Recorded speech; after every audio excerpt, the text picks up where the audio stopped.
Hello, everybody!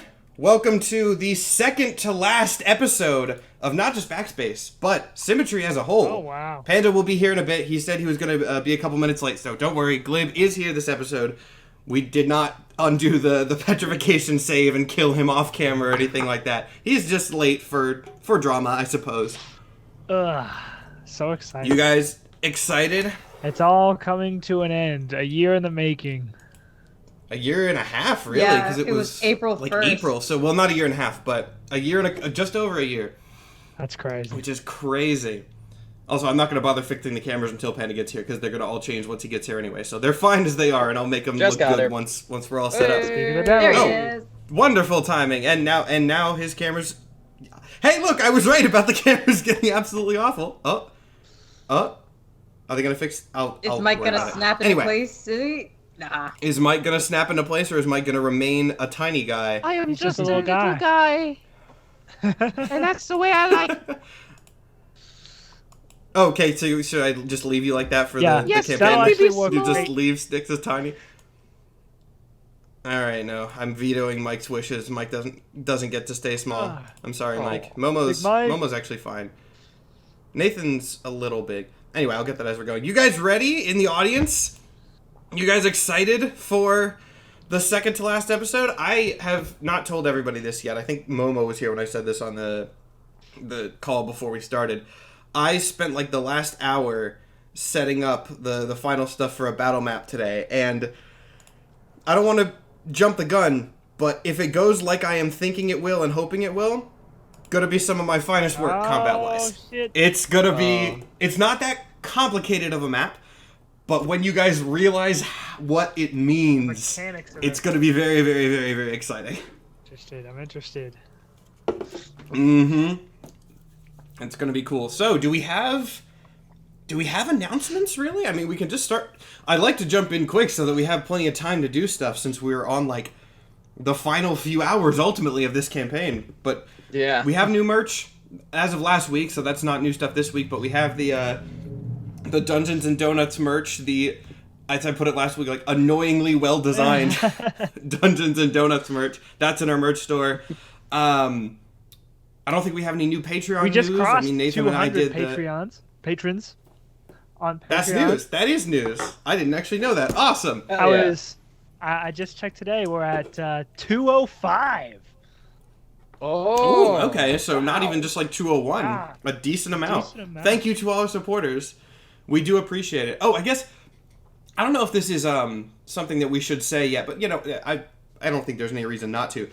We have been talking behind the scenes officially, and, like, since this show's been going for over a year, and we have a lot more things planned, after this campaign, so after next week, we are officially doing, like, some tech overhauls behind the scenes. Oh, yeah. So mechanically everything is going to be good going forward. We decided we didn't want to, like, switch up our tech in the last few weeks of this, because no need to add more variables to a finale sort of situation, but we're not going to be using Skype anymore. We're going to try to improve our audio visuals, so tech is going to be better Yes. for Outlaws of the Seven and future things, which is going to be very exciting, I think, for thanks all of to our you. patrons, because all the better stuff Yes, costs that's money. actually very true. That is actually very true. The reason we've been using Skype this whole time is because it's free, and we just started with that when we didn't know how popular the show is going to be. And now, thanks to you guys, this show has at least a tiny bit of a budget, and so we can use that to make things better. Incredible. So that is going to be very, very fun. People are saying, no, but I miss Matt's text stream failures. I'm sure there'll still be some, but we're going to try to minimize them. Yeah. That's what's important. So, anything else we have to talk about, or are we good to go? Who wants to take a recap of last episode? I'm going to make one of you do it, because I'll do it next week, since it'll be the final. Okay. Take it away, Mike. Okay, so I objectively did the least, so let's get it. But basically, we were just on our way back from Glib getting hit with a prismatic beam and almost getting petrified, but it was okay. It was chill. Until Emerald called the... Oh my god, his name. I'm blanking on his name. The Objective. objective. Thank you. I could only think of the word goal. was going after a school of Emmys. All the Emmys that Emerald had kidnapped. Unfortunately, Emerald called Styx about that, and Styx did not tell Glib, so Glib stormed off, meaning we had to split up. So Glib and Goodbid were in the Emerald School, and meanwhile, Bello and Styx had to get goo from Raelius to uncorrupt our friends, and oh god, it went so bad, but we did get the goo. We did get the goo, but You got the goo. Styx does not have a weapon currently. Anymore. There was a fair and equitable trade of axe for goo. That's basically what that scene was. Also, Bob, aka or FKA, the Rejector, is awake now, and maybe some stuff happened with him. I don't know. He was kind of at the end of it. And we also got to the bottom of what exactly these, I keep forgetting terminology. Extant? God damn it, that's bad. The extents, That's cool, Mike. what they actually That's mean. fine. I'm sorry. I don't know. War is just too I don't know why that part of my brain is empty. But Matt, do you want to explain what we learned at the end of the episode? Because I feel like you'd be. I can go ahead and take that qualified. part. Yes. So essentially, to quickly summarize, because if you haven't watched, the rest of the campaign, you're in the second to last episode of the show as a whole. I'm sorry about that. So I'll do a quick summary. Essentially, the extants are manifestations of reality and the universe outside of oneself, which is complicated and strange. I know it's weird cosmic nonsense, but basically, to look at an extant is to look at all of reality outside oneself, which, as is the nature of reality, is kind of defined by how you perceive it and how you interact with it. So, extants are like physical manifestations of how each person views the world around them. And that's important because, as we learned at the end of last episode, the extants are, in that sense, kind of literally the universe. And Backspace, because it's a weird show, is taking place before the creation of the universe. One of the extants is going to go out into the void outside of Backspace and essentially become the next sort of iteration of the universe. The objective wants it to be his, which, given what you know about him, probably not great.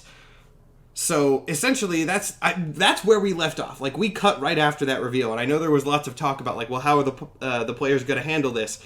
Do you guys want to try to have sort of one of your perceptions of reality define the next universe? Are you going to try to break this cycle somehow, change the laws of things? That was undetermined at the moment. And I'm very curious to see what you guys have to say. Now, I'm going to defer to you guys really quick. Is there any other things that I should explain? Because as the DM who wrote all this and has known it for months, I might be missing something important since it's just not clicking in my head. So does that cover everything? And that kind of goes to the audience, too. I think it's important to remind people that the objective is kind of the mastermind and kind of tricked everybody else on the empty That's also threat true. into his plan. Yeah, he lied to them in some variety. If we recall, Yes. it's actually sort of easy to trick Raelius into doing something destructive. Yes. Yeah, he's not that hard to manipulate. It's incredibly easy. I guess it is worth noting the specific ways that everyone was tricked. You don't really know how Raelius was tricked, but again, precedent states that it's not that hard. The Rejector was not really, like, lied to. He was just kind of like, he was lied to, but not in the come and help me and you'll get something good sense. The objective was just kind of manipulating him into using his powers to attack people because he's got, whole weird stuff about that. And then the nihilist actually was told the truth. She just doesn't care. So those are the status of. She is the only one that does know the true nature of the plan, which probably not the best for you guys because she's the one you haven't interacted with yet, which means she's still right on board, and she's the one that will maybe be the hardest to manipulate out of it. I'm pretty sure she told us, like, straight up, like, yeah, like, the universe is gonna be over. Yeah. She does not care. She knows. She doesn't care. Oh yeah, what is the objective's real name? It's Declan. And Dream's name is Callum. Yeah. Both really suit these characters, I must say, Matt. Yeah. Thank Very you. much. I try my best with names. Ugh. Which is fun. I literally just look. Here's a tip. Someone asked in the DM chat that we did a while ago, like 2 weeks ago, Nathan. how you name characters.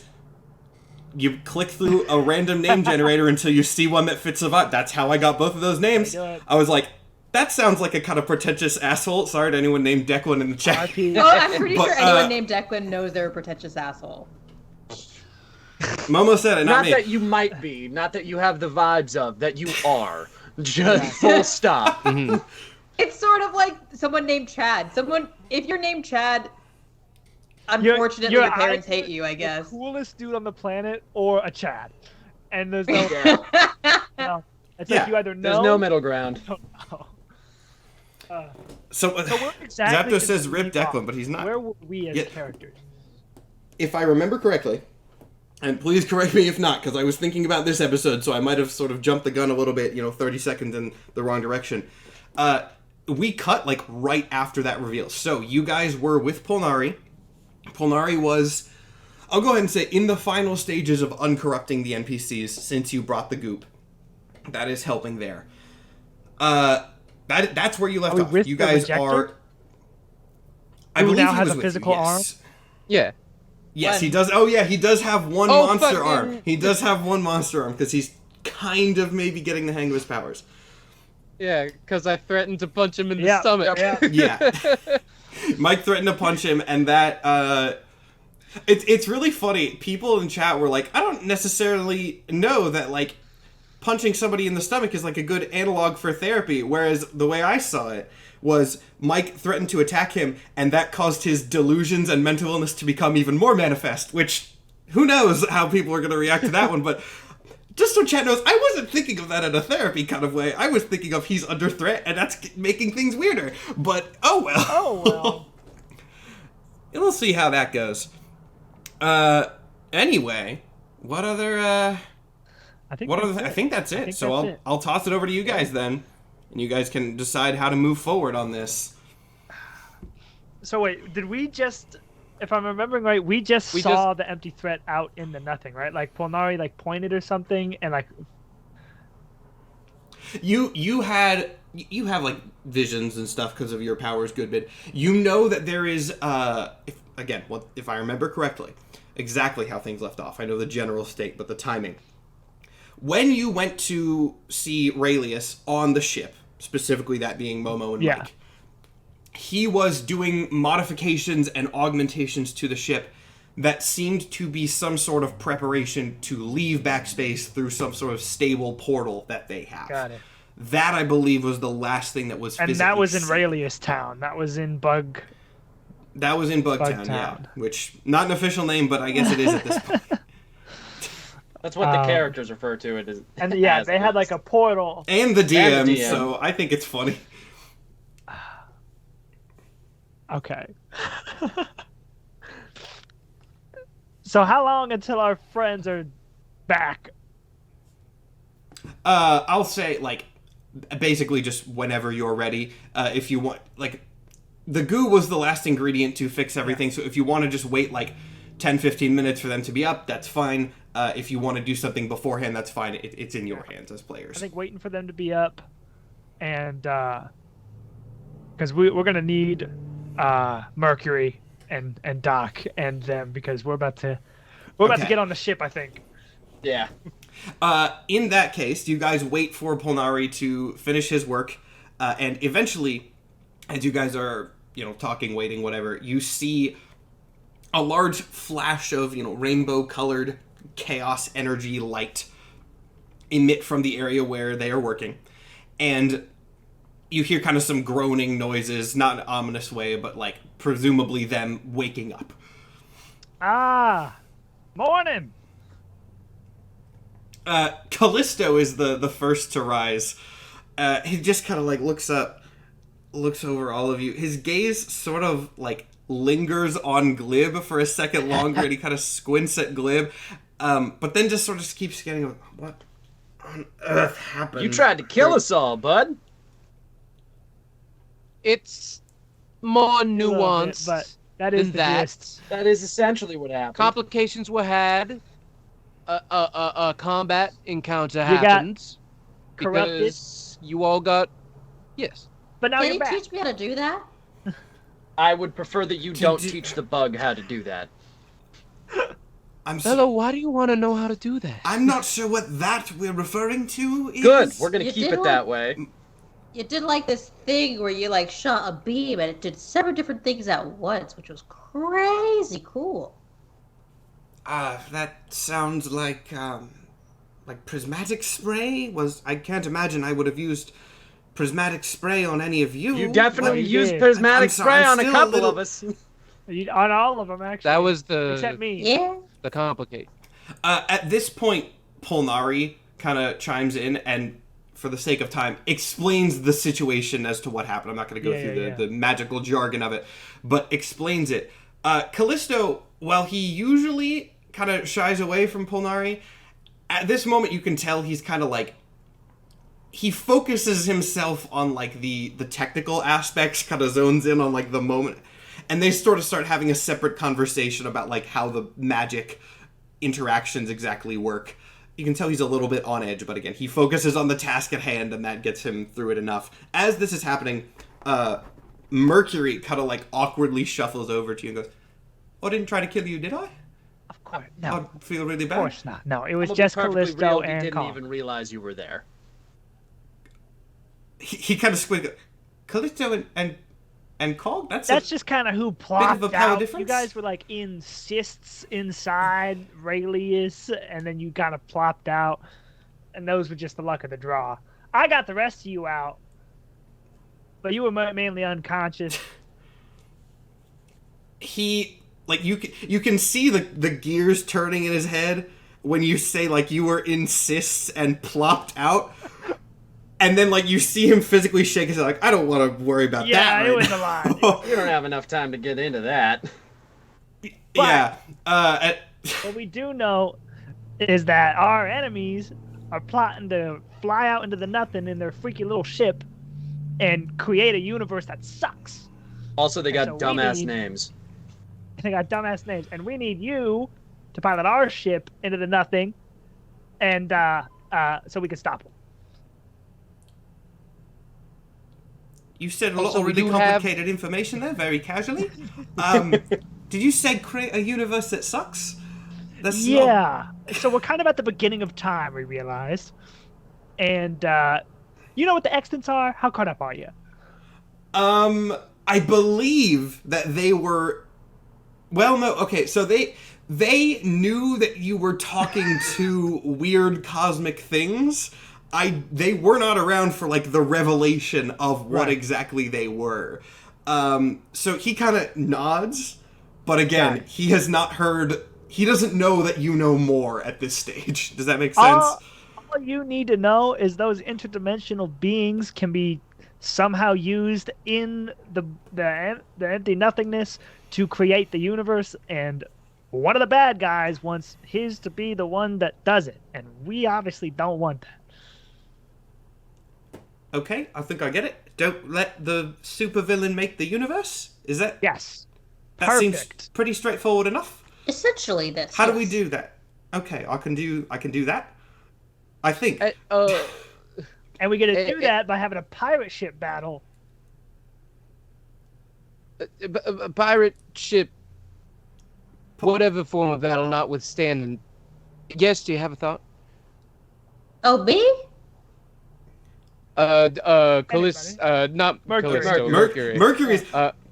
Mercury, you all look at Mercury. He is standing there with like very much himbo energy vibes of like, I have no idea what the fuck is going on, but I'm gonna do my best. Liv walks forward and he's like, okay, he actively Mercury- has his hands on his hips like this. He's like, Mercury, okay. here's what we're gonna do. There's a bad guy. He's in a big ship. We're gonna take Time Skimmer and we're gonna go fuck him up until we fix shit. Does that sound good? You see just like a very noticeable expression of relief come over his face, like, this is an explanation I can understand. And he like snaps his fingers, points at you, and just nods. Good. I feel like that's exactly what I said, but all right.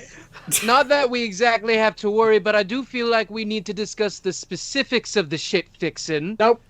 Because I do believe the implication. That's our problem. That's us. That's us four. They just need to pilot the ship Yes. and make sure we don't fucking crash. We can figure Yes, that so out. maybe if we want to huddle because it is seeming increasingly likely that we may have to nominate someone to make the universe. Alternatively, Or whether that's something we want. Alternatively, non-existence also kind of works right now. No existence, no. God, I forget their fucking names now. The blanks. Exits. No blanks. Blanks. There's a, Kidding. yeah. No existence, no blanks, no world destroyed, no problem. Everybody who kind of we know is on the ship. I don't know. I mean, we. Mr. Glib. What? Mr. Glib, you can't be serious. There is an entire universe worth of life and existence on the line. We can't just... Do you know them? Fuck you got mine out of that. And what about your best friend? My who? Your best friend. SG. SG is dead right now, yes, and we can bring her back. Them back, absolutely. But I don't know if I trust anyone in this group, especially myself, and I'm thinking of all of the different universes that can be created out of the people in this group. And honestly, I don't know if I trust any of y'all to have the fucking finger on the trigger on that one. Most especially not myself. You think you could do better? No, I don't think any of us could do good. I think I'm the worst fucking option out of all of us, to be perfectly honest. I would agree, and I think Bello would make a good world. A universe governed on empathy, I can get behind that, I think. Thank you very Now, much. I know what you think I'm gonna say. Yes, it should be me, but No. counterpoint.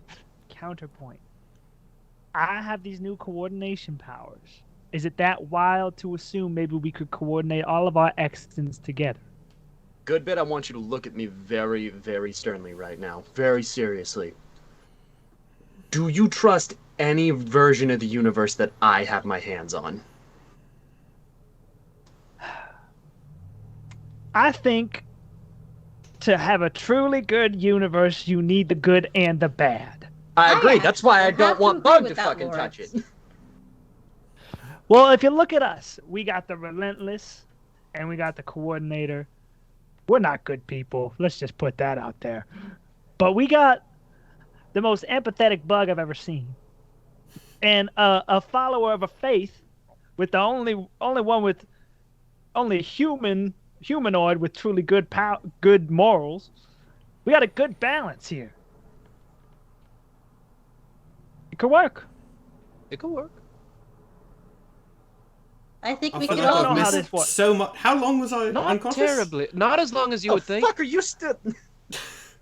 You know, What I do you mean? You just had this conversation. He was still there the whole time. Hey, dude, I we have have a something ship to that say. needs to get ready for pirates. Go!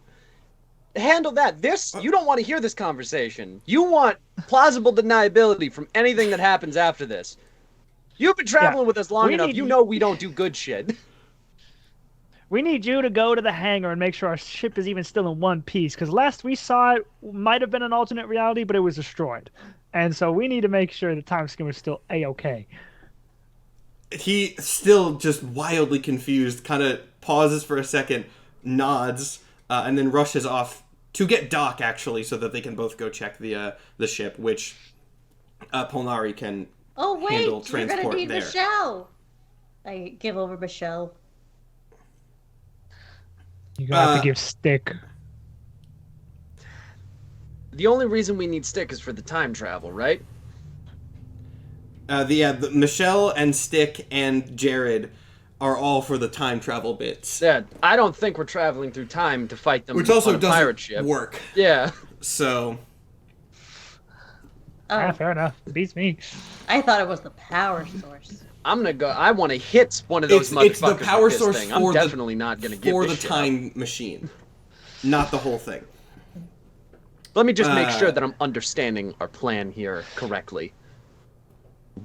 We want to combine our fucking abilities, our extents, to make what a four-way fucking split communal universe here. Is that To make the idea? soup. To Make make soup. soup. Now listen to me, Clip. Becoming soup is one of the best things that ever happened to me. That was it? Yeah.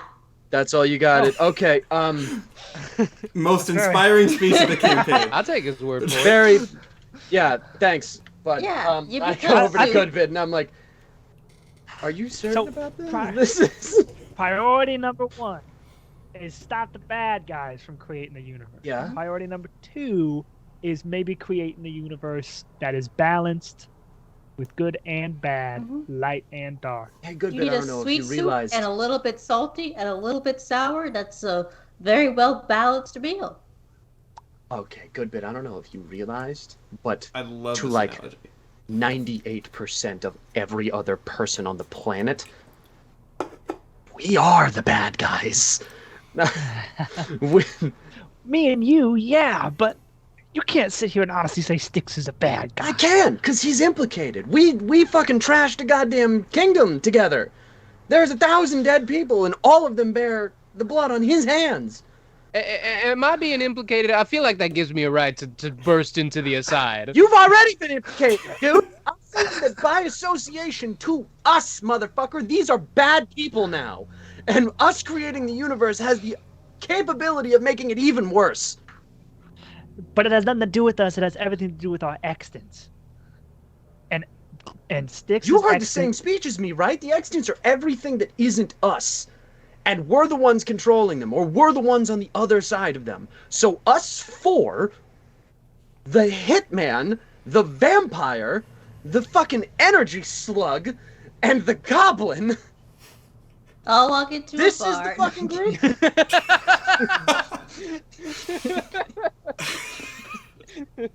I hate this show. Look, we can discuss it in depth when we actually are on the winning side of this battle, but I don't think non-existence is an option for me. Okay, fine. At the very least, we're at the fucking beginning of time. There is nothing yet. What's the fucking rush? What are we fucking... There is no rush. You're absolutely right. Then You're how absolutely about right. we There's no handle one rush. fucking problem at a time, and how about we take out the bad guys, and then maybe we get a few more opinions than the 4 fucking people responsible for thousands of deaths. But do we know that if we start time, I don't know if we get to continue with the timeline. I think it's kind of just like restart, no? That's another fucking point. We might just suicide bomb ourselves into a big bang. That doesn't seem like a great plan. I think we just start over. Like, you know, when you if you've ever played the games on the tablet, sometimes when you reach the end, you just start over again. And yeah. In a perfect world, we will have time to stop the bad guys, think, and start our new plan for a new world. But sometimes you might have to make a heat in the moment decision. Good bit. I don't know if you realized. I do love that that's... I don't know if you You go realize ahead. this. There's no world yet. We have no idea. There is no perfect world. There's no imperfect world. There's a bunch of fucking morons stuck in a metal tube at the end of fucking time. That's what we are right Well, now. isn't that all existence is? You shut the fuck up, Goblin! I'm working! I don't know how any of this is going to work, but if we see the objectives extant, or maybe all their freaky extants coalescing together to make some fucked up world, I'm going to want to throw ours in the mix. So at least there's more variety, and it's not just the objectives world. I'm not saying give the objective to fucking win. I'm saying take them down and let's not make a goddamn universe out of the 4 of us. We suck! I don't know if you've realized that over our fucking adventures here. We have our moments. I We don't have our suck, moment. and neither does Styx. Hey, Paul, you got a TV here? What? Polari, equally as confused as I am right now, just kind of nods. What do you mean? I take the TV, I turn on the news to the kingdom that we just fucking torched. I'm like, this was us taking a fucking hike. This was us fucking walking. That's our fucking doing. Yeah, those were Do you But those remember were that bad yesterday, guys. literally 20 fucking minutes ago, we collapsed in an entire fucking pocket dimension to find an exit door. We've done that twice. We have destroyed multiple universes, entire planes of existence for our own fucking gain. We are not the people to make the new fucking universe. At the best case scenario, there's 1,000 of us in this fucking tube. Us four are probably the worst fucking universe version of all of us. Let's find a fucking morally pure version of at least the four of us if we're gonna start this shit. I go over to Sticks and I'm just like, I don't think I was here for the collapsing universes part.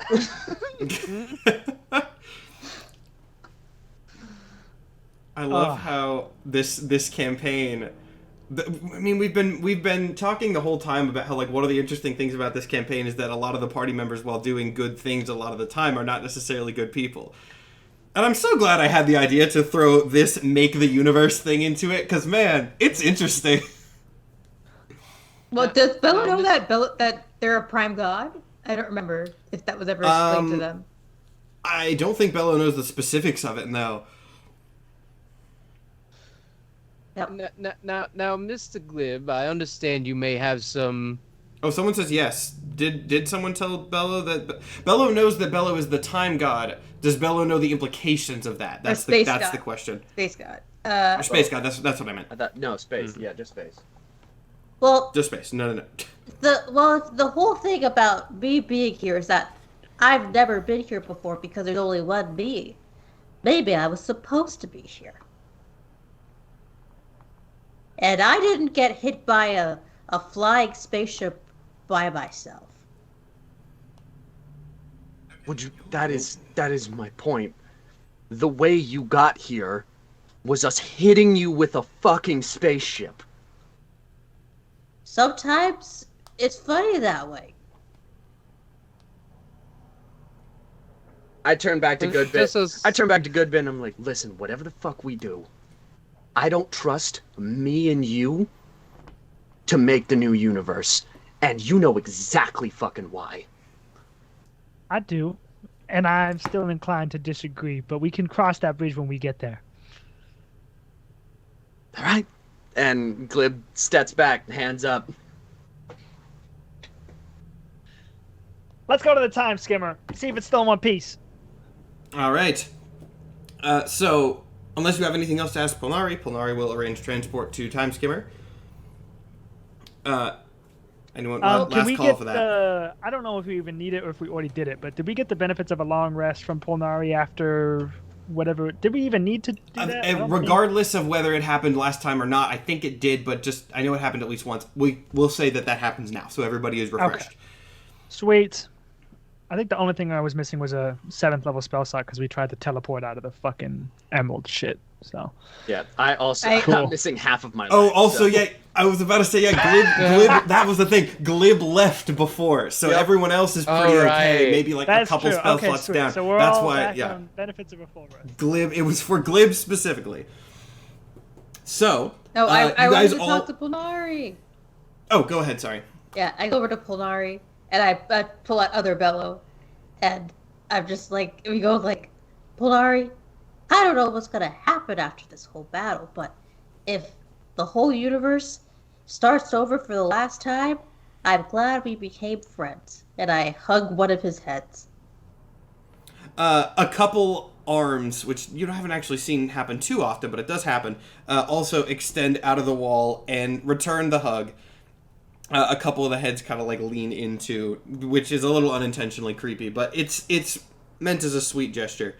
But Polnari then responds, "We are glad as well, Bellows. It was nice to see another multiple being in our midst." And thank you for giving me a best friend. Polnari nods and smiles. He goes, "Now you should get going. Hopefully this will not be goodbye, but if it is, I wish you luck in your journeys." See ya. All right, and you guys. Oh, Before we go, should we bring Mr. Rejector with us? Oh, I'm Bob's going to still on a assume boat everyone is. string. I was gonna say I'm Yeah. assuming everyone is coming with you, unless you specifically want to leave somebody behind. Wait, who remind me, Matt. who's all here? Somebody did some insight on Rejector, and their extant said that the Rejector hadn't changed. Yes, I don't remember who us. did that, but that was I think the I did title that. is still the same. That the title was still the same. The title didn't change. I don't know who knew that, but it was only one of us. It was me. It was me. Yeah. Well, if it's you, then I'm guessing Bella would still fuck Yeah. with the Rejector. Bella if it was would me, I still might bring- leave him behind. Yeah. But fair enough. Fair play. I think we're bringing everybody.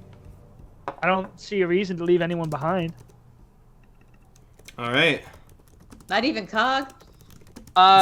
Actually, chat. Cog is crucial to the running of the time skimmer. Chat's actually saying that Well, it was, he that it doesn't was have his broom anymore. me who looked into the Rejector, but I don't think I'm going to argue Is with.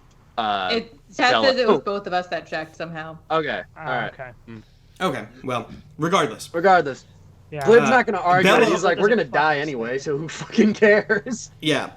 Yeah. I'm gonna say Bello. I think is going to bring the Rejector unless someone actively stops him from doing that. So unless anyone is positive stop. As the one character who's That tried happening. to stop Bello from doing anything, that's not a possibility. It's true. Bob, Alright. are you ready for this journey? Well, you're asking Cog? Bob. Oh, Bob. Okay, I heard Cog. The Rejector, still with his like one big arm, kind of just looks up and like nods, clearly very nervously. He's had a hell of a day, but he's going along. Let's go. Cool. Yeah, I'm not gonna waste the teleport getting there. So Yeah, you don't need we're to. walking. Take really public quick, everyone- transportation. Everyone, give me a We're perception getting check there. really quick before Okay. this happens. Boy. Ooh, first roll is a good roll. That's a 28 for me. 28 I didn't is see fine. shit. The only notable thing that you can notice from that, this is the only thing to notice, is before you leave, you see Polnari give Callisto something. You can't tell what it is, but you see him pass something along before you guys all leave. But that is the only thing that happens there. You guys arrive at the ship. Mercury and Doc have been in it for a bit. You see it is still intact. The destroyed ship was fully an illusion. The ship is still fine. You hear some like banging and mechanical sounding noises inside. Again, presumably Doc and Mercury, since you saw them leave beforehand. Like an angle grinder, just. Damn. Yeah, basically. But it is in one piece. It's like for the most part, it's. It is in one piece. Also, remind me, was the box left with Doc? The time cube? Yeah. The box okay, the that time came cube from was the left with future, Doc. yes. Okay, that's what I thought. In that case, I don't have to change anything that I said. All right, we're good. Yeah, we kind of forgot about that. Yeah, we did. I didn't. Don't worry. It's because you left it with Doc, and that was the right call. Since you left it with an NPC and forgot about it, which is much better than one of you keeping it and forgetting about it. So That's it's true, fine. that's true. That's So very it's fair. fine. You did not mess anything up. And is the hole still there in the hangar? The hole is still there in the hangar. Okay, that's actually good. Yeah, that is actually a plus for you guys ultimately. Though I would be careful about it. Has it gotten any bigger? Give me a perception check on it. Actually, give me an investigation. Because this has got into a little more analytical of a search. Just a 15 or 16. 15, 16, whatever. Maybe a little bigger, but it's also hard to tell because of like the nature of what it is, since it's Of a its hole, visuals, but it right. just, the visuals are very odd, which makes it hard to parse. But it's not noticeably like so much larger It's- than when we last saw it. It is not noticeably changed at all. If anything, it is slightly bigger, but if so, very slightly, and you're not even sure. Okay, cool. All right, you guys going onto the ship? Yeah, for sure. Yep. As you get on the ship, Mercury comes out of the lower decks to greet you. He goes, "All right, so ship is fine. I don't really know why you thought it wouldn't be, but it's mostly okay. The hole's still in the thing, but we're not going to worry about that. Doc is below deck. He's And then he just kind of trails off. And he just shrugs. Doc is below deck. Everything's fine. Not sure what we got to do next. All you need to know how to do is to fly the ship like you always have. That's maybe the one thing I can do right now, so I can do that. You fought with the ship before, right? He fought with it? Yeah, he's fought battles. He nods. He's fought battles with it before. Okay. Apparently, I've just been informed when I type, it's very loud. I'm sorry if that's an issue for anyone who... I'll try not to type in the chat. Anyway. Regardless, yes, he has fought before, but he does kind of look worried at that. Got it. What kind of, if any, do you have any sort of cannons or artillery on this ship? His smile brightens up a little bit and he nods. You actually see when he does that, some lights along the side of Time Skimmer flash, because Time Skimmer is still sentient, can still communicate with Mercury. Yes. So, and then you see some high-tech weaponry fold out of the sides of the ship. It is definitely upgraded past what it was before. When did you guys install this? Something that Doc did. It was an upgrade to the cannon. It was the same time as when he put in our new suits. Cliff's gonna turn around and be like, "You were working on this instead of the time machine?" Doc, wait, you're yelling down at Doc? Yeah. Doc just kind of goes, "What? Huh?" You were working on all of the fucking sci-fi guns on the stationary ship instead of fixing our time machine? Look, I saw it in a TV show. What the? You were watching I TV needed a break. instead of fixing our time machine? I needed a break. I get it. I do. Look, if you must know, I based our suits on something I saw on a TV show, and I had something called a Zord, and I wanted one, and so... Oh, man. Not just Capri Sun, the Power Rangers into the universe. On the top Done it before. of weaponry and whatnot, is there a role I could fill on the ship, or something I could use? You see, due to circumstances entirely out of my control, I do not currently have a weapon with which to fight. Mercury kind of nods and goes, yeah, if you want some sort of weapon, I've probably got some extras somewhere lying around. What kind of thing do you want? I don't know if I'll have an axe. That's what you used before, right? That is, do you have anything close? A weapon that's not much more complicated than swinging, and even then, I struggle. Let me see if I can find a cool axe for sticks. Ooh, that's kind of neat. You can have this. I stole it from the objective, and I whip out like this crazy. It looks like a revolver, but it's like got so many lights and like cranks. And it's humming. Like I don't know what it does, but I'm sure you can figure it out. Do I want to give? I doubt that, Mr. Goodbit, but thank you for the offer. Do I want to give Sticks an insanely good axe? Glib walks over when you pull that out and like, you stole this from the objective? Yeah. Glib grabs it and puts it in his bag. Like, noted. Matt, we need a Starfinder gun, please. I will provide. You don't know what that gun does. I will provide the stats on the gun when you shoot it. But yes. What if we just threw it into the nothing and then it never existed? All right, Sticks, you're gonna get a cool axe. You're gonna get a Starfinder axe. This is a White Star flare axe.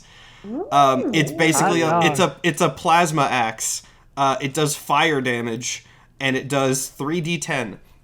Sheesh! I'm gonna give you a cool axe. That makes me nervous for how tough this fight's gonna be.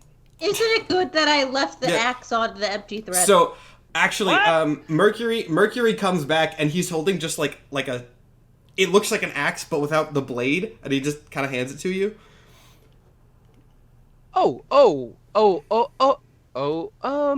Is this missing? Do you take a it? Piece? I see your hand gesture. Are you taking it?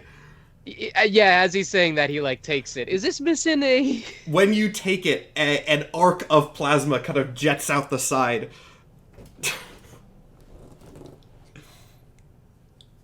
Is there a way I can hold it and turn that off? Fair question. I mean, that was a bit of flavor that I added, so sure, there's a button. There's a button. There's a little Jedi we'll fucking say on you, the jet. when you grabbed Like it, on you the hit the lightsaber button. toys, gotta Yeah. switch. You grabbed it and you hit the button as you grabbed it, so there's a button. Okay. All right, then yes, this is workable. Flip sees that and is like, I don't want a big.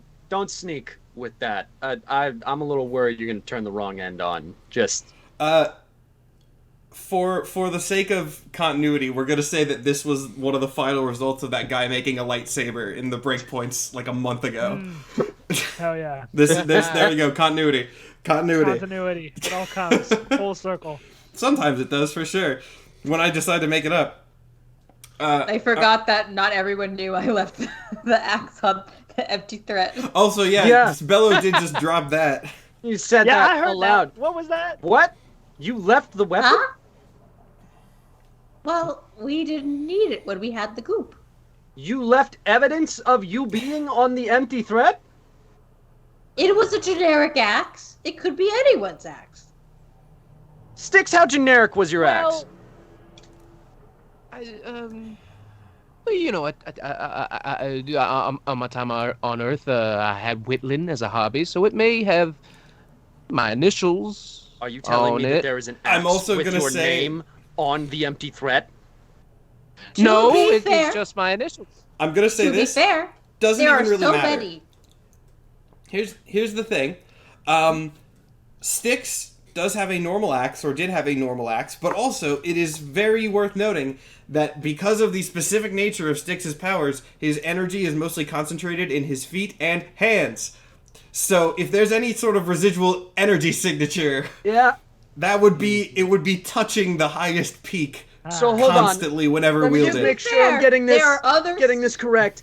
You, who have hands with teeth on them that hold on to your axe with god power, has your name engraved in the side of it, and you left it on the fucking ship. Yes. Yeah, the answer is yes, you did. Well, to be fair, there are quite a few Stick Bradleys, and I think at least two of them Bello. must Computer! be ducked on. Bello, Yelling I don't at a know for fucking salvaging hologram this. we haven't talked to in forever. You yelled to the hologram. Artie. I was about to say, I Artie. believe Bello named it Artie. I did actually remember, for some godforsaken reason. The hologram orc appears. How many Styx Bradleys are on the ship that are also Voktan? Cross-referencing Styx Bradley and Voktan. Ding! One result. Fuck! Wow, what are the odds okay. of that? Let's all stand back and question what this changes materially. Because if anyone was coming after No. these guys, it was gonna be us. They know we're Someone coming said- for them now. Someone said Well, they could retcon. have Was assumed. that? Did I give previous and different information as to that? I think You that's said the that case. there was a lot of Styx Bradleys. I don't think you ever. There was. I already I said think I think the exact thing of it was like it was possible that there were multiple because the multiple timelines, but I don't think it was ever codified. Like, oh, there's like a handful Yeah. Okay. Yeah. or anything. You already like said there were a few Styx. I think I just said that there. You know what? Fuck it. All the other retcon. ones died. All the other Yeah, ones died. yeah. Died. They were that. all. Rip. They were all caught. They've across- already been picked off. They're trying to kill Styx Bradleys to figure Yep. out which one it is. Oh, there we go. Now it's in. What does this Yeah. materially change? What does this materially Yeah. change? You left fucking evidence that both of you went onto the ship, got something from Raelius, and left. And now they not only know they were there, the objective knows that we were going after Emmys, and now they probably know exactly where the fuck we are, because they have a literal piece of evidence with your energy on it. Now please, tell me you didn't fucking leave the axe on the ship and that you're fucking with me right now. Well, correction. They know Styx was on the ship, and they know Bob was on the ship. You didn't know that last part, did you? Oh my god. That is Oh my actually God. much worse. Glib turns around and he's like, I'm gonna go into the bottom of the ship until we are actively fighting the empty threat, and I don't want to see. Oh, cool. I'll go with you. No! Oh no! I don't want to see either of you until we're actually fucking there. But I have to talk to Doc. I'll just follow like 5 paces behind. It's okay. Glib is just glaring and just turns around, hands up, and walks away. I'm 5 paces behind. Okay, Talk to Doc. we'll do that scene first then. So, Bello, you go find Doc. 5 paces behind Glib. So, Doc is working. You're making the god of time. I suppose I am. I'm not entirely sure how this is going to function, but I'm integrating this machine quite nicely. You could see he points at like the time engine, where the box has like kind of expanded a little bit into like wires and other, mechanical parts that are starting to sort of meld into it. Wow. When I thought of the god of time, I must say I did not picture this. I didn't either. We'll see exactly what happens when the integration finishes. Yeah. I think Chaos Bell might be really well served out here. Like, they also have the other part that we did take since we didn't need the time traveling part, so maybe that could be useful. Of course, if anything to advance the process. What do you have in mind? A Chaos Bellow hands over Jared. Oh, yeah. Oh, yes, I forgot you had one of these on hand.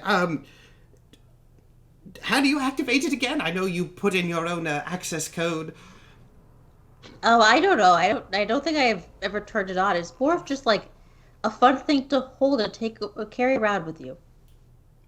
To my understanding. Doc kind of just holds it for a second, goes, I suppose it's a little fun. So it's really fun. Like, I don't know. It kind of looks like one of those like those decorations that I would see at like city outfitters. What? The city outfitters. One of the play on clothing Urban shops. Outfitters. Oh, okay. City outfitters. It's one of the shops, department stores they had down there. In the Backspace.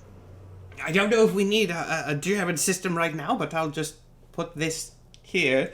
Kind of awkwardly sets it down on a table. If you would like to keep holding it, that's perfectly fine. You may do that, but unless we have the activation code that's been put in, I don't know what use it could be. Oh, I don't know how to turn it on. That's kind of your job, isn't it? Well, it's my job, but of course there's an activation code that's... Have you ever used it before? Someone used it. Yeah, I don't know, though. It wasn't me. Oh, well, like, I suppose. did you, try, breaking it? Why would I break it? How many doors away am I right stick. now? Sometimes you gotta... That's your call, Glenn. Okay, I gotta break it. No, this is more of a question of where are the rooms in relation to this place that they are? Close enough that you can hear for the sake of plot. Okay. After about the 4th time of saying I don't know the activation, Glib walks in, holds his hand out to Doc, saying nothing to either of them. Doc just slowly and awkwardly reaches over, grabs it, and puts it in your hand. Glib then turns to the wall and throws it as hard as he can directly into it. Oh! Doc looks horrified, of course, that you just shattered this device. But, yeah, Jared manifests. It's been so long since I've done his voice. Tired. Tired indeed. That's all it's been so long since I've done his voice. We'll say maybe it recalibrated, and that's why it's different. Sure. I think it was Russian-ish, vaguely Russian. Yeah, it was like a vaguely Russian accent. I haven't done that voice in a long time either, though. He just kind of... Well, give me a second to find the voice. He just kind of looks around. How do I do a Russian accent? It's left my brain. Anyway, we'll figure that out in a sec. He just kind of looks around confused as Doc starts sputtering. What? How did? Why on earth? What? But the manifestation of the nanites. How did you? Glib See, looks I to told Doc you and it was goes, a glow stick. "The activation code is either smashing it or licking it. Don't ask SG inputted it. Not my fucking choice." And turns around and leaves. Okay. Glib gone, but Jared activated. Jared kind of looks around and goes, "Well, he was the one that active. Why did he summon if just going to leave?" Well, I don't know. All I know is that this is one talkative glow stick. Oh, Bello hasn't seen this either. Right. Nope. I forgot. Doc looks just so... Doc, after sort of gathering himself for a second, is kind of like, all right, well, Jared, then in this case, let's run protocol X3045. Jared just kind of looks and goes, "What the fuck are you talking about?" Did you forget to program your glow stick to, like, know how to do stuff? Doc pauses for a second, looks at Belle, goes, "Well, the programming is there, but has he been throwing it against a wall every time to activate it?" I assume so. Other room. Mostly the floor! I would assume that has altered the programming, at least a little bit, so things might have been knocked loose. Oh, well, what do you need him to do? Maybe you just, like, have to tell it to him straight. I was going to have him run a diagnostic to see if there were errors, which I suppose that question was sort of answered in a roundabout way. Yeah. What is your name? Asking the genie? Yeah. Jared. Jared, can you check to see if there's anything wrong with you? That's kind of a rude question. Well, I apologize. Can you look into your mind to see if there's anything that shouldn't be there? What are you, my therapist? No, I guess I'm a new friend. Jared seems very tired, for the record, because he hasn't been woken up in like a very long time. Kind of goes, "I suppose there is whatever the weird man said, something like memory programming error." See? There is a memory programming error. Yeah, what the bug said. Doc kind of like shrugs. Well, I don't know exactly how. Can we get the frog back in here for a moment? Glib. Hello, Glib. Glib, hello. Glib? Glib from the other room. What? What have you been using this device for? Wishes! It's a genie!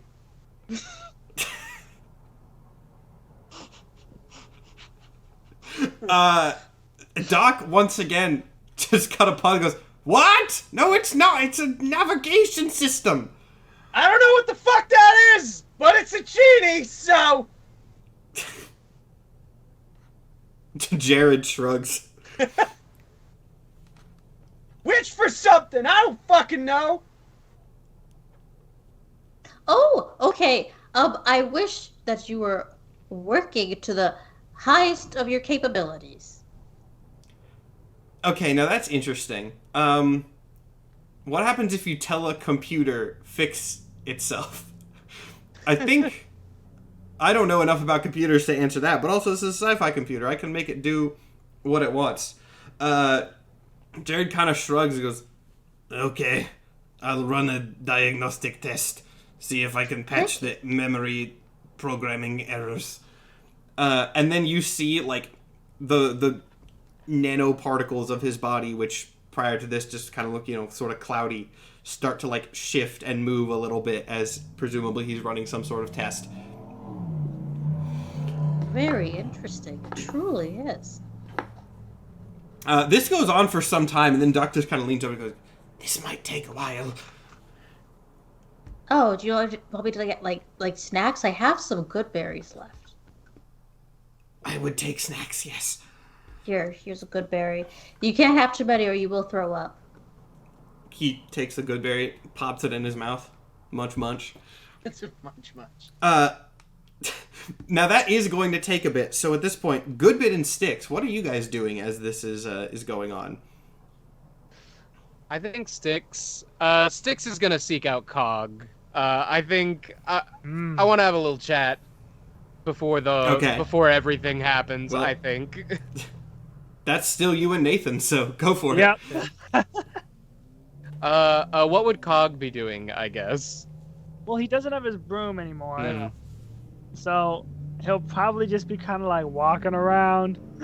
Also, people are saying in chat his mouth as a changeling. They can have mouths. It's not like they don't have mouths ever. They can eat food. Like, he just mouth and then no mouth. Hey, Cog, Oh, yeah. How are you doing, Cog? Oh, well, don't got me mop. I felt really, really bad for a while there, and then I threw up a lot. And, I hear we're ripping up for some big battle. Sounds exciting. Your simplicity. It is a big battle, and it is exciting, but it does have high stakes, and they're kind of freaking me out, and I didn't know if I could talk them over with you. Basically, whoever wins this battle is deciding the fate and form of the next universe. Wow. Yeah. And it could be one of us. It could be me. Well, you might need next him, but theoretically, it's possible. And you're worried about this? Well, I am, because, well, Mr. Goodbit had an idea I quite liked where he would coordinate, every one of us, because, quite frankly, any universe being dictated by just one person, it sounds wrong to samey, so maybe having some mix in there. But then Mr. Glib is just entirely gung-ho no on the whole ordeal, because he, I don't know, I suppose has no faith in that there's any goodness in him, and I feel like I contributed to that, and I just... Are we worthy? Does that matter? Cog looks out at the hangar, at the big hole into nothing, and goes, "You know what, Styx?" And he places a hand on Styx's shoulder. Goes, "I know I don't know much. I'm not that bright. I'm so alone. Really, if you know anybody that's attractive and a goblin, please send them my way. Or not a goblin, it's really optional. Attractive is also optional, honestly. I feel there's a point you're getting to. Anyways, my point is,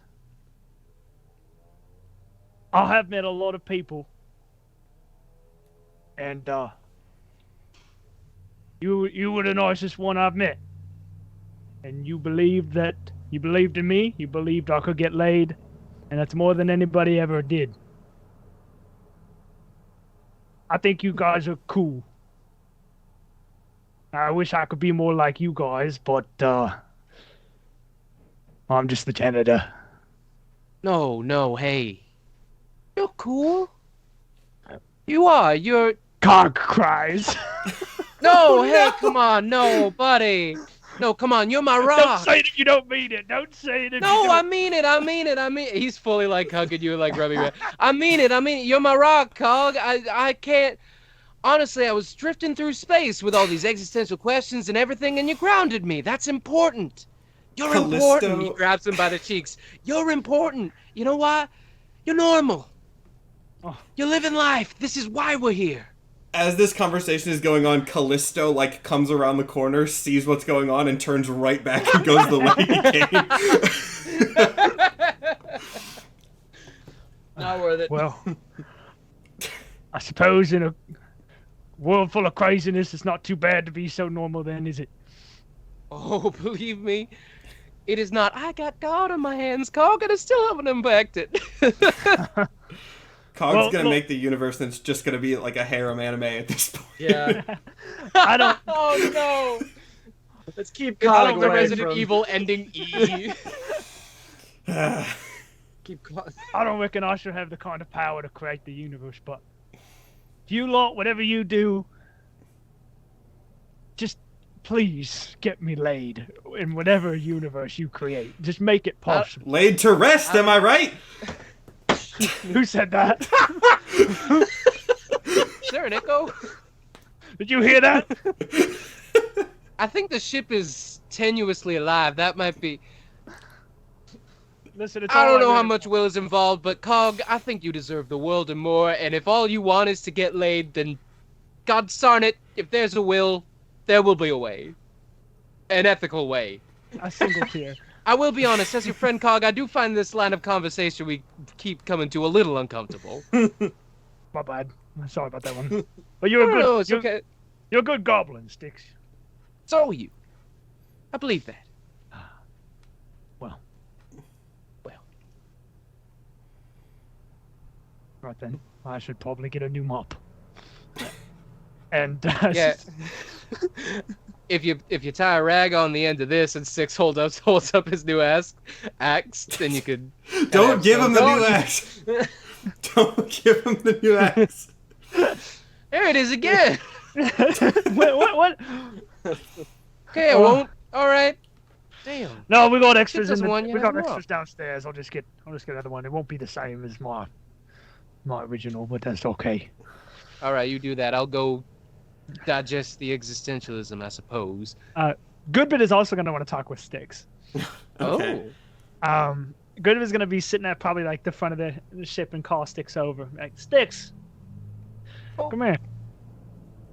Sorry to ruin your Sure. intimate moment. I saw a lot of tears. Oh, well, end of the universe. What are you going to do? Of course, there's Yeah. a couple tears shed. Not to intrude, but I heard you say you like the idea of collaboration on the creation of the universe. I do. I think it's a good idea. It feels somehow inherently wrong to have just one will a whole universe into being. Like, how'd that even work? Right. It sounds not ideal. I figure we might as well talk to the people who would know. I call my extant forward, if I can. Yeah, you can at this stage. It appears. You call yours up too? Absolutely. And at this point, we can see each other's, right? You could see each other's when they all appeared. I'm going to say at the moment you can't. You could Okay. in that one moment, but that is, at least for now, not the case. I ask mine. I say, "What up, buddy? Listen. First, let's make sure we got our facts straight. Are you able to be used to create the start of the universe?" It nods. Well, I mean, I guess it says yes. It would be hard to see it visually nodding, but you get the idea. Okay, well, that's a yes from mine.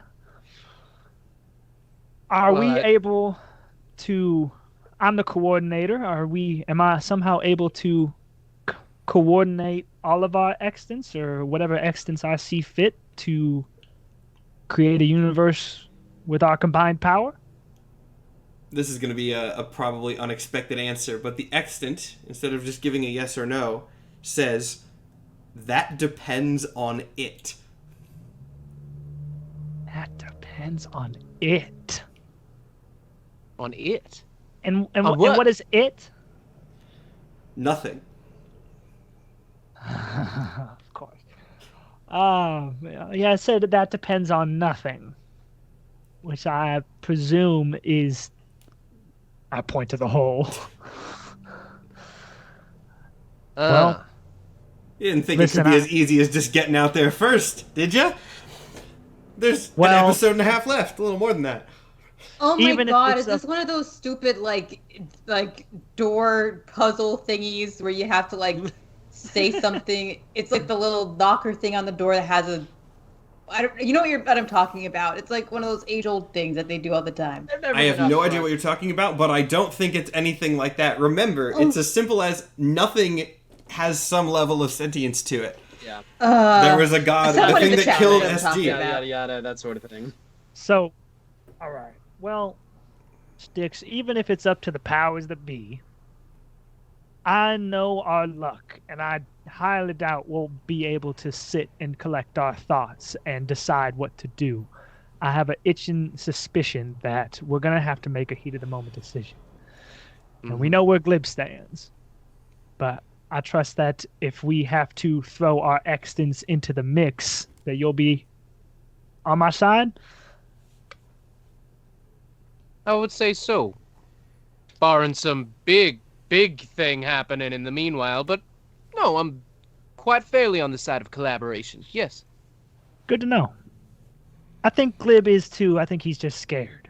I think he's scared of himself. I think he's scared of people. I don't think he thinks people can change.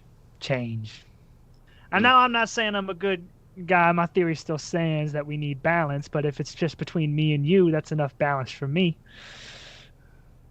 1 and 1 is just the same as 2 and 2. I don't think people need to change. I think everyone's just a lot of things at the same time. And sometimes some things are stronger, you know? He's got good in him. He has good. Everyone does. Look at the way he treats Emmy, you know? He just doesn't see it. Well, I haven't. The incorporeal... I don't think I've really gotten that straight on sideline. But if they do have a relationship, then that, you know, parental... It's good. I think that kid is one of the only people I've seen him really soften for. So, I think it's good for him. And I think if he can exist in a world with Emmy, that'd be a world he'd be happy living in, even if it's created by us. Good to know. All right, well, that's all I'm here for. All right. In that case... Oh, go ahead if you were going to say something else. No, I was just going to exit scene with something generic, so we can go. All right, in that case... things and preparations for, you know, this battle, however that will go, take a little bit more time, but maybe like 20 minutes pass, and then you all feel the best way I can describe it is a ripple. It is not anything that you can physically see or hear. It's just like a very, very, very strange sensation pass through the entirety of the hangar. And we all feel that? Everyone feels it. NPCs included. I'd like to look out into the hole. Yeah, Glib comes up from under deck. What the fuck was that? Y'all felt that too? Yeah, Sounds like it's about go time. Affirmative. The air was like thick and wavy at the same time. The hole does not look changed at the moment. That's all. Yeah, that's all you got. Bello, are you able to scry on our friends? I mean, yeah, I need to take a rest afterwards, though. Oh, just kidding. It's the last time I could scry on someone today, unless I take a short rest. We might have time for that. I say it's worth a try. How long is a short rest? I don't know. It's up to you. I think a short rest is 4 hours in mechanics. It's your call. I mean, if they are actively in the nothing fucking shit up, I mean, we need to know. All right, this is my last spell of the day because I'm a fucking warlock. Yeah, I'll scry. Feel your pain. You scry on. I'm assuming just doesn't really matter who. Just the empty threat, at least one of them.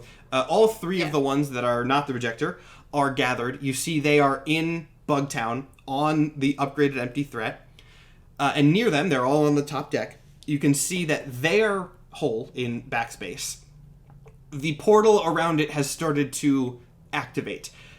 hard to see exactly what this means because it's kind of by nature a little bit hard to see exactly what is going on. But you can tell there are moving parts. They are very clearly about to launch, and that ripple was probably their sort of portal activating. From what I can see, does it look like they're brute forcing their way through the nothing? Brute forcing with some level of technicality, but yes, like there is machinery built around the portal, but they're gonna go through it. Well, damn. Is it go time? It seems like it's go time. I don't know how helpful I'm gonna be in this battle since I can't cast any more spells. Did we not get a long Yeah, rest you did get long before rested we- before at the beginning of this episode. Yeah, I had Yeah. 3 spell slots though, so I think I used one for scrying. I don't know what I used the other one for, but I used my You last haven't one for this. used spells today, otherwise.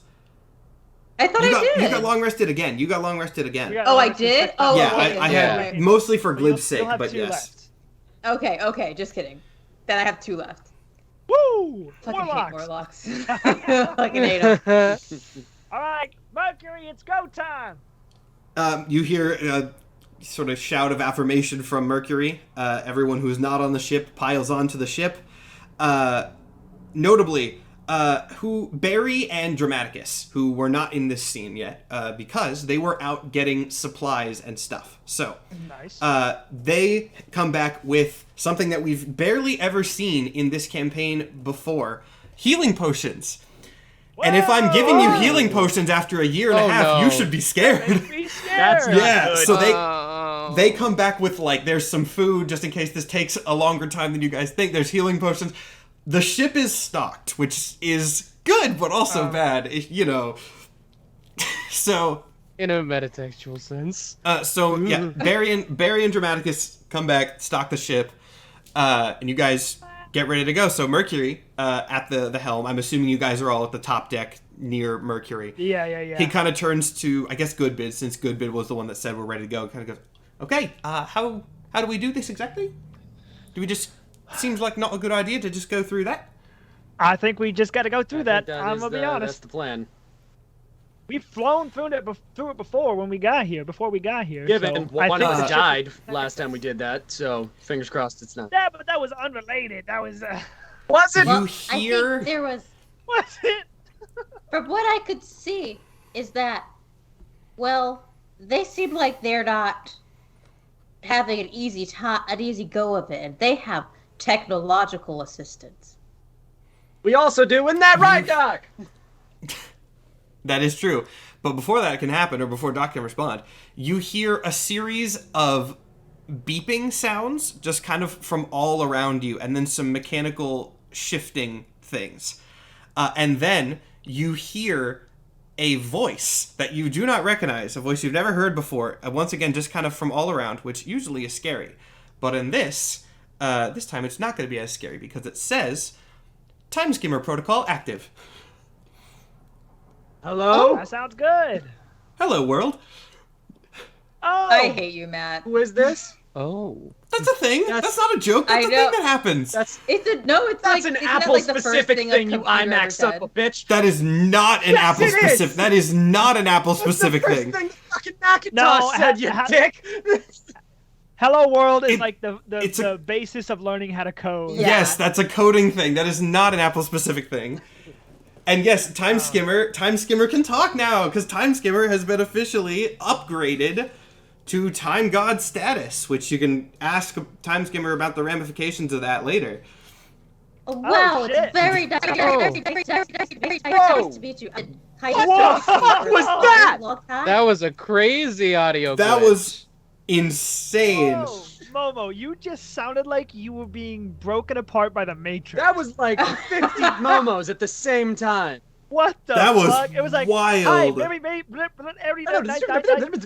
For the sake of audio, that was the sound that Time Skimmer made when booting up, and then it got into the nice to meet you. Shit! Is it fixed? Yeah! No, it was literally just one. Momo, go terrifying. back. That was so We are a dramatic. minute and 23 into this. Momo, when you're doing the editing for this, go back and listen to that, because holy shit. Anyway, I spoke ship.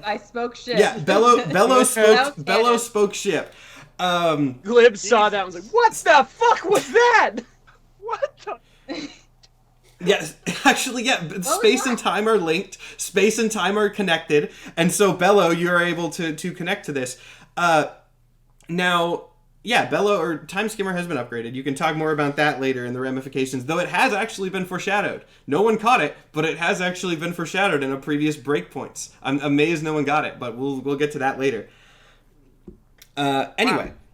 Time Skimmer kind of goes, I believe with my new capabilities, I can take us safely through the portal. Okay. Ship. Cool. Sounds awesome. Let's Look at let's that. do that. Space and time together for the first time.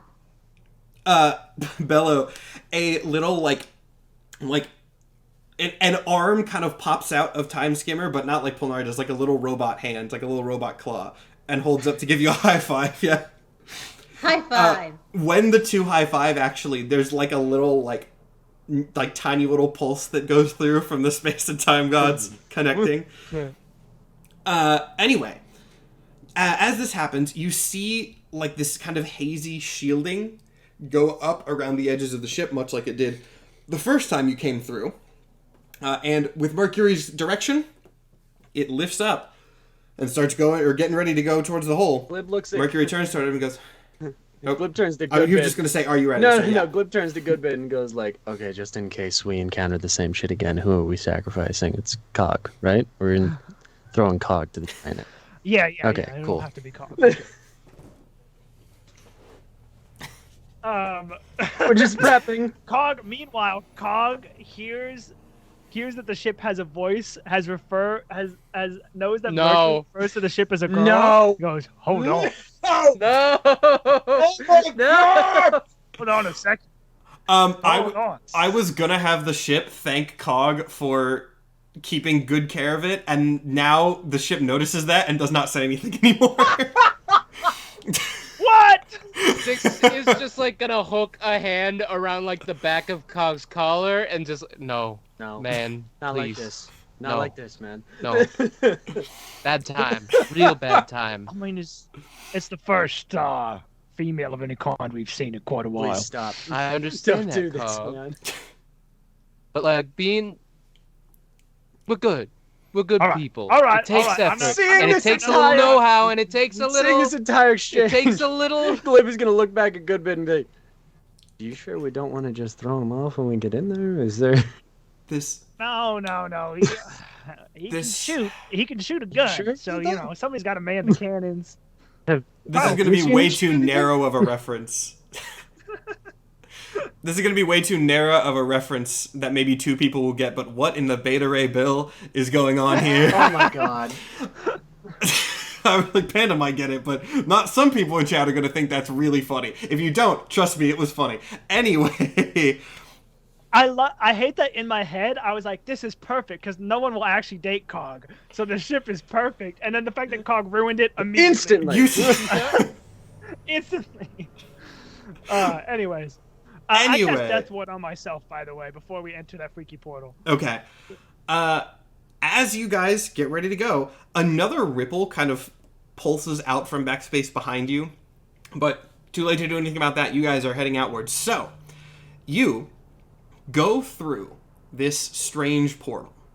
And as you exit it, you actually don't feel anything happen, mostly because Time Skimmer's shielding is very, very good. But it is a very strange experience looking around as you exit the portal, because as you go through this hole, if you look back, like you can't see Backspace at all. It actually, as you look through, it looks like the ship is just kind of manifesting out of nowhere, if that makes any sense. Like the ship is sort of just being created as it goes through.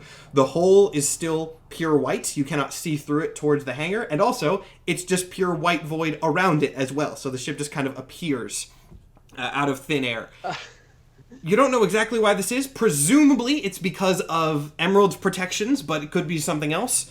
If anyone wants to Arcana check that, you can, I guess, but not a huge need to. Time Skimmer.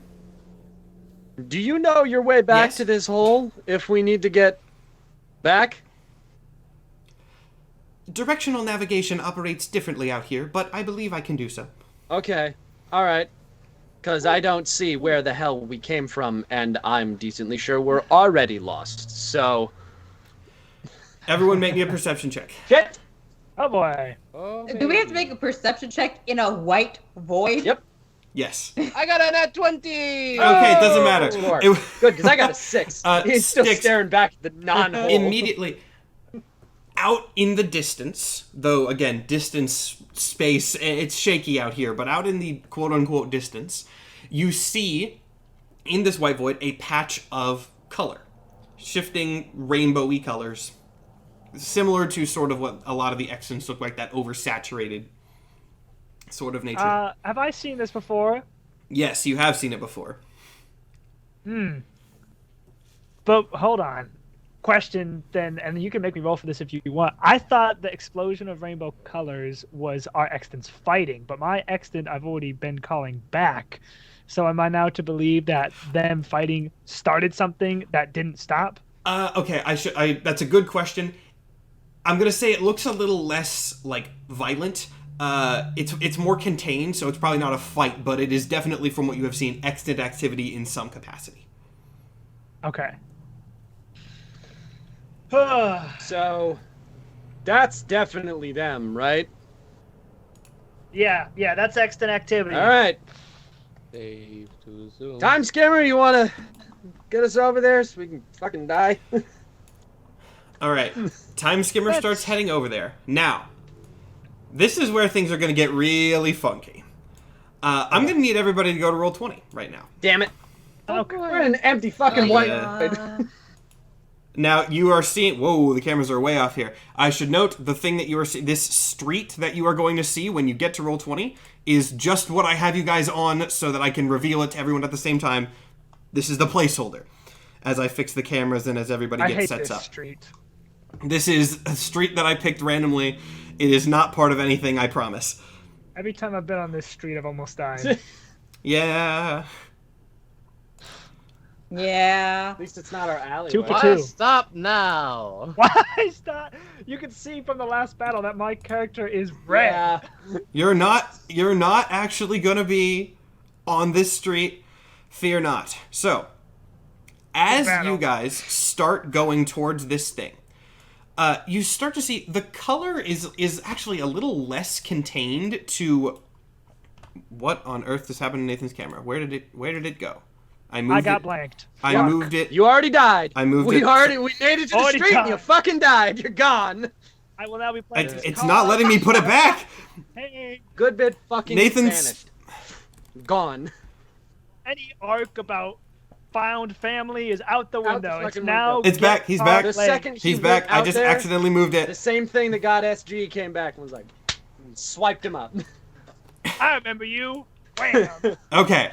Nathan's back. So, as you guys approach this strange color, you see it's not actually contained to one point. It's more like a field almost. Like the white void around you starts to become slowly more and more colorful as you get closer progressively until eventually you see off on the horizon a black speck that you can presume is the empty threat. Now, everyone's on roll 20? Yeah. Yep. All right, let me just take you guys to where a lot of the rest of this episode is going to be going down. Something Oh! new for this. God. What? What the fuck? What in the Earthbound? What? Oh shit! We got a ship. You guys are on this ship. I'll put your tokens on there when it matters. shit. Holy shit! Zoom out. Yeah, zoom out. Holy shit. God. Okay. Zoom out. So we're gonna die. I told you guys I was going to be doing some Yeah. fancy stuff on this I like one. the background. It reminds me of Magic Hand. from Yeah. Earthbound. Okay. All right, so Wow. you can see the ship on the horizon. Oh, it moves. It doesn't move. Okay. Okay. Great. So we're the left, right? You are the white and green ship, Empty threat is the black and white ship. Now again, your tokens are not on the ships yet, but if we get into combat right now, there will be. Holy shit. I don't even know. Can I look for the three people on the ship? See if I can see them. Yes, you can see. You can see them on the deck. Okay. I'll go ahead. I'll put some tokens on for them. Let's see. Do you guys have like color specific things that you want to have the exact amount of tokens for every person? So. Also, I'm realizing now something is really lagging. I wonder if me having the GIF is causing problems, which would be really frustrating because it was fine when I tested it, but now our cameras are lagging like crazy. Oh, well, no, they kind of stabilized. It kind of goes in and out. We can keep an eye on it. Yeah, okay. I'm calling blue. Maybe that's because I was changing tabs. For obvious reasons. Yeah, you're calling blue. If we're gonna be tokens and not our people, then tokens are gonna be easier for this case. I think I'll be white probably for my suit. I will be green. I actually don't have a white. I can just put. If you have a yellow, that works too, because gold. You guys can once I give yourself you control over the thing, you can move yourselves around the ship where you would like. Bella, what color do you want? Is there a black and a pink? There's a pink I can have, yeah. And then if you want Chaos Bella, we'll grab something else for that. Then we'll have the objective be orange, because I will have the Corruptor be purple. And then the Nihilist can be red, because... Actually, yeah, the Nihilist can be red, because Angie. And we have the Rejector. You do have the Rejector, yes, but I'm not going to put him in yet until he becomes relevant in this fight. NPCs, you'll kind of get how that matters later.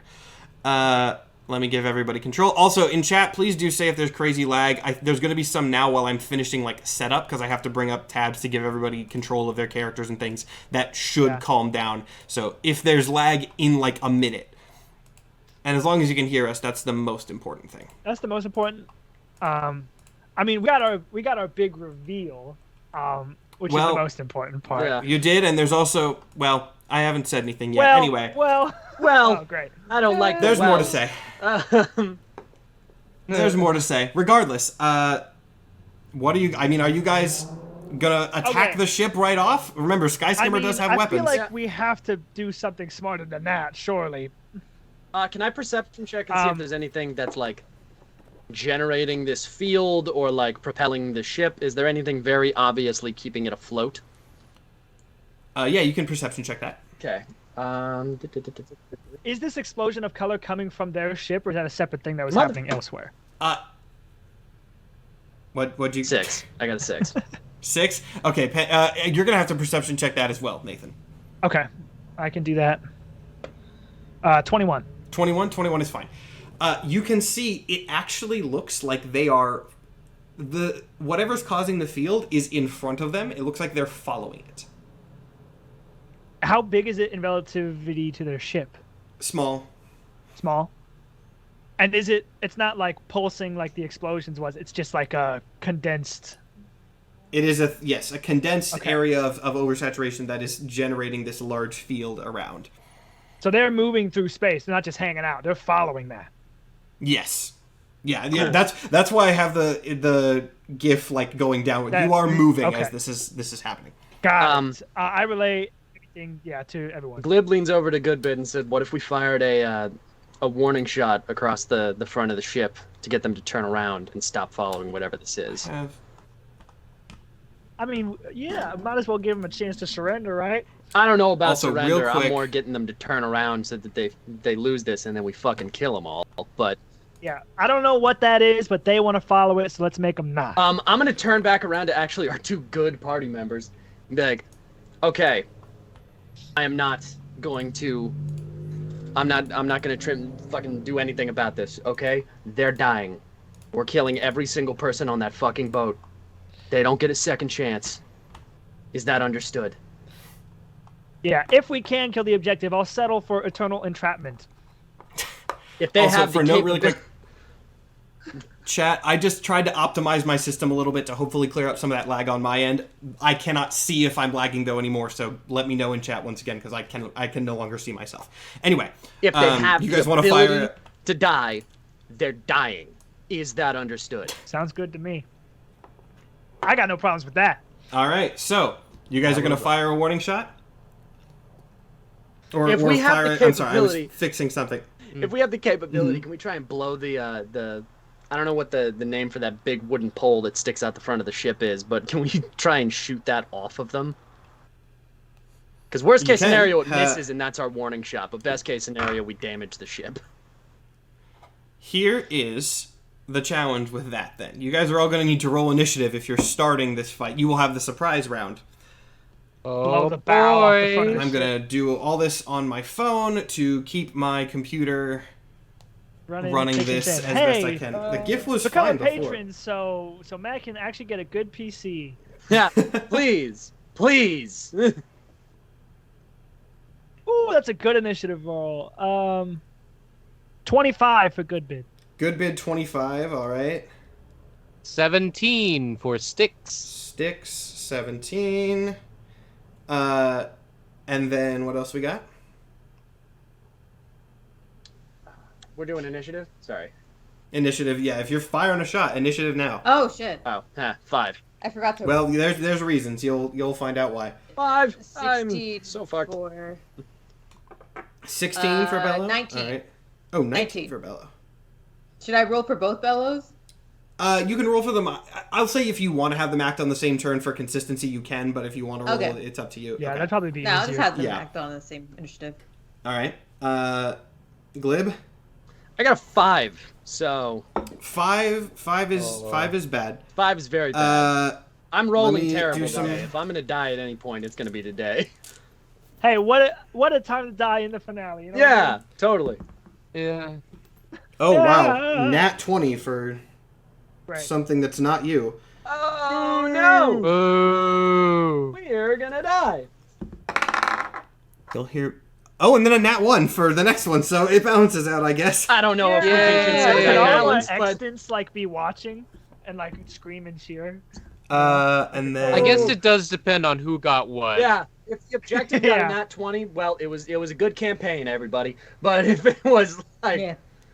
But if Declan got a nat 1, then we're in the clear. then we're in the clear.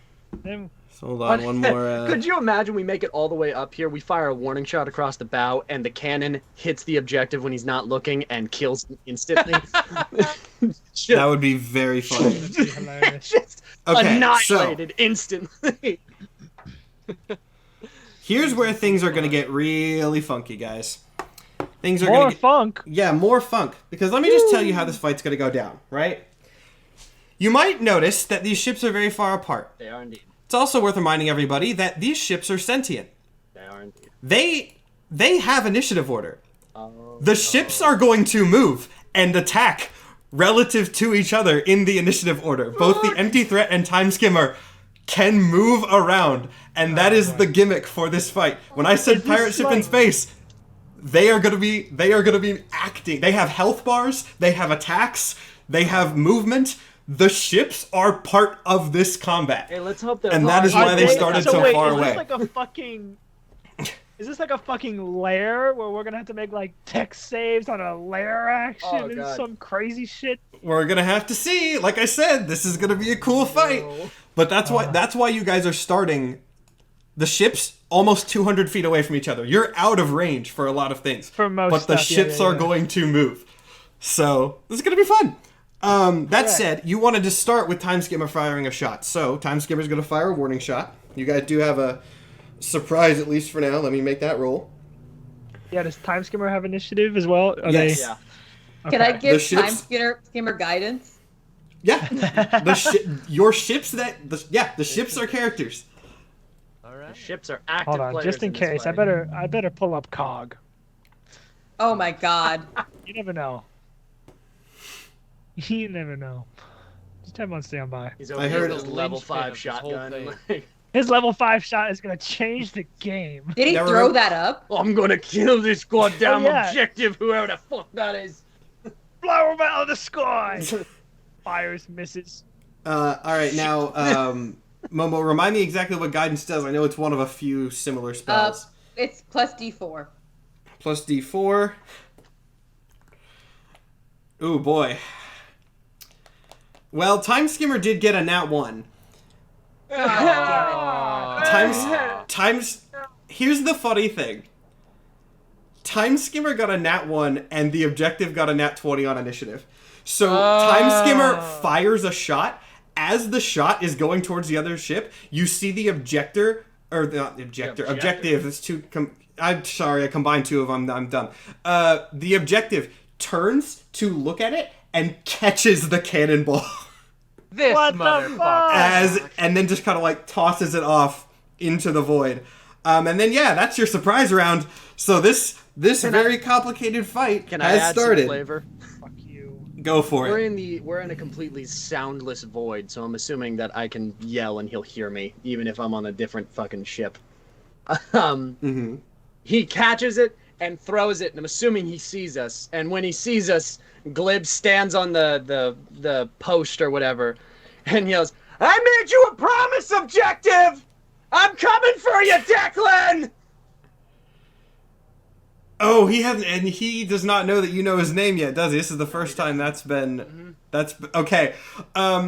It's hard to sort of tell his reaction because he's 200 feet away and wearing a mask, but, like, you can tell that he is looking right at you for what that is worth. Now, here's how this is going to work. Time Skimmer has initiative. Mercury is the pilot of Time Skimmer. They're kind of going to go together. So, you guys can give guidance or request as to where you want Time Skimmer to move. But you don't know where that is in the initiative order yet. So you can do that at any time, because you also don't know where the enemy ship is going to be moving. So just so that mechanic is set up, you guys can sort of on the fly tell Mercury where to pilot and have a little bit of, not exact control, not like 5 spaces to the right, but you have a little bit of control as to where exactly Time Skimmer goes. However, the objective is first, because the objective got the nat 20. So actually, he's just going to dip.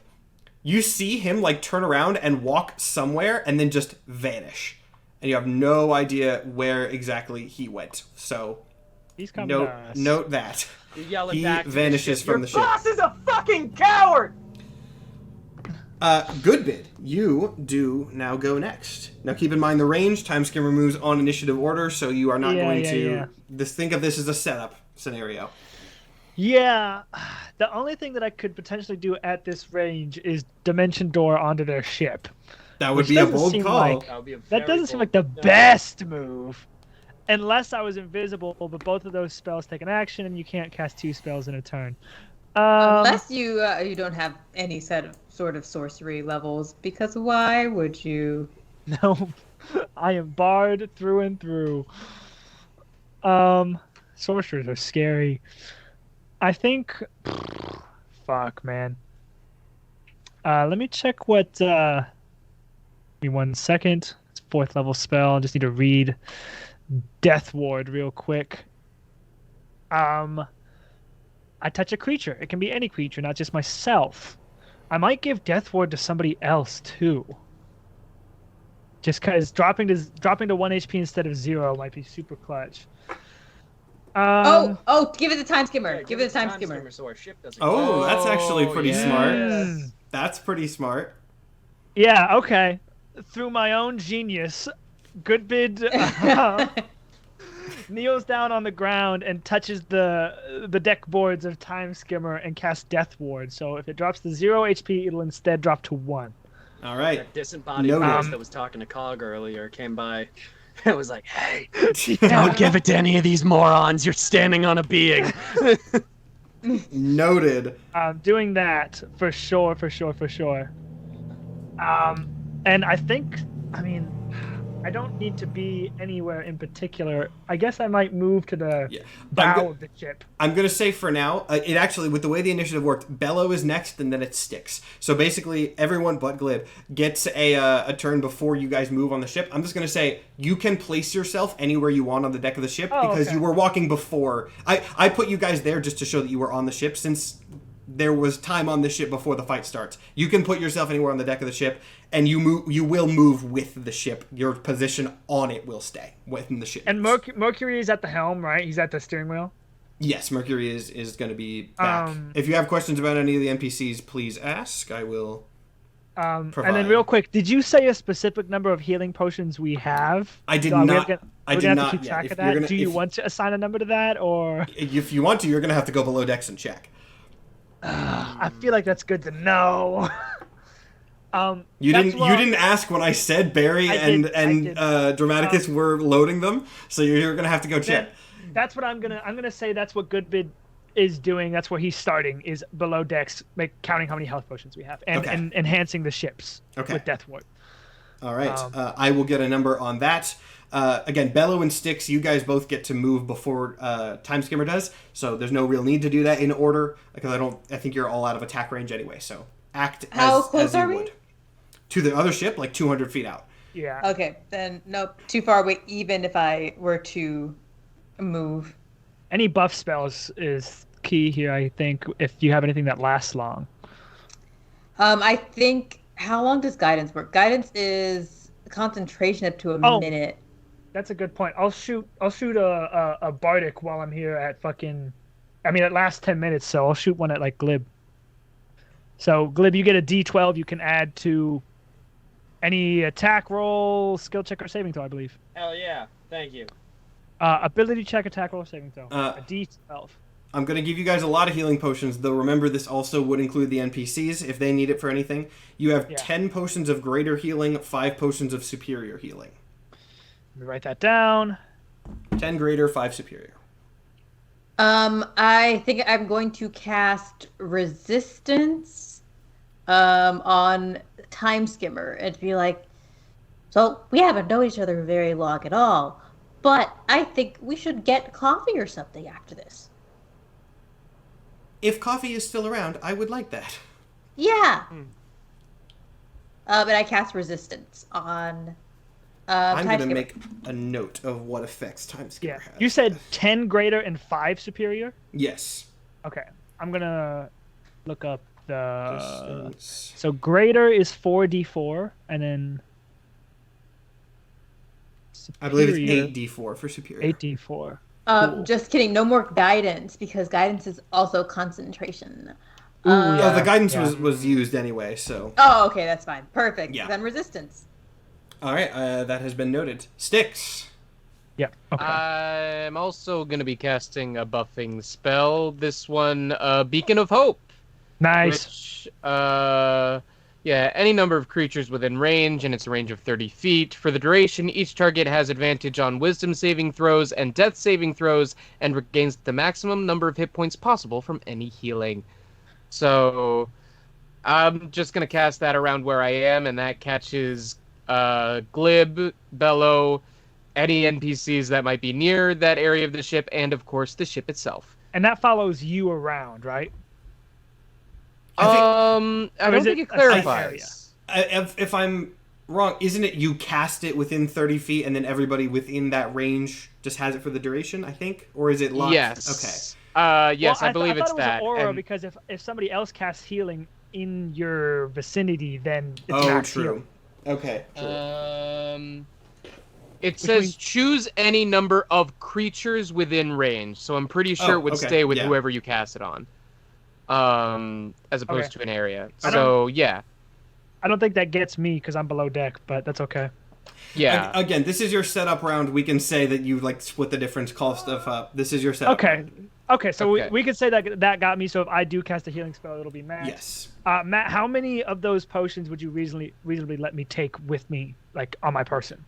I mean, how many bottles do you think you can carry at once? I would say one of each. I could probably maybe get on my like belt loops or something.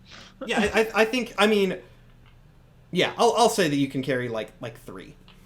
Okay, I'll grab 2. I'll grab 2 greater and 1 superior. That sounds good to me. So then we have 8 greater below deck and 4 superior. Also, people in chat are scared because I'm looking down at my phone. To save my computer power, I'm just tracking everything like initiative and health and all that on my phone. So don't be scared. I'm not making secret dark plans in the background. Anyway, In that case, it is Time Skimmer's turn. What is your hope? Do you just want to move directly closer to the ship? Do you want to move Definitely got to get diagonal, closer for sure. higher up, Their horizontal? receiver is gone, so we could try and fire again. And yes, you do That's have a Time Skimmer has an attack and a move. It is ultimately up to Time Skimmer what she does, but you guys can, well, up to her and Mercury, but you guys can give your advice or guidance if you would like. So,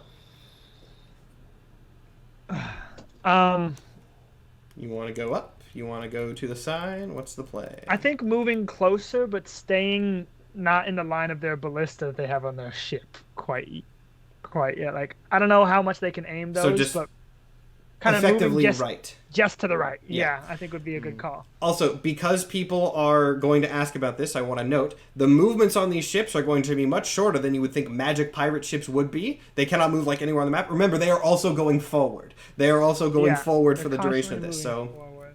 Okay. there we go. So you move a little bit closer. You do not have... I'll move up one so that you're all on the map. There you go. You move closer. You are now still not within exact range, but remember, Empty Threat also gets movement. So it is now Corruptor's turn. Corruptor is going to do a set-up thing, which you do not see the results of. So in that case, we will go ahead. Glib, Yes. you are up now. I don't think I have... You are a little closer. Fuck. I don't think I have any boosts that I can give anything. I need to write down that Eye of Death Ward on and Beacon of Hope. Styx, is Beacon of Hope concentration? Yes. Okay.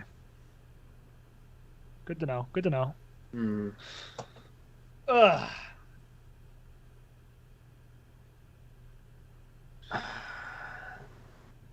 This really feels like we're preparing to die. Just saying. A little bit, yeah. Just saying.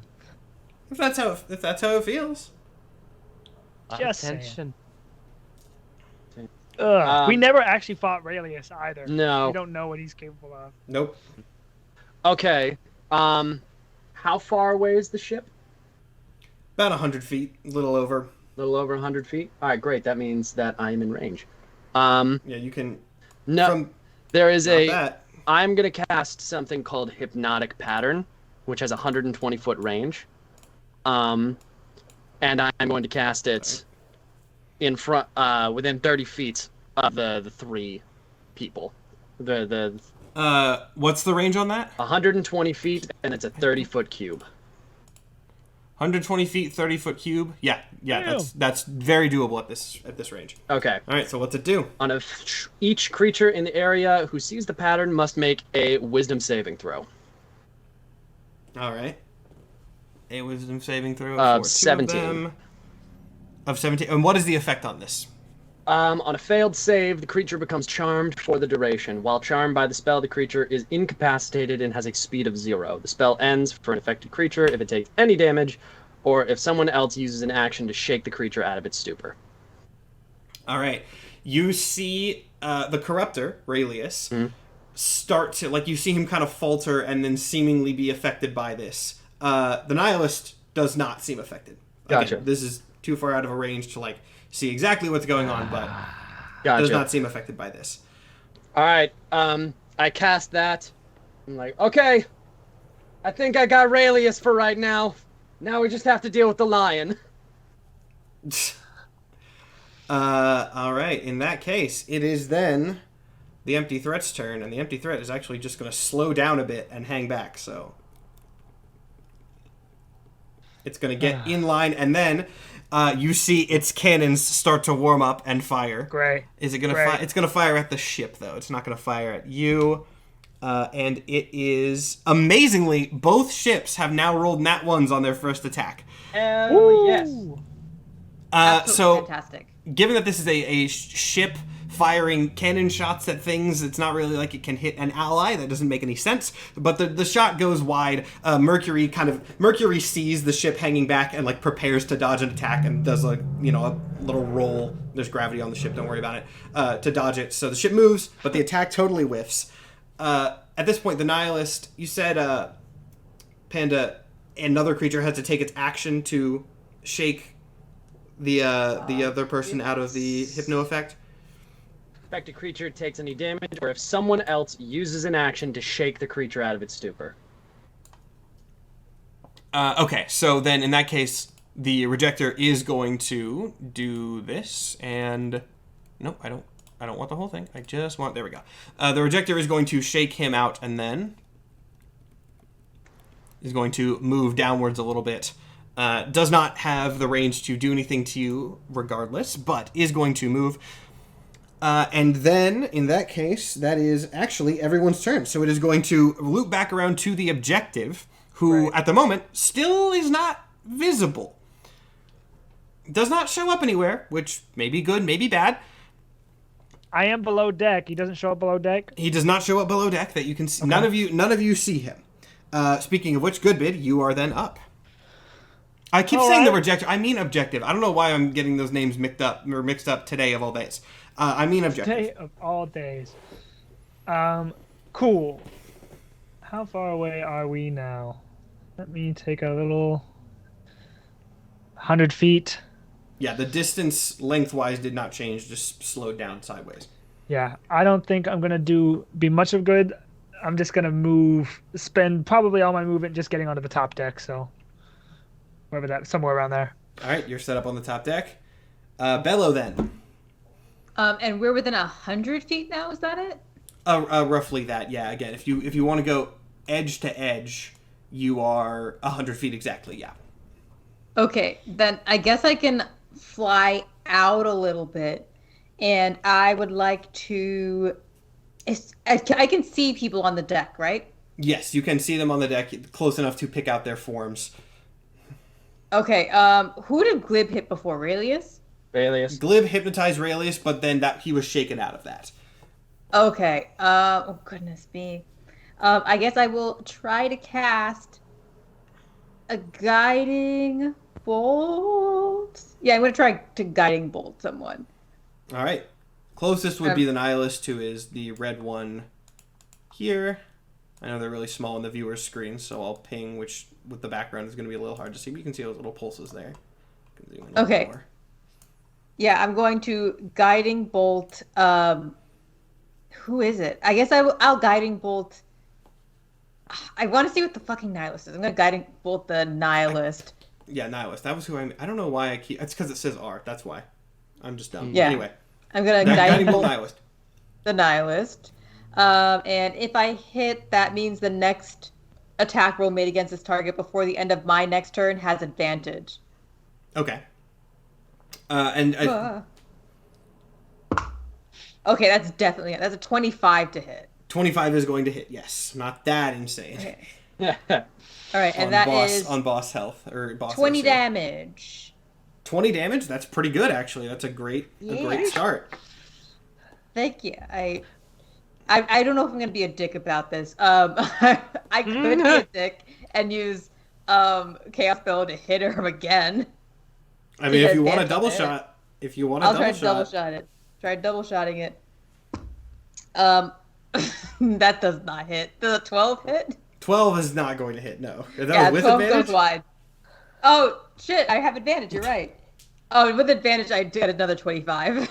Oh, all right. Bellows are ready to go. Tag team. That's a 22 damage this time. Dang, the Bellows really getting up there. So the nihilist runs off to the side of the deck. Cannot take an action because she used her action to snap Raelius out of stuff. But then once she gets to the side of the deck and looks over, just immediately 2 shots from the Bellows come in from the other ship. Styx, you are up then. I don't think I have anything that I can presently do. So... And that's okay. That is okay. That's the nature of the beginning of this fight. I will maintain my role of protecting people when need be. So... Hold your action. Hold your action. Yeah, I hold my action, and... actually, I'm going to stay where I am. All right. Liv's the only one I can shield right now, but that's okay. In that case, it is Time Skimmer's turn. Where do you guys want to move? Can we do a pit maneuver? What's a A what?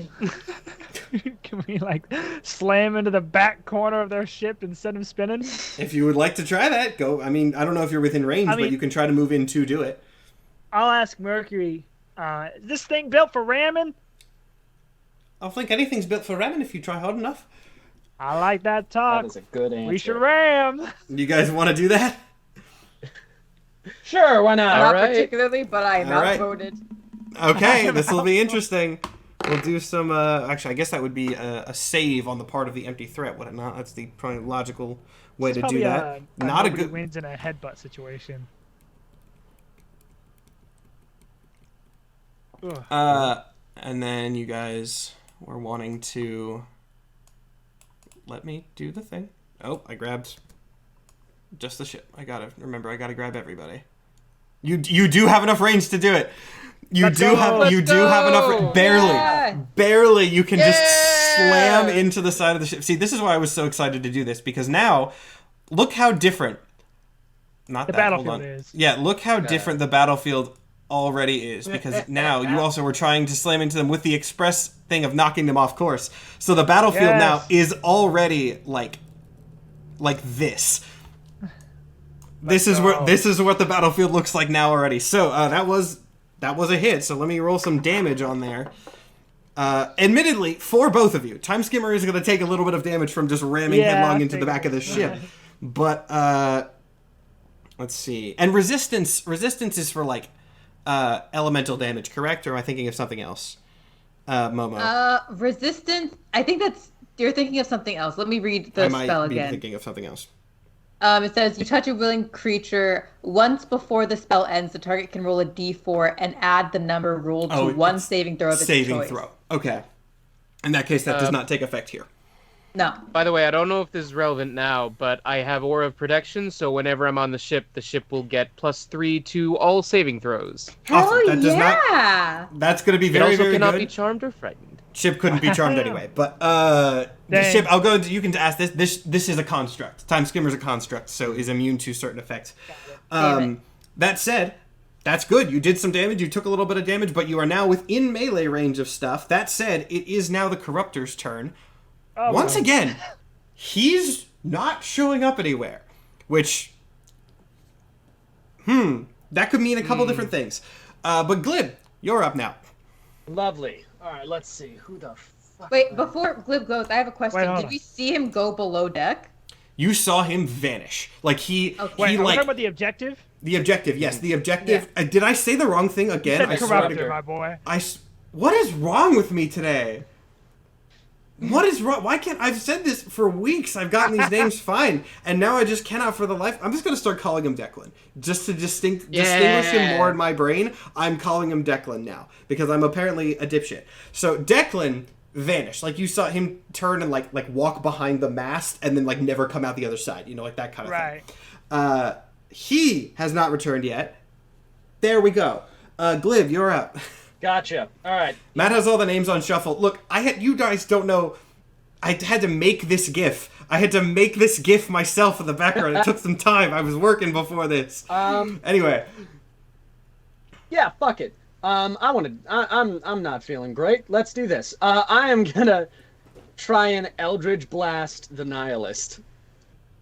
okay, go for it. From the deck. Let's see. I also think that I have that when you hit a creature with Eldritch Blast, you can push the creature up to 10 feet away from you in a straight line. So if I hit any of these, it's gonna push them back 10 feet. Okay. All right. Okay. Let's see. So, Eldritch Blast 1. God, I'm rolling terrible. 14. 14 is not going to do it, Yeah. no. Eldritch Blast 2. Not gonna do it. Oh my God. 24. I hit once. 24 will. Also, I just realized I'm going to put for the sake of explanation, I've moved the ship by accident. I have put Mercury at the helm. For anyone who's curious, Mercury is now. It's very tiny and hard to see, but Mercury is now at the helm. Right. Other NPCs, by the way, are there, but they're below deck at the moment. They'll come up when they hear this, but you'll have to consult them for things as they go. Anyway, Gotcha. Yeah. So So I got one hit. God damn, I got one hit. And that's going to be... Fuck me. 6 for damage total. And then 6 for damage? yeah, and then being pushed back 10 feet. And that's gonna be my fucking turn. So goes back here, kind of just like slams into the side of this.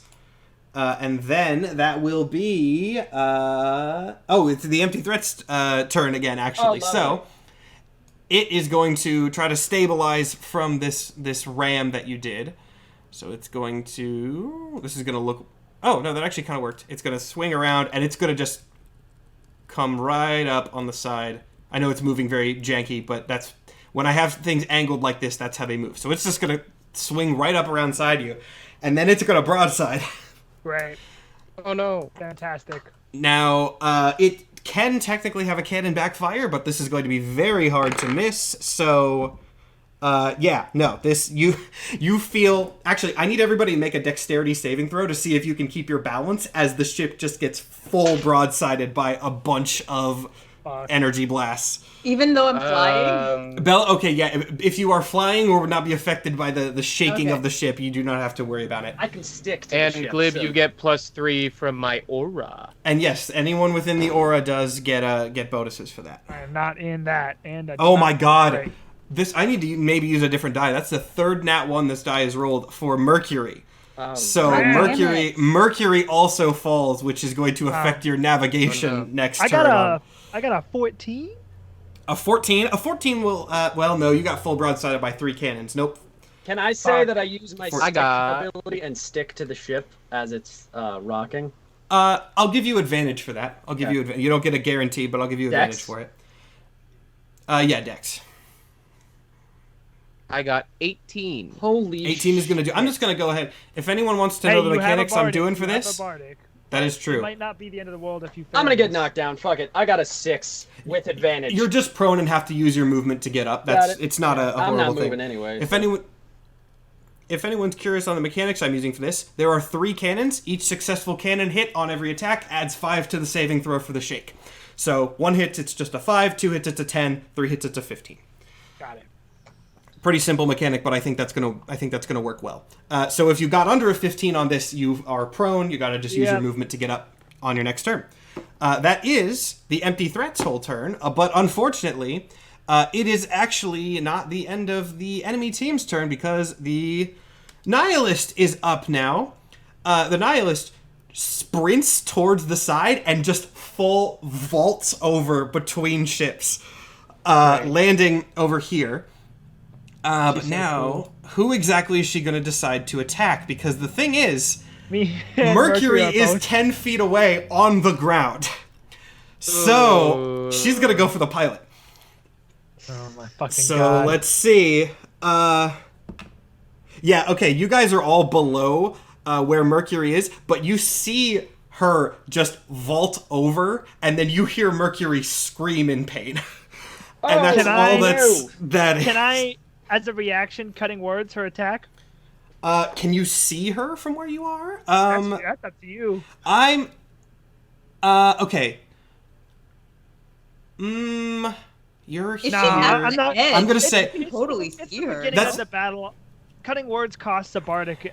I'm not gonna do it. Fuck Okay. it. Mercury can take a hit. That was the first hit. He's not a weak first. character. So, He can take it. all I'll right. save that shenanigans for Now later. that he is fully in, I'm actually going to give... Actually, he's going to act on Time Skimmer's initiative. That makes sense. So I'm just going to have him act on Time Skimmer's. It is the objective's turn now. And he is actually going to show up again, unfortunately for everybody.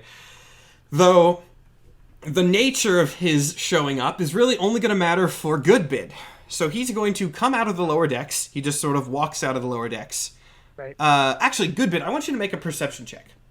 Cool, I could do that.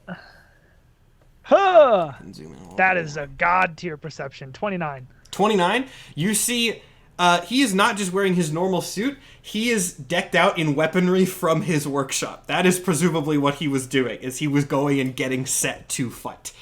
Great. And then, God. seeing Goodbid, he's actually going to fire at you first with a gun of indeterminate origin. What's your AC, Goodbid? I think he hits. 15, but I could cast shield as a reaction. Do you want to cast shield as a reaction? No. Fuck I it. would. Okay, would. sure, I will. We I don't will. want to know how his I'll gun cast does. shield as a reaction. Sure, my AC is 20. Your AC is 20. He actually still hits. Fuck you. Fuck! Fuck He actually you. still he rolled a 19, so he showed up again. He showed up again angry, but he's not too mad yet. He got really high damage rolls. He just pulls out a gun, fires off a shot at you. 18 damage. 18. He did roll What really hit? high on. He rolled really high on the damage rolls. Okay. That Damn! was. Tell you that was an abnormally high opening shot. He showed up angry. I don't know that. Yeah, you guys don't know that, but for the audience note, so that people aren't too terrified, though you should be a little scared. Anyway, that is his turn. Good bit. You want to shoot back? Fuck yeah. I don't even know if it's gonna fucking work, but it's worth a goddamn shot, I guess. Do I want to shoot back? I don't have my. I would like to. I use my reaction. So it's my turn now. It is your turn. Yes. Yeah, that was not just a. It is you're next after him. I have reason to believe we can't physically attack him, so I'm going to cast Charm Person on it. Interesting. Okay. So it's a Wisdom save of 17. Wisdom save of 17. He is actually once again going to pass that. Fuck. I don't think this dice is weighted because this dice is giving me a lot of low rolls and a lot of very high rolls. It's not hitting a lot of middle. He didn't roll with advantage for that, did he? You would not know. Well, no, you actually do know that. He did not roll with advantage in this case. Okay. And I already used my reaction to fucking cast shield, which didn't work. All right. Sorry. Well, that's my turn. No, it was a good idea, but it's only a first level spell. Where is he on the ship? Did you place his token? He is the orange one. Oh, so he fucking. Okay. Yeah, I he's thought he back showed up on the our ship. No. He's on theirs. He vanished and then just like walked out of the below decks. Okay. I guess I'll just stand up and fucking make my way. I use half my movement to stand up, so I can only get about that far towards Mercury. And that's my turn. All right. In that case, Bello, you are up. But Okay. my AC is 20 till it's my turn again. Okay, noted. So, thinking about the time I spent, I don't know, was it like 20 minutes, an hour I spent with Doc? That he was Yeah, just something rambling? like that, yes. Yeah. Would I have any reason to believe that ships need an energy source to work, even if they're alive? Roll me I want to say engineering check, but that's a Starfinder thing. I wish that would... Just roll me a flat intelligence. Oh, flat intelligence. Bello has a -1 to intelligence. Could Yeah. it possibly be Arcana? Arcana? This is more engineering than it is magic in this case. All right. Come on, nat 20. Also, someone said, I forgot... You know what If that players remember their inventory. 16? That's not awful. That was Yeah, 17 on the that's- die for 16. Ships probably do need some sort of power source. Yeah, that's a reasonable assumption. So if I were to sneak on said ship and take out power source, That could, from what you understand, that could work. If you need an inside of the ship map, I can provide. I was technically already here before. So yeah. Yeah, if you need it, No. so... Alright. I think what Space Bello was going to do is go invisible and use their movement to get on the ship. Alright. I don't know how wide is our ship. Is every block The 5 feet? squares... I don't know. The squares don't exactly correspond Yeah. because with the way that I needed the ships to move around, it would have been too much of a pain for that to work because I knew they were going to be rotating. Okay. Just use a measurement. It's 35 feet. Okay, so I can get like up to here. I used my action to go invisible, so I am now invisible, sort of. I've left Chaos Bellow to stay here and fight, though. Okay. Is Chaos Bellow doing anything, or is that going to be... Chaos Bellow is... I'm a little scared of the objective. But from what... I don't know if I can hit him with any spells, but I feel like if I can't directly target him, area of effect might work. Potentially. Do I have any area of effect spells?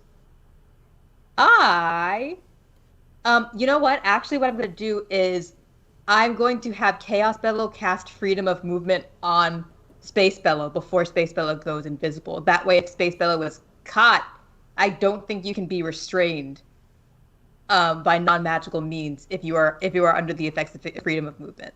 Okay. So that's going to be Chaos Bellow's action. I'm going to save all of my sorcery points for when I desperately need them. And yeah, that's going to be my turn. All right. In that case, Styx. People are in melee range, so what do you want to do?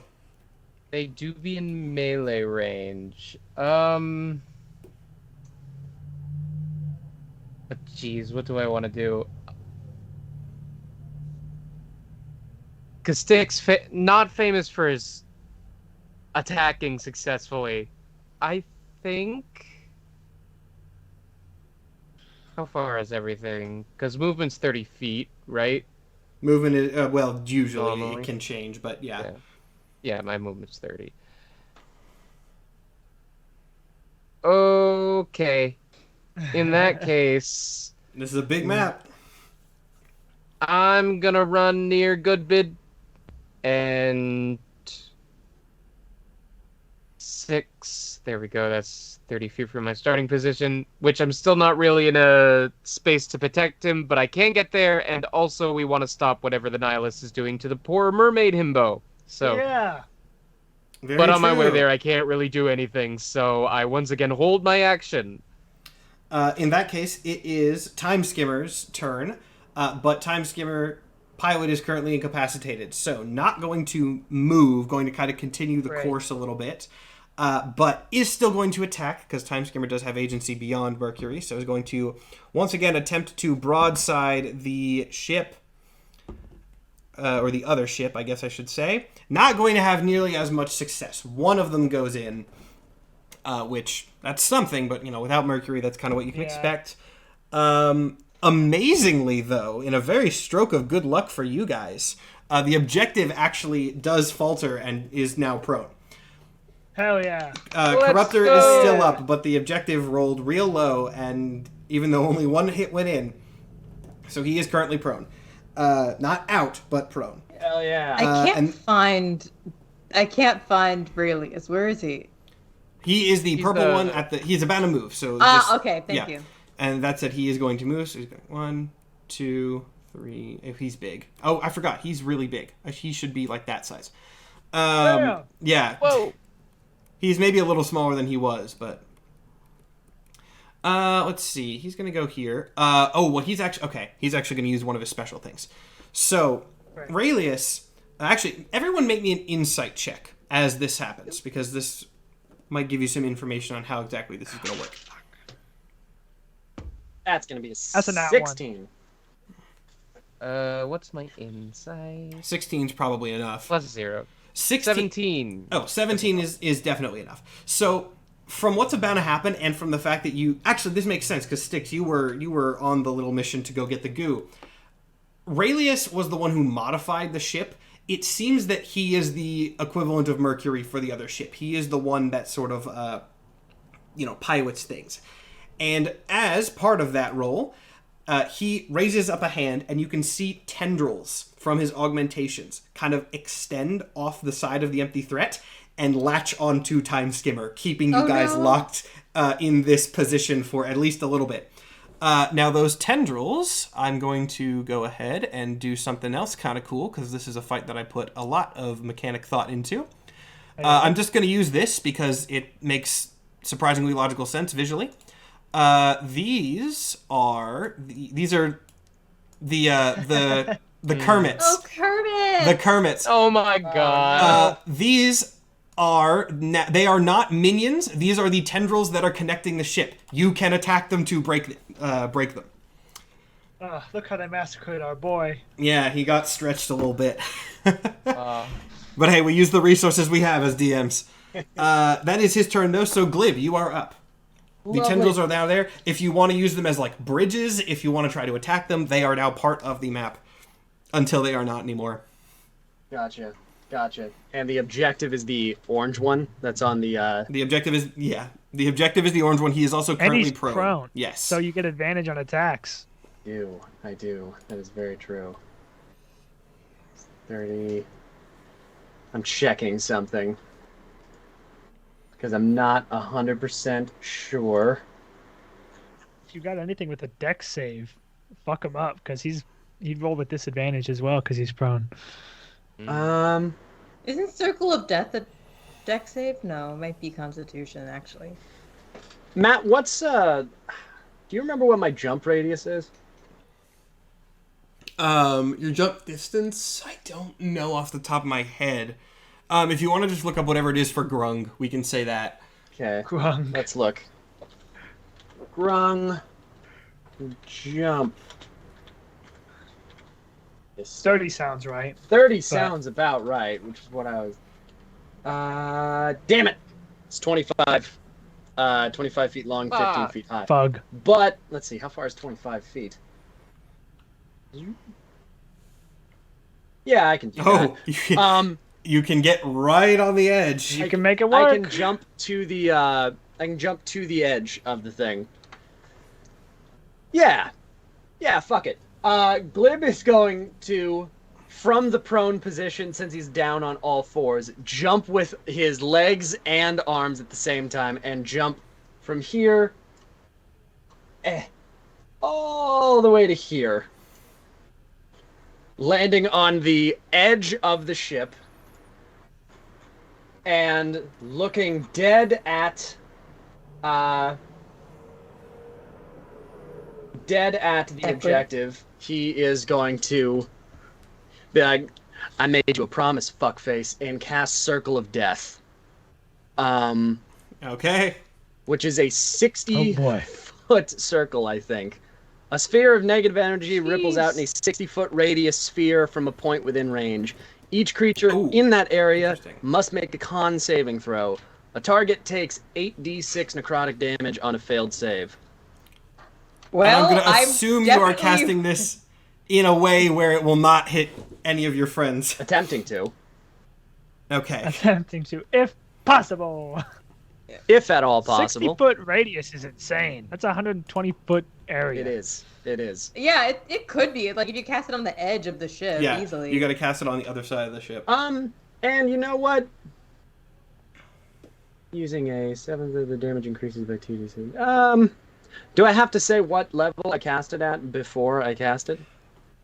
Or do I get a wait to see if it works? I think you have to cast it a level first. Also, I need you to ping where you are casting this, like on the map. How do you ping again? Just if you're on the cursor, hold down. There was the little blue one up there, and it might be you're casting. All right, you're casting it there. So actually, no, hold on. I'm casting it there. You're casting it on him? I'm landing right in front of him and then casting it on him. So you will hit everyone. Unless you will also hit Time Skimmer. Hold on. How far is 60 feet from here? Yeah, fuck it. I'll cast it like 40 feet off the opposite bow. I'm gonna land right in front of him and then hold my arm out. Okay. So that it hits him from roughly right about. I want it to hit everybody. Okay. In that circle, that will hit him. All right. Momo was right. I needed to have you measure it to see if you would hit your own ship. Yep. All right. Now, you said that was a Constitution saving throw? Constitution save. All right. We're going to do some other things first. So, constructs and Constitution are weird, and I always forget how exactly they work. Is it that they auto-pass? Hold on. I thought constructs... They don't have Constitution. Yeah, Or- we do. I play No, a I might be thinking of Warforged. Pathfinder. In Pathfinder and Starfinder, they don't have Constitution at all, which is very weird. Ah. It's just not a stat that like applies to them.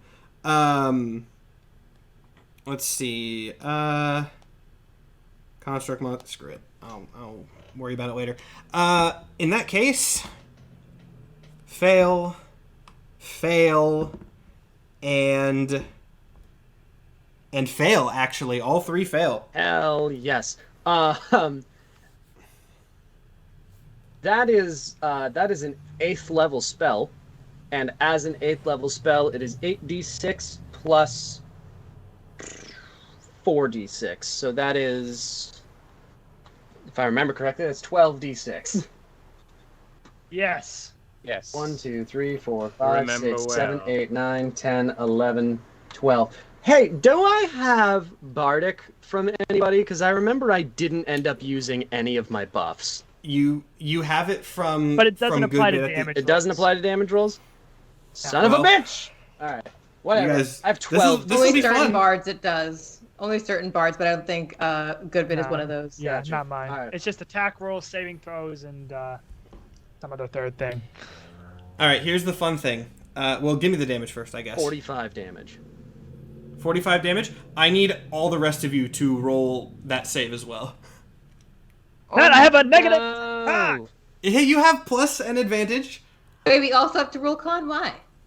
because of a thing the objective's about to do. Oh, of course. Oh shit! Makes his oh, yeah. reality everyone You else. you really did just throw a gigantic spell at this man without figuring out exactly what he did first. But Did hey, you say we roll with advantage? Is that what I heard? you roll with advantage because of Mike, I believe, correctly? Or no, Mike gives you a +3. Wasn't there something else that gave you advantage? Beacon of Hope gives Beacon of only Hope. advantage on wisdom saving throws. On so wisdom no good for specifically. con. Never mind. Yeah, I it's misheard wisdom that. and death saving throws. What- In that the case, you just have con a have? +3. What's the con save? 17. Okay, I got a 17 on the die for a okay, 19. What's my con? I gotta get an 18, 19, or 20. I'll do the players. Well, players win Oh, ties. I'll do defenders I- win ties on So player wait, v am player. I within the +3 for saving throws of Styx? What's the range on his thing? No, the +3 only works on wisdom saves. Is that what he No, said? there's Styx has two different things. There's the advantage on wisdom save and +3 on saves. Right? Okay, great. I believe that is the case. Styx, am I in that? +3 You on were in save? it. If it's 30 feet, Oh, wait, if no, it's 30 +3 feet, on- yes. +3 on saves. No, because my auras are a range of 10 feet. Oh, 10 feet. unfortunately. Okay. Fuck. Alright, The I need the a- ship be has it. pretty- Though. I am The ship about has to it. Oh, fucking okay. kill The ship Good does Bid. have it. Whoopsie. I'm in an 18, 19. I'm just Yeah. gonna roll an Ship's 18, 19, fine. or 20. It's gonna be fine. I kept hitting isn't a nat shit on my one. table. That's a nat Ah, 1. Oh That is a nat no. one. So it's I 0. kept hitting shit on my table and had to re-roll 3 times. Rolled like ass every time. I got. What the fuck did I get? Is it Panda, 12. remind me, is it half damage on success or no damage on success? Let's take a look. Half as much damage on a successful one. Okay, so the ship still takes a little bit of damage. This isn't really like a shaking the ship thing, so I won't make you roll for prone, but take the damage as needed, players, How much because damage was it? 45. Now, God damn. here is the thing. Glib, you cast this thing on the bow outside of the ship. Yep. And as you cast it, you see the objective kind of like, it reaches him, and he sort of like looks at it. It does still hit him. It does still hurt him. He is not immune to it for what that is worth. It also hits Raelius. But as it hits him, you see him kind of like wince and then make like a little movement with his hands, at which point the wave sort of re-emanates from himself and blasts over everybody else.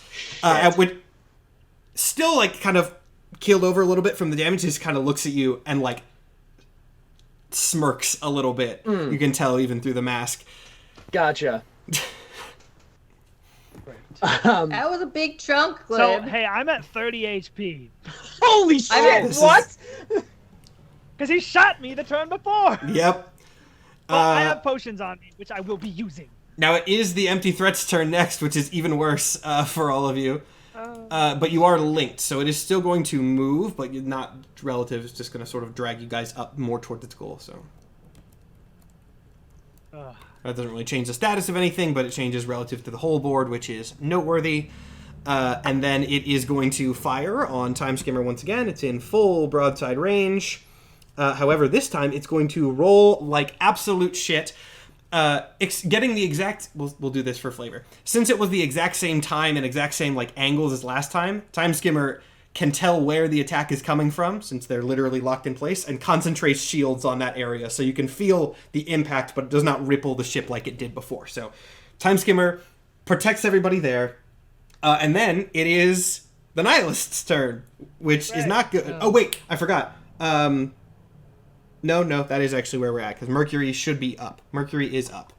I forgot that at the very least, because I said he was going to go on Time Skimmer's turn. And since I skipped that, we'll have him go now and then the Nihilist. So many things for me to keep track of in this fight. Anyway. Gotta love it. Mercury, actually, you know what? Mercury's going to try to do something fancy. We'll do. And he rolled good on it, actually. He rolled good.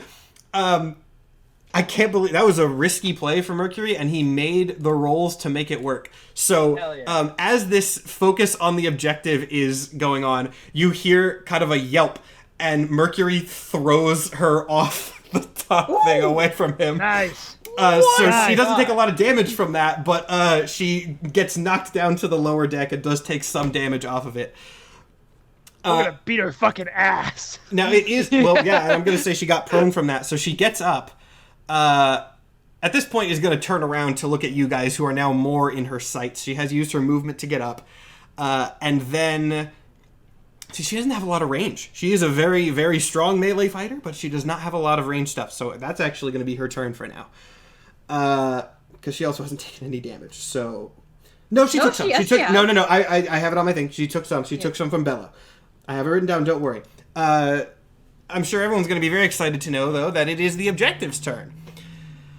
Do we want to break before or after his turn? I was going to say entering third round of combat. Let's break after this fight, because it's going to be... Because look at where everybody is in relation to the objective right now. Look at where Glib is, and try to guess what's about to...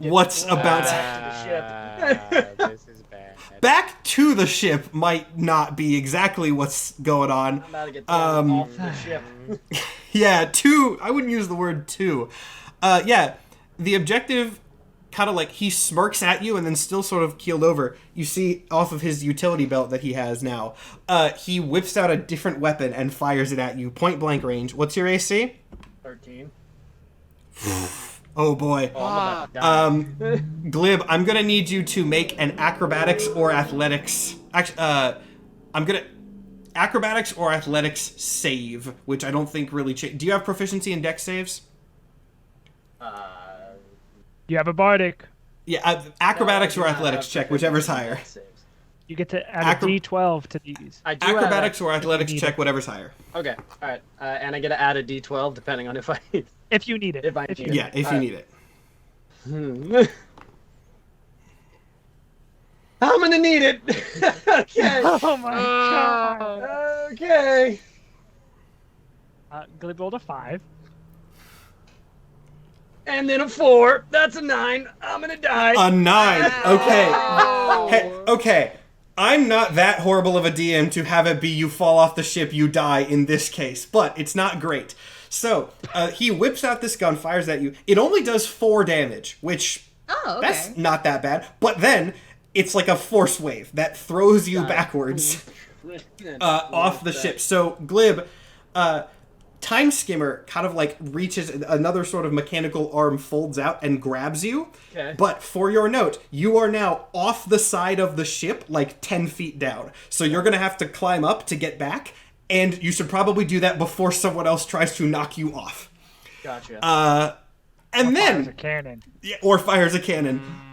Or the Corruptor tries to use his tendrils to knock you down. There's a lot of things that could happen here. And we'll find out which one of those happens in a couple minutes when we come back. After the break. All right, we'll see you all in just a few minutes. While we were off, we were having a brief discussion that I paused because I wanted to have the final sort of ruling on live, which is the age-old question of, is drinking a potion in 5e a action or a bonus action. And I have come up with a ruling that I did just make up on the fly 30 seconds ago, but I think is kind of funny. You can do it as an action and just do it, or you can drink the potion as a bonus action, like fast, like shoot it. And if you have to roll, though, just a flat roll. And if you roll a 5 or below, you spill it. So you can drink it as a base action, or you can shoot it and have a 25% chance to spill it. So I think that would be. I think that's Does good. that sound fun? I think that sounds fine to quirky me. and fun. That sounds like a good idea. People in chat are saying bonus action. Nathan just looked it up. Apparently, the official ruling is action. Yeah. Well, Player's handbook says drinking. Yeah, drinking or administering a potion takes an It's action. an action. I've Allegedly. always seen it played. It's a bonus action Alleged. to drink a potion yourself. It's an action to administer it to someone else. Apparently, this is a hotly debated topic. I think my idea of you can either drink it carefully or you can just try to do it fast and maybe mess it up sounds fine. So, someone says 3 or below, don't want to risk it that. Okay, you know what? That's fair. We'll balance it like that. So you can shoot it, but if you roll 1, 2, or 3, you spill it. That's a little better. That's a odds. I think that's fair. 15% chance of fucking it up. I think that's fair. In that case, we're gonna go back to. I actually realized I didn't put us back on the battle map when I should have, and I fixed the cameras for the wrong. You know what? Hold on. I put us back on the main screen and fixed the cameras, and that's not where we are. why am I so As I was saying though, I'll talk. I'll talk as we go here, so that we don't have to have dead air. It is actually still the objective's turn, which I'm sure is going to scare everybody, but he does just have his move action left. He did his... Oh, wait, no, he was prone. Yep. So, never mind. I was going to say he has his move action left. He was prone, so he's going to spend his move action to get up, so that actually is going to be his whole turn. So that was a little bit of a dramatic setup that went nowhere. Momo, good job. Your camera didn't change. I win. I'm proud of you. I win. Momo wins this break. Let's see. That means next in initiative order is Goodbid. Yeah. I don't think I went this turn. No, you go next. Oh, I do? You go okay. next. You're after Yeah, me. it's with the way that the initiative works. It's actually most of you guys at once. It's Goodbid, Bellow, Sticks, Okay. because it was 25, 19, 17. Well, I'm hurting, so I'm absolutely You are gonna hurting. try and bonus action heal. It'd be really funny if you failed it would on the be, first 'cause I'm roll gonna after be I make using this a ruling. superior one as well. Oh no. I mean, I mean, it'll be fine. Because where the fuck But is? when you spill the whole thing, or you just get half healing? I'm gonna say you spill it. The whole thing? Yep. Yeah, Oh. You tried to, I don't know. That seems fun. That seems You fun. tried to Just don't shoot a roll whole below potion. 3. Right? Yeah. 10. Okay. Wait. 10. You're fine. You're fine. That was scary. So 8d4 plus 4 or plus 8. Jesus. Oh wait, hold on. I can't have. That is such a widely trying to different mo- number, Nathan. 8d4 plus 8. I'm gonna have to do this fucking 2d4 at a time. Huh. Oh, I can just use D&D Beyond. What am I doing? 1, 2, 3, 4, 5, 6, 7, 8. Roll. God damn. 20 plus 8. 28. That's pretty That's a good. pretty That's decent roll. not back to full, but back to full. I am close. 58 out of 93. 58 out of 93. All And right. that was See my worse. bonus action, which means I'm going to use my action to fucking fire a crossbow at this nihilist. That would make sense. Sweet. So I'll just roll to hit then. Is 13 gonna do it? 13 is not gonna do it. Well, okay. And then I'm gonna spend the rest of my movement. I got 30 feet of movement to.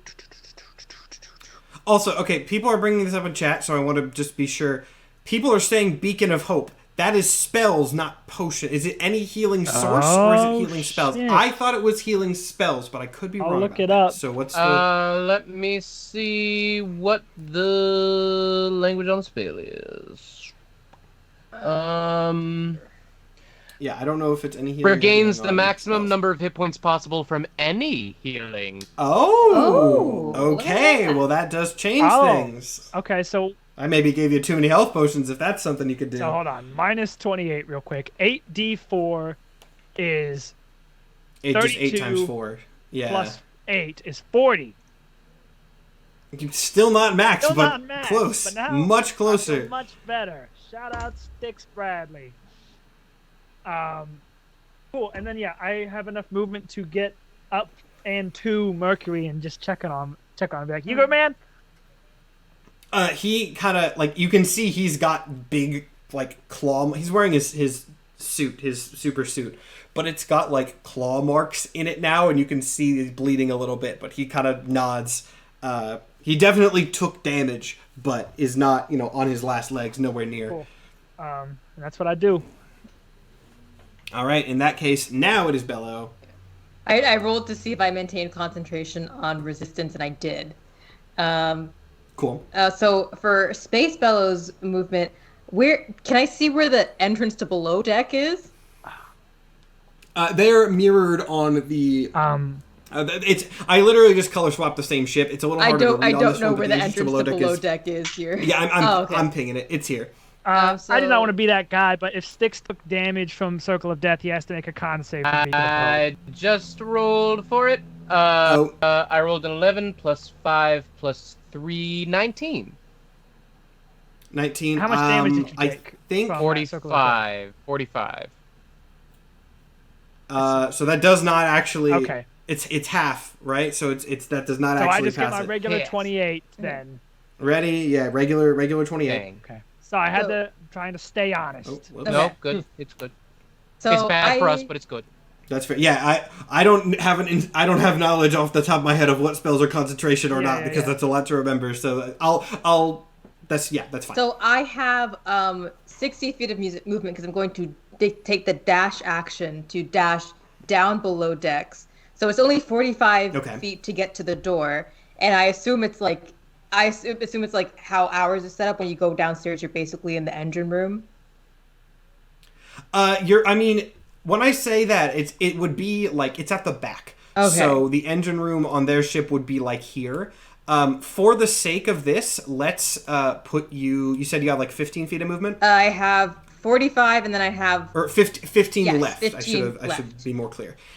In that case, you got to go Yeah. down. So 5 down. So I'm going to put you 10 feet towards the engine room. For note, Bello, I'm going to that you are under the ship. Yes. You're below decks, but I'm just leaving you there for convenience. Yes. The engine room is going to be back here, is where the engine room is, but you do not have enough movement to get there right away. I do not. That's my dash action. Let's see. And- what would Chaos Bellow is not on the map, but is Yeah, I actually will use a non-token for Chaos Okay. Bellow. There can be Chaos Bellow. I don't have control over Chaos Bellow. No. That would make sense because Yeah. I just put that on. Also, yeah, you guys are seeing my DM side of things to save on. Okay, thank you. On power there. So now you see- Chaos okay. Bellow was, I believe, I can't remember, but I believe like over here, like close to Styx. Yeah, put wherever. Let's see. I believe I am going to move a little bit, still to stay within Styx's aura, but definitely within enough space to hit the nihilist. Oh yeah, can easily hit her. Where are my spells? I apologize. I think I am going to again hit her with a guiding bolt. Let's see. Do I even have any more spells? I do have plenty of first level spells. Where are you? Okay, that might actually hit. That's a 16 to hit. A 16 to hit. A 16 will. No, Dang 16 it. actually will barely not. I was thinking real close, but no. I bet her AC is like 17 or 18. She has the. Yeah. I was about to say, yeah, she has the lowest AC of them, but it's not low. Curses again. Actually, I might have something I could re-roll. I have like a bunch of things I never use because I don't know how to. There's like favored by the gods. What's favored by the gods do? If I fail saving throw or miss an attack roll, I can add 2d4. I can only do that once. I'm not going to risk it this time. 2d4 off a 16 is a good shot at getting a very high roll, but yeah, but I feel like I'll say that if I fail a saving throw, which I very well that is true. could If do. you want to save that for defensive. Yeah, I'm gonna save that for the defensive, and that's my turn, I guess. All right. In that case, Styx, you are, I think, now actually within melee range of... you are. Bad idea. The Styx is gonna run over. Bad idea, bad idea, bad idea, bad idea, bad idea, bad idea, bad idea. And Plasma axe! he is going to activate his axe and swing. And I don't think I actually said it's a strength weapon. It's like your other axe, it just does more damage, in case I did not say that before, which I don't think I did. Gave you the damage, but not I that. haven't used this die since I rolled like 3 d20s in very short time last time. Okay. So hopefully it's still got a little Okay. bit of magic left. We can hope. Magic's dead. I got an 11, so does... Well, 11 with will not. Well, no, with my add for the axe, that becomes 17. So Oh. does 17? 17 will! Let's go, baby! Okay, then let me work out how much damage I am doing, because I have the Starfinder stuff on a different page, and then anything I Yeah, add it's for just character- 3d10 and 3d10 but fire. 3d10 plus I get 1d8 from improved divine smite, and I think I will also use I'm gonna use a branding smite, which also deals an extra 2d6 radiant damage. So Gonna do a big hit. All right. 3d10. I'm gonna do those online. No, not that.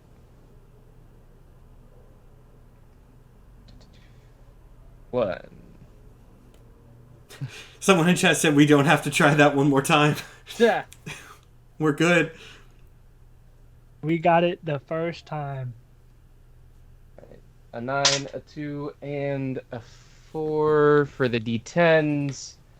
I should do math intermittently so I don't lose my Down. place. 15 plus 2d6 we'll roll.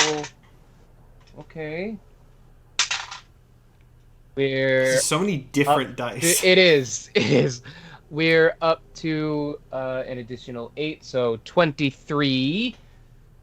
23. And then the d8. There's more. This is so many different types of It is. dice in one attack. Okay, that's Usually it's just like a bunch of the an same. even 30, baby. Even 30. All right. So yeah, that's a lot of damage onto the nihilist. She actually, you know what? We'll say the last time you interacted with her, you just had your normal axe. So you swing down with this axe, which she's busy with other things trying to figure out what Mercury is. So she's hears you coming, turns around, raises up like an arm to block the axe, and it's a fire axe now. Yeah. So yeah, it like very heavily slashes into her arm, does a lot of damage. She doesn't seem to be particularly hurt. Actually, roll me an insight check. All right. Oh shit! I bet. That was enough of I it. bet she's like a strahd asshole that like every new round gains like a bunch of hit points. I think she just doesn't care. I got a 15. Yeah, like the damage is definitely done. It just does not seem to shake her or anything like that. Like, as you'd kind of expect from her powers, she is not letting it affect her, combat ability in any sense. But the damage definitely goes in for that. So, good big hit. And then I get a second attack because that is the class. Angry Sticks today. Nope, that one's not gonna hit. That one misses. Less angry, but hey, that first one was huge, so that's something. Huge. Now, it's back to Time Skimmer's turn, but you guys have some options here. Mercury actually, good bid. You know what? you're the only one who's not actively in combat right now, and Goodbid, you are right next to Mercury. Yeah. So Mercury is going to turn to Goodbid specifically, since he's right there, and ask if there's any specific things that you want, like, strategically to do right now. I'm going to go ahead and tell you... Did I see Glib go overboard? You know what? I'll have you make a perception check to see that in a bit, because you were doing other things. But let me run through the options really quick. So, Skyskimmer has, or both of the ships, Timeskimmer and Empty Threat, have movement. Much like a character, in most cases, you could use the action to dash and move farther. You cannot do that now because you are tethered. Yes. So, the actions that you have available right now are, you can have Timeskimmer attack again, or you can have Timeskimmer attempt to use some sort of mechanical arms to break the tendrils and then move. Because right now you cannot move at all. So you can use your action to fire or to try to break the grip. Now, you can roll your perception check to see...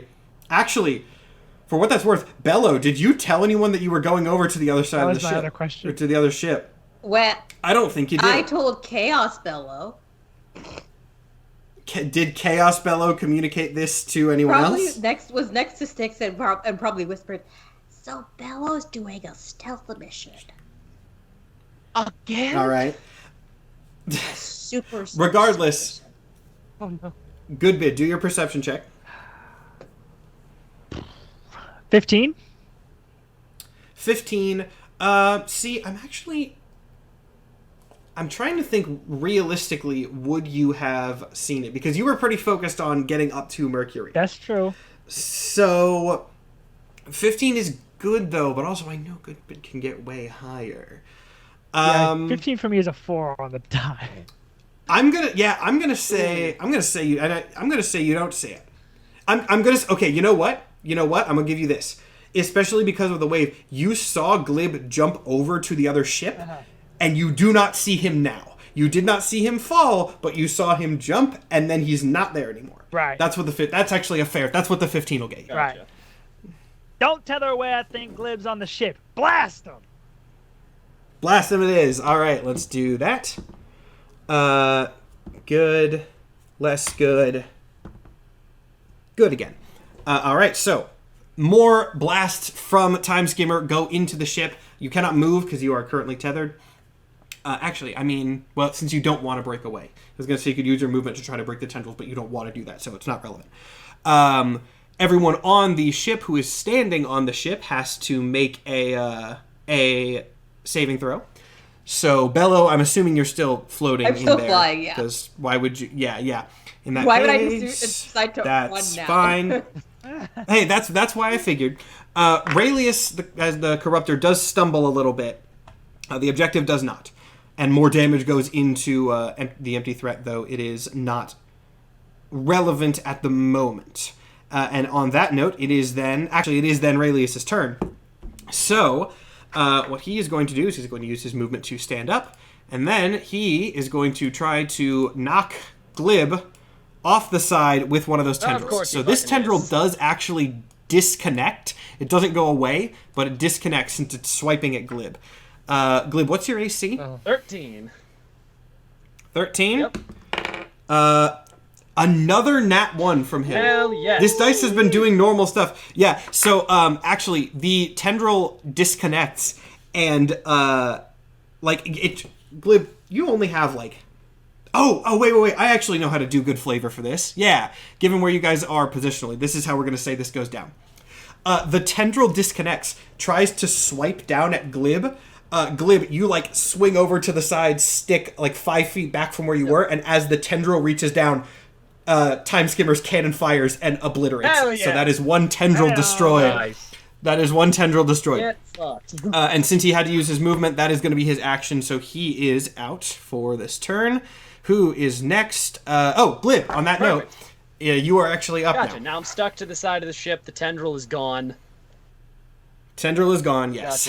Gotcha. Do I really want to spend this on this? Oh, I also want to say one thing that I don't think I've said yet, and this doesn't matter, but just for note, this is a ship combat in space. You can go above or below the other ship. Yeah. If you would like to do that. Just for note. I don't have a great way to show that visually, but we'll deal with that if it comes to it. Anyway, yeah, I would climb up. Yeah. Or in some way. I'm debating something. Oh boy. Weird time to do that, but all right. Cool, whatever you want, I'm bud. debating an idea. Because technically I still have a 7th level spell slot. And the empty thread is technically a being. Yeah.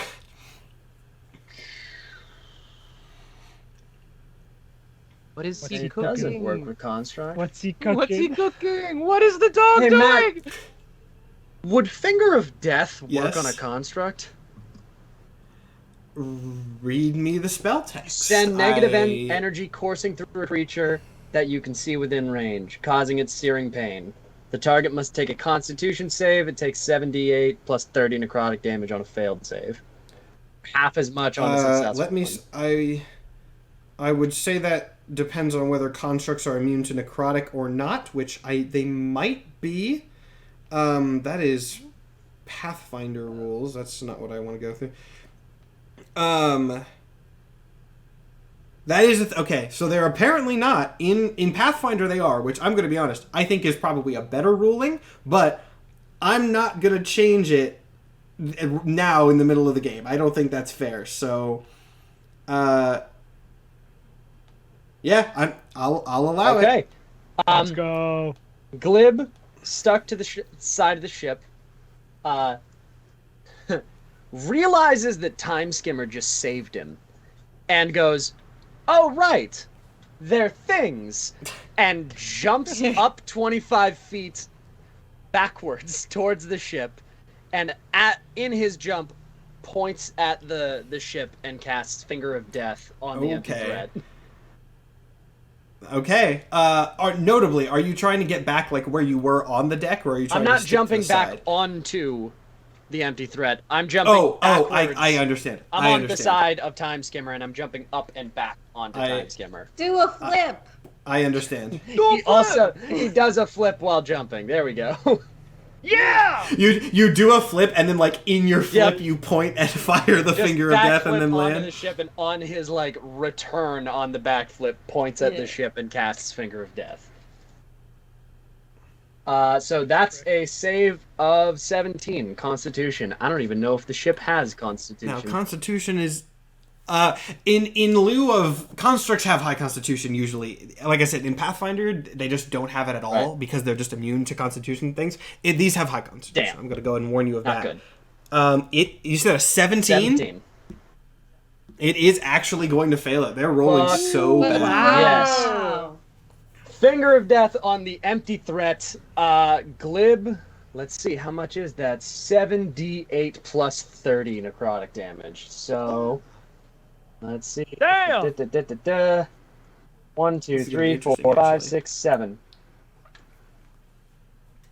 So that I need to do is another gonna roll, be actually. Boy. 53 damage on the on the Ooh, empty buddy. threat specifically. 53 damage. You start to see where you pointed, like a little shot of energy goes in. Cracks start forming through the ship. Notably, because this is an organic part of the ship, the other tendril also disintegrates from the damage. I did a separate save for it, and it also failed it. Let's go. So the other tendril dissipates, and yeah, the ship. This one doesn't talk, but you can tell from the visuals that it has taken a lot of damage from this. Here's where things are going to get really interesting. I'm assuming that's your whole turn because it took your movement to get and up. action. Yep. Due to the fact that it just took a lot of damage, the ship is just going to grab... Hold on. I need to do it in a way that doesn't grab the... I might actually have to do this one by one. Hold on. 2. 1, 2. 1, 2. 1, 2. There we go. I just got to separate you guys so I can drag through all these at once. Uh-oh. There we go. Yeah, here's the interesting thing. Since the ship is taking a lot of damage, it's going to leave to regroup for a bit. So it's going to dash, too. 1, 2, 3. Where did I... Hold on. Uh-oh. There we go. Now it's... I Yeah. don't like So this. it's actually going to try to turn. So it's going to... I may have needed to make this map even bigger than I did, but this'll do. Hold on, this is going to be a little janky since these things are so large, but it's going to do like a whole spin and try to get away. I so fully it don't know where I is was in relation to movement. this anymore. Oh, no, you're moving with it relative to. You're still on the thing. Okay, I just don't know where in the ship is the... Like the tokens got. Yeah, the tokens... No, Oh, did they get messed Yeah. up? Oh, they did get messed up. Hold on, I can fix that. I didn't realize that was. Yeah, I'm like, I don't know where I was. No.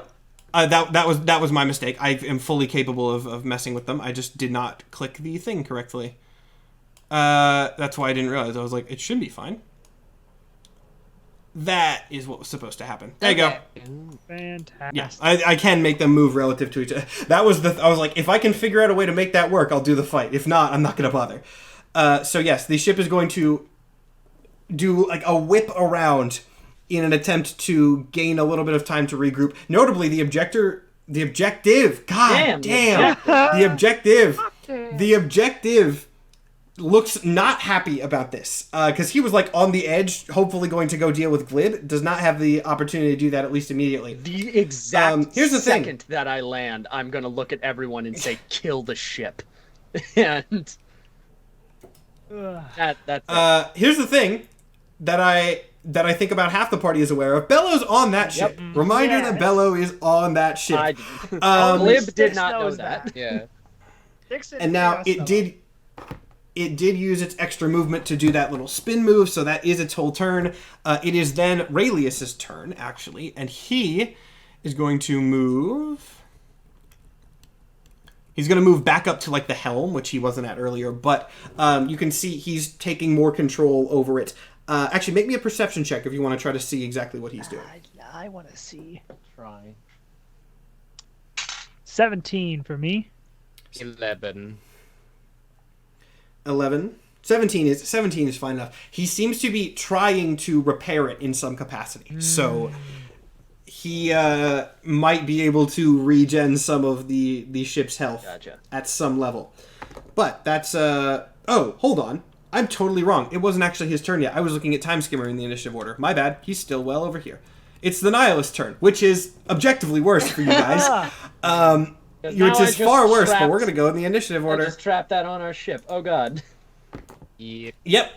So now there were a lot of potential targets that the Nihilist could attack, but now she got totally mega bonked by Styx Bradley and does not want to do that again. So she's going to use a very big multi-attack that she has. Oh, boy. That's why I didn't what's your AC? hit within melee. My AC is 15.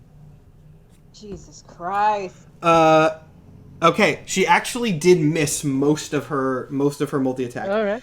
Which is good for you, but not incredibly good. Wow. That's not, for missing a lot, she got really high damage rolls to make up for it. That is so furious at you.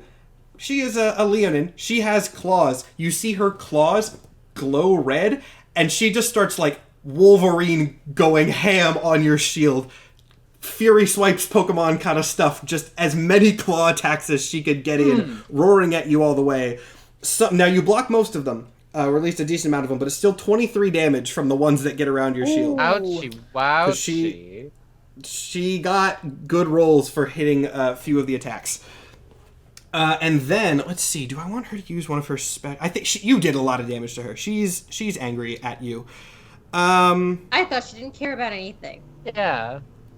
Oh. I'm fair, but like, you know, she's mad at you for having a different axe. She wants your axe. Actually, I just said something, and that's kind of funny. I think she does want your axe.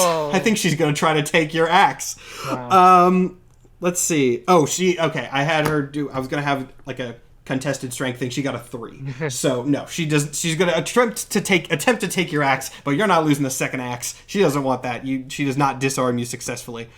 In which case, that is going to be her turn. Good news is she has not noticed that the ship is leaving yet because she's pretty focused. So any change in her actions from that has not yet taken any level of effect. It is the objective's turn now, though. And he, again, looks angry.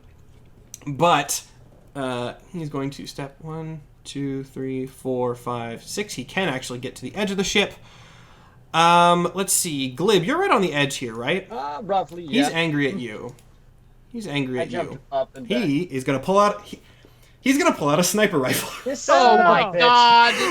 This fucking Declan. He's going to pull out a sniper rifle. I wanted to say that Glib does actually say what Mike just said. He's like, fucking Declan, as soon as he pulls out a Yep. sniper at him.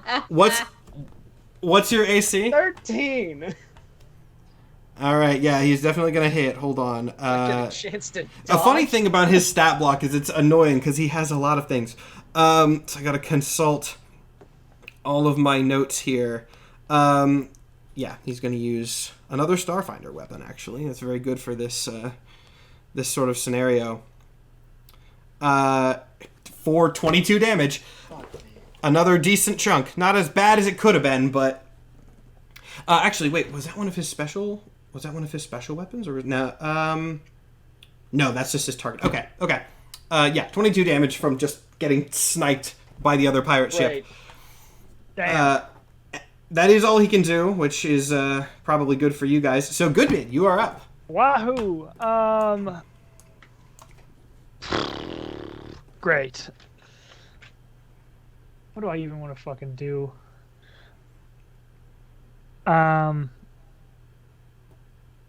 Can I see the nihilist below me? Like, just lean over the railing? You're next to the railing. You can see her. Incredible. Don't want to do anything that would harm Styx. That would not be ideal. Why are all my spells area of effect? This is a great question. Oh, I mean, if they're high enough range. here's what If they're high enough range. wanna do. Can I call up my extant? You have not tried to do that yet, but you certainly can. I'd like to try. See what happens. It appears something seems off about it, though. You're gonna have to make a roll to see what. What kind of roll am I You gotta make making it here? an insight check to make a roll. Okay. That is Not insight check to make. You go. that is a 24. A 24 is definitely solid. So, from being out here an extended period of time, you can see that the sort of edges that define your extant, which are usually very solid and rigid, they are starting to blur a little bit as it's sort of like maybe merging with this colorful aura that's around you, like expanding in a similar way to it. It's definitely affected by being out here in some capacity. You don't know exactly how, though. You don't know the nature of it, but you can sort of see what's happening.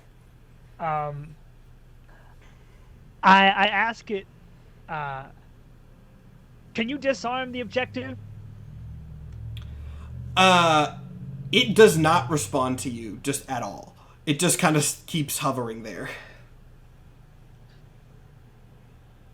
Just keep them occupied in whatever way you can, please. That's all. It vanishes. You don't know if that's going to do anything, but it does vanish. Cool. It's worth a shot. Maybe it will. I'm going to... I don't want to waste spells if I don't have to. Fuck it. I'm going to lean over the edge and fire my crossbow down at the nihilist. Shoot. Try a headshot. Huh. That is a 24 to hit. 24 is going to hit. Sweet. I don't do much damage, but... Simple damage. Nothing wrong with that. 7! Simple 7 damage. 7 damage, and then I'm going to move. She does not even seem to notice, but you do 7 damage. I'm gonna toss Styx, a bardic. Styx, you get a D12 to add to an attack roll or saving throw or ability check. And then I think I'm gonna move. Actually, do I want to move closer to the fucking port side? Yeah, I will. Sure. And I want to shout to everyone to shout to Mercury. Don't let them gather themselves. We gotta keep pushing. And that's it. That's my turn. All right. In that case, Bellow. Both Bellows. Okay. It is worth noting, Space Bellow, you are below decks. You do not know that the ship... Maybe you can tell, especially since you're flying, that the ship has, like, turned, but you don't know that it's starting to get farther away, for what that's worth. I don't know that. Also, don't worry about... Yeah, you do not know that. Yeah, Bellow's intelligence is a -1, but they have +2 to wisdom, so Bellow's wise enough to be like, maybe I shouldn't say other Bellow is on the ship where the nihilist can hear me. That's also very fair. So Space Bellow is below decks and is going to use the movement to get into the... Is the door to the engine room closed or is it open? The door is closed. I'm going to use a sorcery point. I think it's a sorcery point. There. It's either 1 or 2 sorcery points. To use Mage Hand as a bonus action to open the door, so I'm not physically touching it. Okay, smart. Let's see. Is the door... I mean, the door is going to have some level of security measures, but you don't necessarily know what. It does open, revealing a device that you're going to have to make a flat intelligence check. Why? What? I mean, you did send the -1 intelligence character to go sabotage an engine. Oh my so, god. That's an 8. Sorry. An 8? That looks kind of like the thing that you've seen Doc mess with. You know what? The best I can really do is just kind of hit it with stuff. It's the best I can do. So I'm going to use what is this? Firebolt on the engine. All right, firebolt it.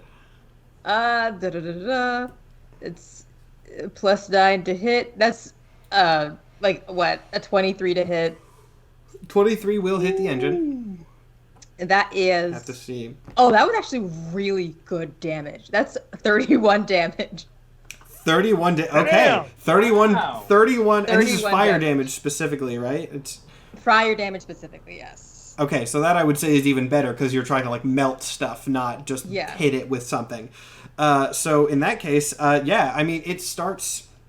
Let me see exactly what you hit. I'll do a roll to see like what system starts breaking down. Also, I wasn't. I don't have a table for this, so I'll make one up in my head. That, and oh, that'd be funny. So that. Okay. Things start sparking. You don't know exactly what you did, but it definitely looks like you broke something. Wonderful. And I'm gonna... Can I hide? I don't know. I mean, I wouldn't say that this has like a lot of great places to hide. You are invisible, but you can stealth check if you would like to try and hide. Yeah, I'm going to stealth check. Even though I am invisible, I'm still going to additionally hide myself. That's a dirty 20. safe than sorry. A dirty 20. Okay, noted that you are hidden. Chaos Bellow is up next then. Chaos Bellow is going to help in the fight with the nihilist. I'm sorry, my thing completely shifted around. Where am I? I'm still definitely in range.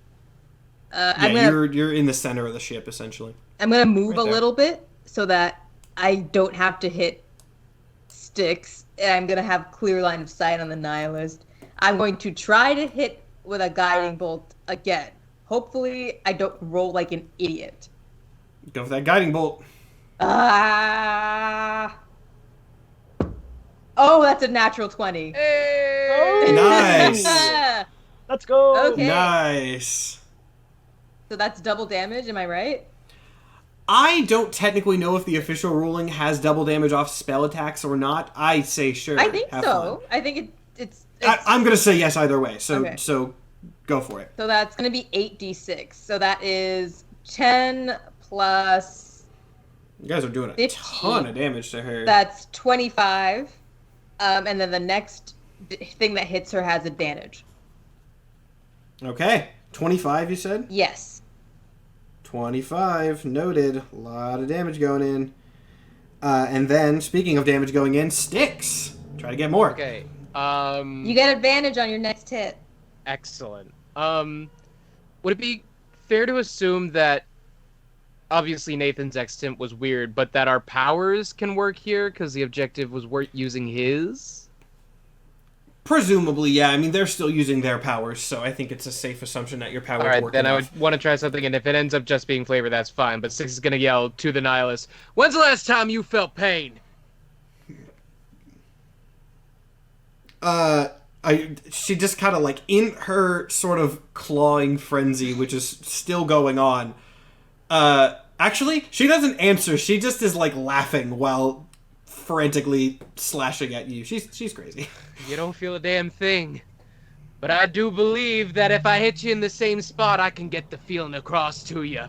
And then he's gonna go for his attack on the arm that he singed earlier. Because basically she's not feeling anything. His goal is to get her to feel something, put some influence in that. Okay. Okay. 17 right. plus 6. I like it. That's gonna hit. Oh, You can do the advantage yeah, in case you get a 20. Yeah, always do it.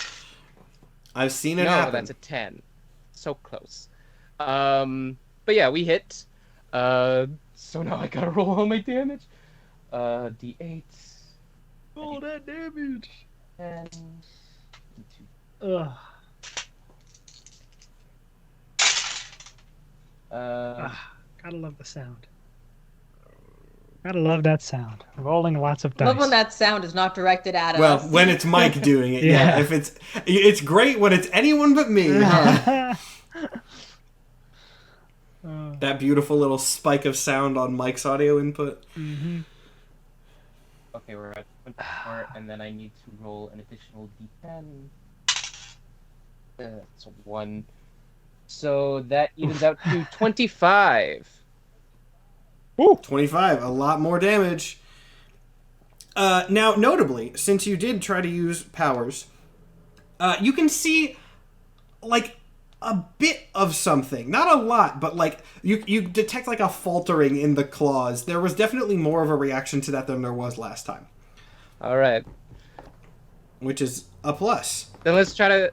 Oh, yeah, you have another so let's attack. try to do that Ignore me, going one on. more time. Yeah. Oh God. There he Never a goes. good sign. Fuck, I shouldn't say that. I rolled... Wait, hang on. 5 plus 6 gets us up to 11. 11. And I do have the D12 that I could burn from Nathan.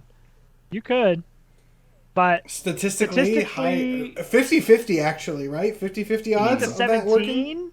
Let me go... 50-50 odds of that working. Nah, I don't trust it. I'm gonna save that. I don't trust that working. All here. right. In that case, I mean, Styx, you can technically move, but that would trigger opportunity attacks, so I'm going to assume you're not. Yeah, we're good. Is there any... No, my bonus actions aren't useful. Okay, yeah. That is it. That is it. Speaking of moving, then, that was a lot of damage. It is Time Skimmer's turn. So, freed from the tendrils, you guys now have some level of control over what you want to do. I will note, you will have to, like, tell Mercury, so you can't really do, like, secret commands unless someone is right next to him.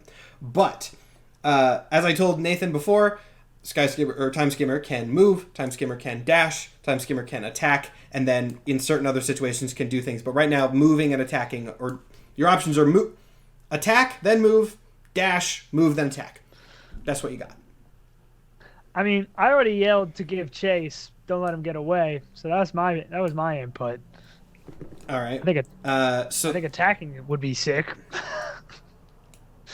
Move and attack? Yeah. That works. All right. In that case, Mercury is going to swing Time Skimmer around and bring her up. I don't... It's hard to track the movements when the ships are diagonal, but that was close enough. Going to bring up, probably a little behind. Here's the real question, actually. How close do you want to be? Do you want to be right on, or do you want to be a little farther out? A little farther out, I think.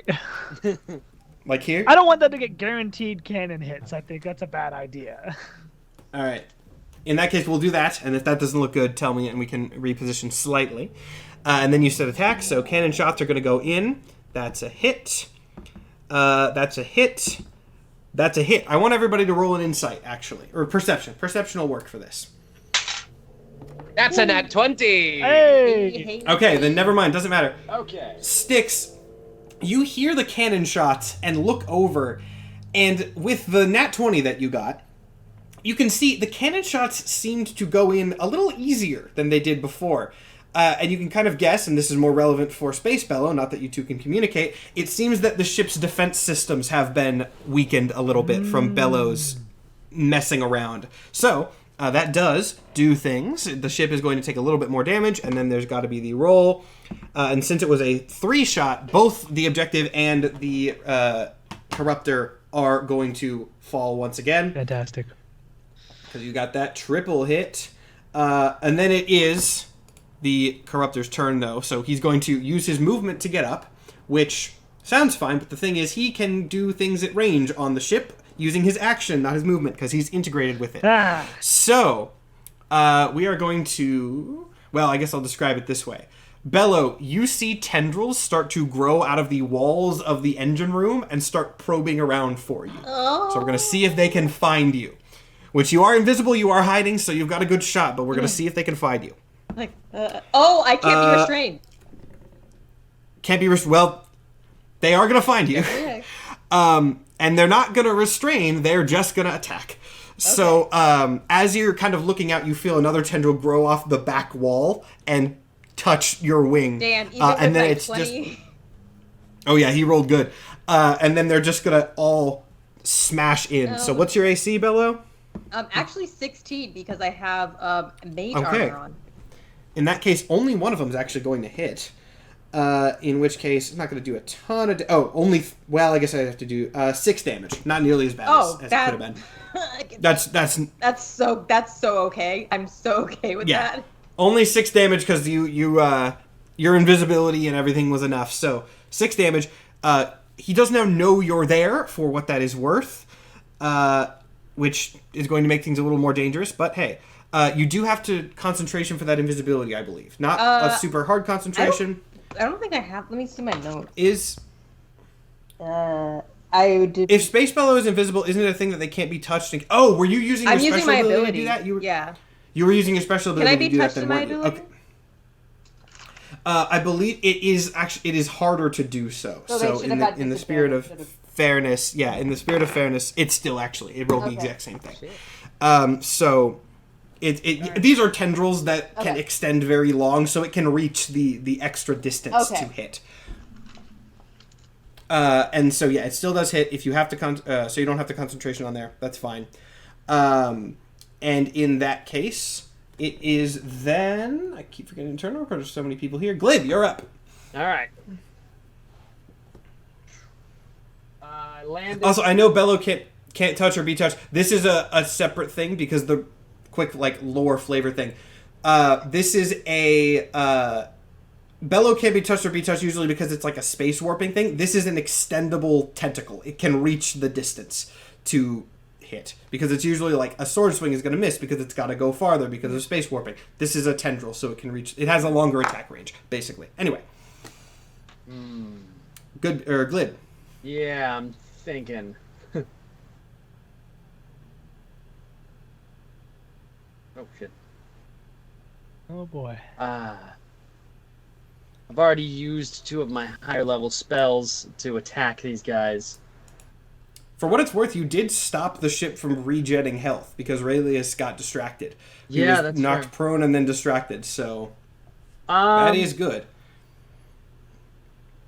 Yeah, fuck it. I'm gonna try. I got one thing. I'm gonna try an Eldritch Blast. The objective. He is prone, so Gotcha. Do I get advantage on anything, or is it just? I believe that is the Yeah, case. yeah, Yes. yeah. Okay. All right. On all 3. Yep. Go nuts. All right. So one. He has not taken a lot of damage yet, so So that is a 23 to hit. 23 is going to hit. Okay. And then advantage roll. Oh, that's a nat 20 to hit the next one. Fuck yeah. Glib's mad. Glib's mad. Pissed off. Well. And That's going to be a 22 to hit the third one. So you hit 4 Eldritch Blast, basically. You're so mad Yep. you fire off an extra. Okay. So let's see how much damage that does. That's going to be...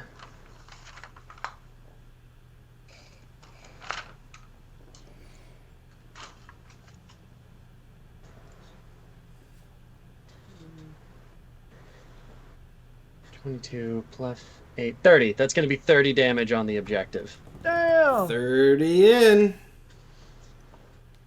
Glib is Alright. angry. Glib is mad I can at this tell. motherfucker. Are you moving or staying where you are? Do I want to move?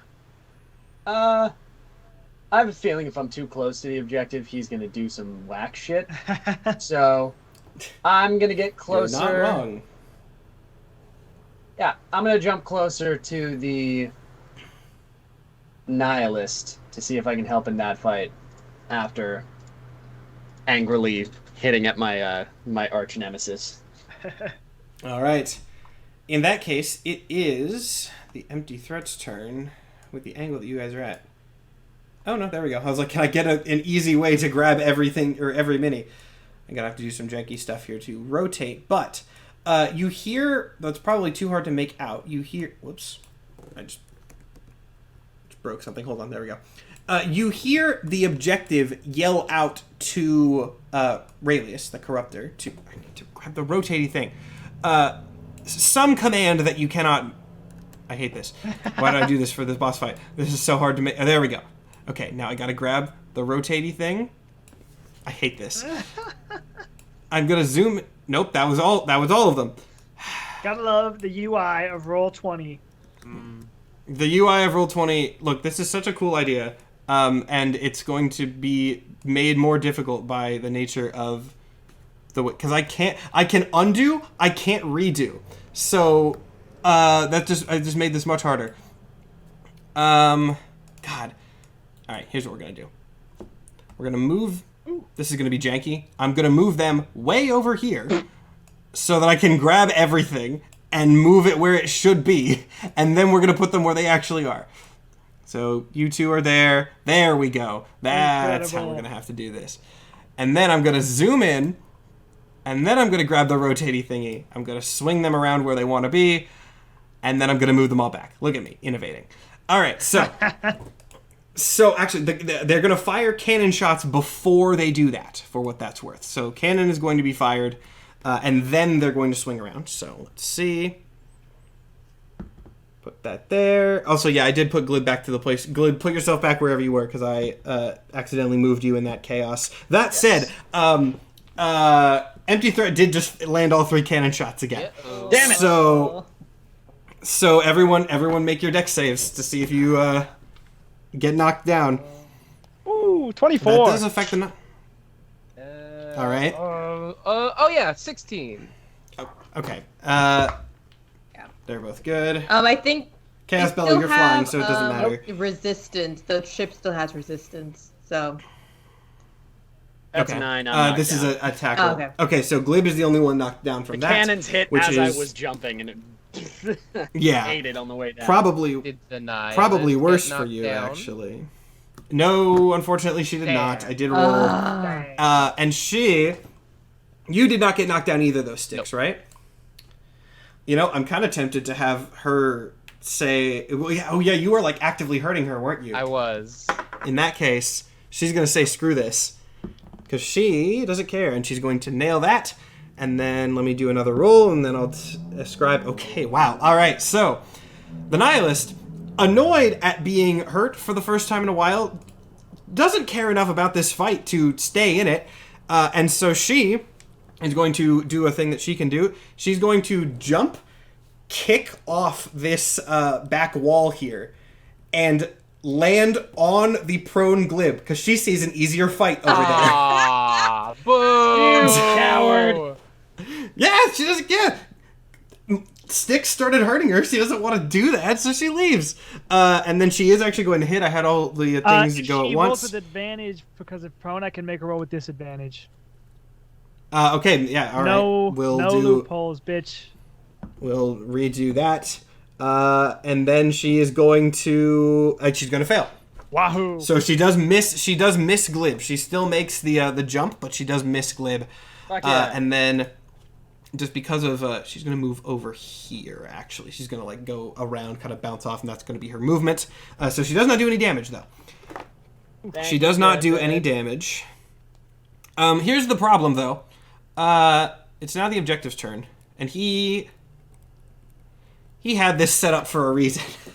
So he's going to move around to the back of the ship where he has a solid view off of anyone, and then he is going to do a cool ability that I definitely didn't rip from The Mandalorian. Oh my god. You see him raise his arm and fire just a spread of like micro missiles at everybody. Oh god. Right. Yeah. I just used my reaction to save Glib. Yep. I didn't rip that from The Mandalorian at all. Don't worry about it. And it is a bunch of attacks. Good bid. What's your AC? 15. He hits the good bid. Sticks. He misses you. Yay! He misses Glib, annoyingly. Horrible rolls. Get fucked. I forgot Mercury. He does hit Mercury, which is a problem. And he does hit Chaos Bellow. Aw, damn. So he hits What did most he of roll them. to hit for me?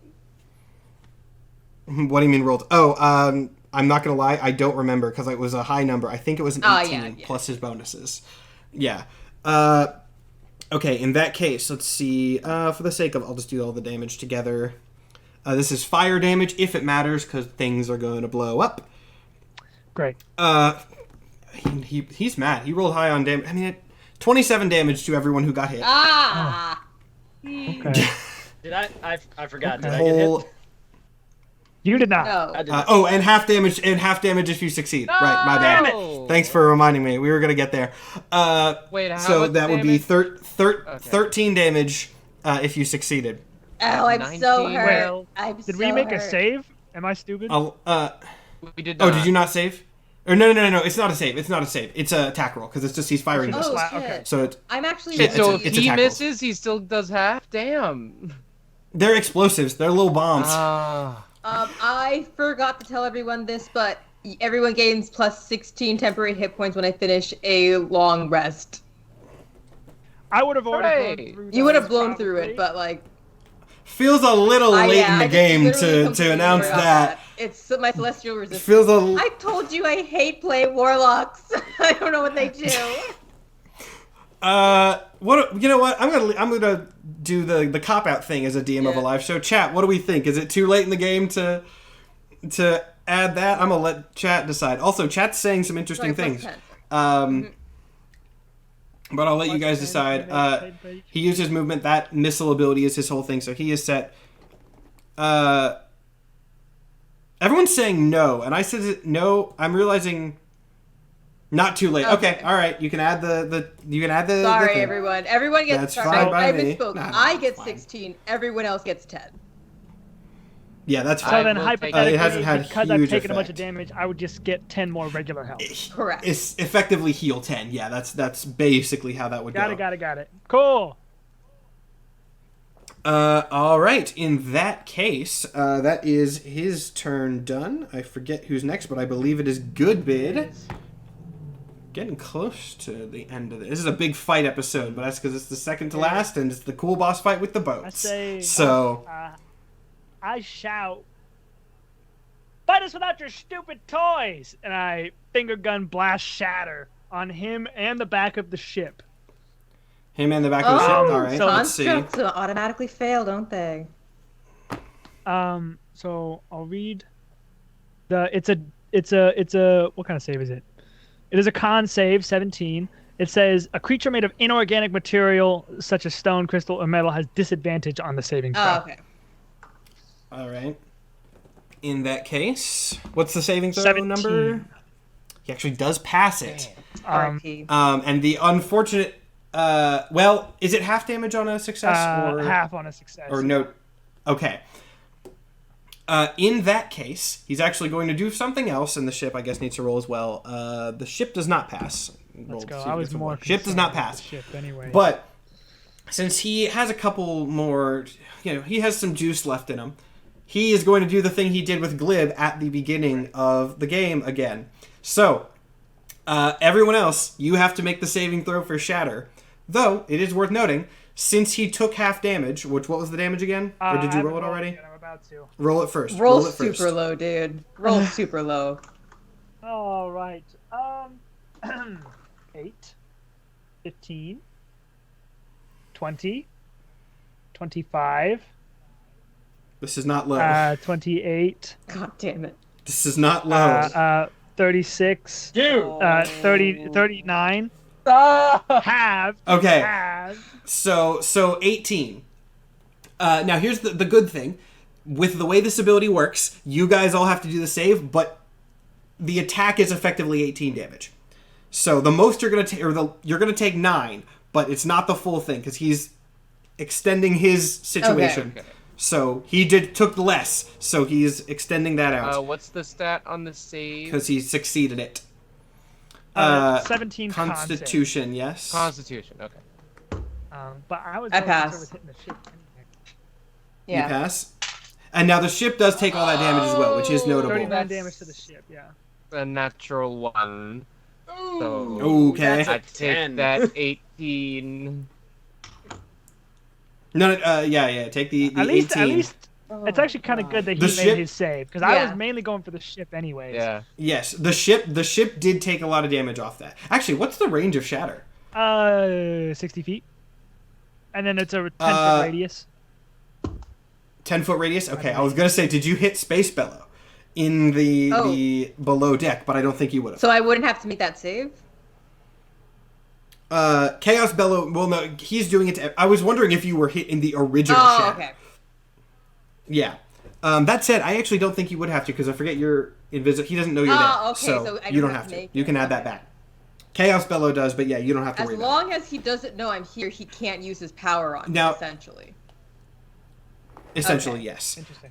Now the ship is starting to look very damaged because it's been hit with 2 really big AoEs.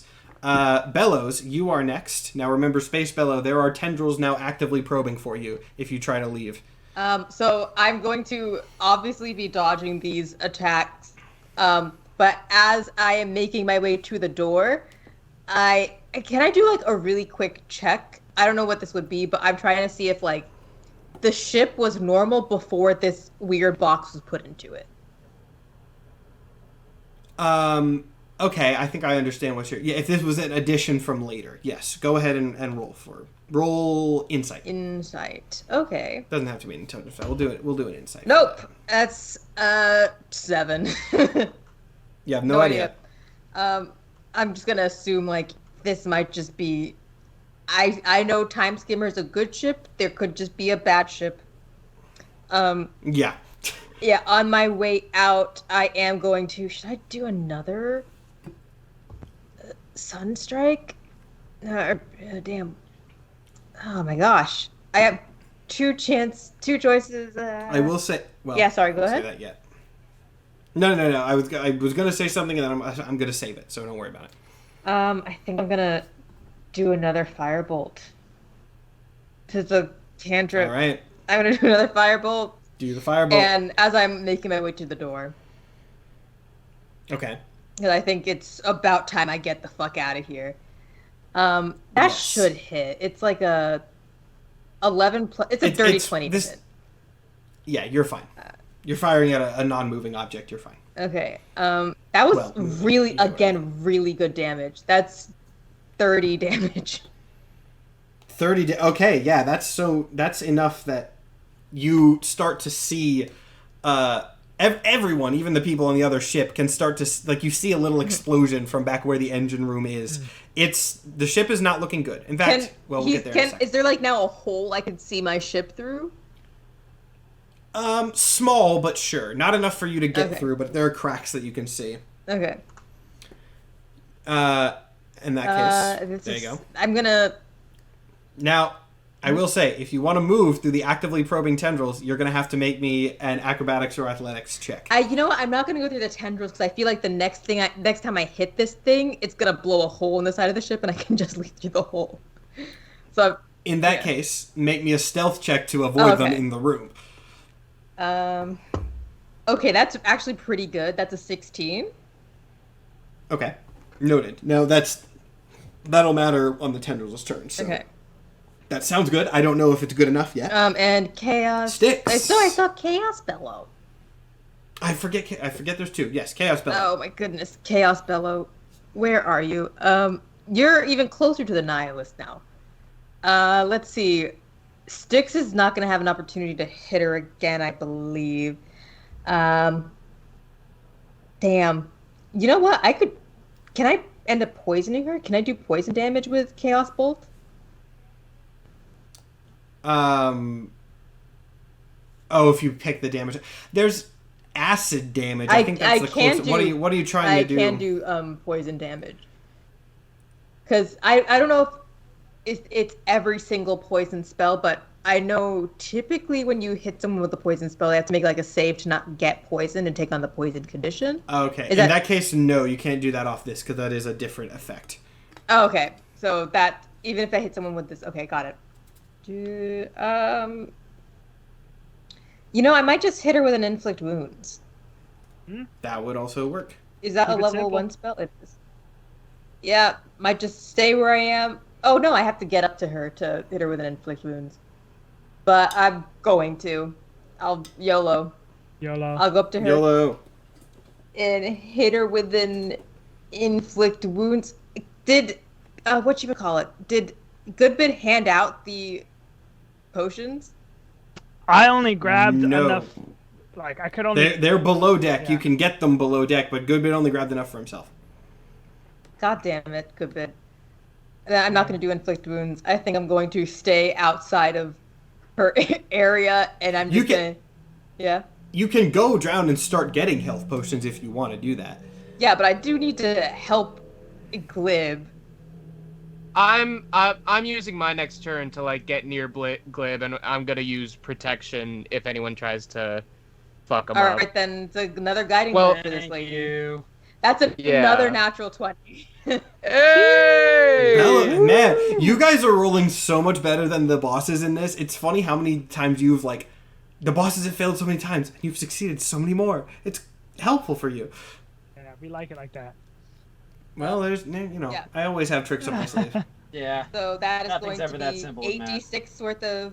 That's 31 damage, because I crit. 31 damage. 31 damage to her. Damn. 31 is good. Yes. She's Nice. almost down, actually. All right, but she doesn't necessarily care. Styx, make her care. She's a freaking tank. Alright. God damn it. Glib, how are you looking on health? I am at 61 out of 108. Okay, you're good. Then I'm not dying instantly. then Mike. I don't know where below deck is, but I'm going below deck. Wait, hold on. Are you moving on your turn? Yeah, I was moving on my turn. I was outside Okay, of her range, hold on. wasn't I? You were outside of her. Yeah, you since you can fly, you can get down with it. There's technically the stairs are next to her. You can get down with it using stairs. The thing is that matters. That matters in this case because the NPCs are below deck, or at least you would hope that they are, and they are in some capacity. Bello, you go below deck to restock on health potions, and you see the NPCs unconscious, all on the ground, around the form of the Rejector. This What fucking the fuck guy. happened? Bob! This fucking He's standing there. They don't. You're gonna have to make me an insight check. Yeah. I would just like to say, for posterity's That's, sake, I did 18. advise leaving this guy inside Space Bellow. An 18. They do seem, for what it's worth, unconscious or put to sleep rather than they had the shit beaten out of them. The party members, that is. Bob, what's going on? But yeah, he's standing there. He's got. Oh, that's worth noting. He has 2 monster arms now. He has 2, not just no. 1, not 4, but he's got 2. He just kind of looks up at you. He's gasping a little bit. And he just stares at you, not answering the question immediately. Bob? What's going on? He looks up. Actually, He's just gonna go, is the fight over? There's no fight below deck. No, is the fight up there over? No, why? What's going on? Then I'm going to stay down here. What? Why is everyone asleep? He doesn't actually answer that. He just kind of like looks down a little bit. Did you accidentally knock them out? Not accidentally. Why did you knock them out on purpose? He looks up at you, Bello, and says, I heard you all. You said we get to remake the world. Do you not want to remake Talkative the world? I want to make my world. You said that I shouldn't just be inside my head. I can make everywhere like my head. Well, yeah, in theory, but why'd you have to knock everyone out? I heard the mustache one. He wants everyone to do it. I just want me. But that's not very nice because you have to share. He doesn't seem convinced by that. But if you don't share, that's how you only get one D&Donuts. If you do share, you get other sort of that are not just D&Donuts. You get more variety, so you could have like Thai tea and donuts, not just boba and donuts. You could have coffee and donuts. You could have boba and no donuts. But if you just have D&Donuts, it's only boba and donuts, and it does get very overwhelming and kind of boring sometimes. So you need input from other people in order to keep things really interesting. I can have different types of donuts. But you need input from other people to have the best types of donuts. I feel like for dramatic purposes, hard cut middle of that sentence back to the fight. Maybe. It's fair. You know what? That is fair. That was a really long... Yeah, that's actually fair. Yeah. That's a great point, Mike. I can make other kinds of donuts, and then we'll hard cut back to the fight up top. In that case, it would be Styx. Yeah, you're up now. Okay. Oh, boy. My conundrum was I have 11 health. Ooh. No. That's a conundrum. That's much lower than I thought. Certainly a conundrum. Yeah, because that 45 earlier was not my friend. But lay on hands takes an action, so even though nihilist is really low, I really need the health. So I am going to give myself 40 of my lay on hands pool. So I have a pocket 20 for emergencies. Very nice. And All right. then I will move within 5 feet of Glib so that if anyone tries something, I can use protection and impose disadvantage. All right. Also, you get all my auras. Hell yeah, thank you. You're welcome. Glib has been aura'd. Get aura. In that case, it is Time Skimmer again. So, where/what do you guys want to do tactically for moving? Shit. I'm going to actually grab everybody, and I'm going to move you more towards the center of the map, just because this battle is not actually taking place on one exclusive square. So I'll move you where is needed for you guys to make your movements, if that makes Where sense. is that orb that they were following? It is out like you guys can't see my I can cursor. see your ping. Top side of the screen. I have set it up so that like the wiggling, wave, like you're going in that direction. You've been kind of drifting in that direction the whole time. That is what they are following. It is notably a little farther out because they've had to make some twists and turns and stuff. But this fight has been going, not north, but north in quotes this whole time. I don't know. What do you guys think? I still think that we should kill the ship. I Yeah, think that our I think best bet dismantling the is... ship is our best. And you can attack Yeah. and then move. So if you want to have Time Skimmer attack and then move somewhere else, or you can try to move around. And I will say this, and actually we'll say Mercury says this so that you have an in-canon reason for knowing it. If you have Time Skimmer fire cannons now, then it's going to be harder to hit because you're firing at the narrow side. So you could have Time Skimmer try to move and swing around and then get a little higher chance, but then that does change your position, which depends on what you want to do there. Oh. That's a good question. I kind of like coming up diagonally, sort of hooking right to get the broadside, because we also...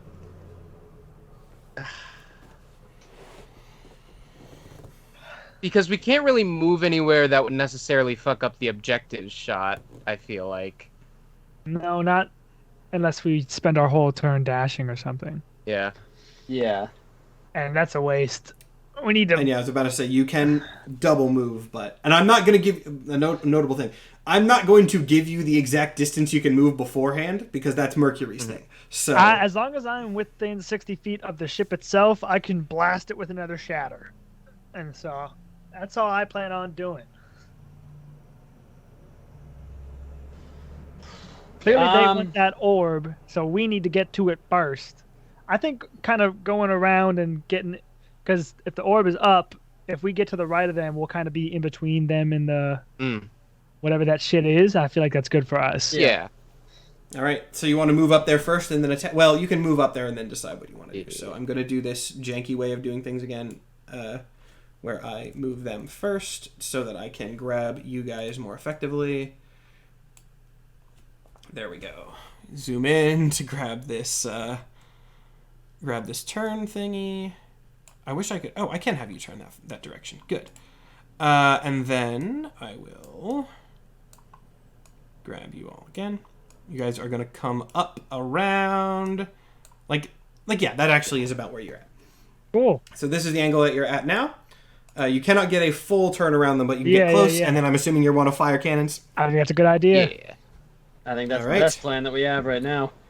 In that case, and the defense systems are still damaged, in which case they're all hits. They would not be otherwise, but they are all hits with the defense system down. Gonna roll some dice on my phone for the sake of ease.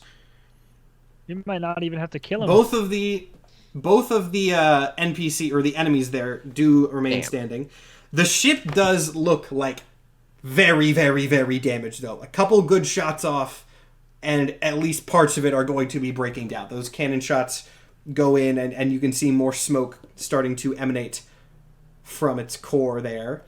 However, it is then Raelius' turn, and he is still up. So, what is he gonna do? He's gonna move over to this side for sure, so he's got better sight lines. I think I'm gonna have him do that. He's gonna have to roll to see if he can make that work, because that's going to be harder, but if he can hit it, he can hit it! Oh boy. So he is going to use a ship attack again. He is going to rally the tendrils that he can summon, and he is going to basically punch your pirate ship with his pirate ship, is the best way I can describe that. Now, I do have to try to snatch this and move it so that I can access you guys. There we go. Rock'em sock'em sailboat. Grab that. Yes, he essentially punches your ship. Space boats.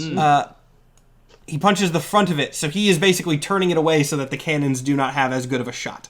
So now you are not in... Well, I don't know what I just did there. Roll 20 interface. There we go.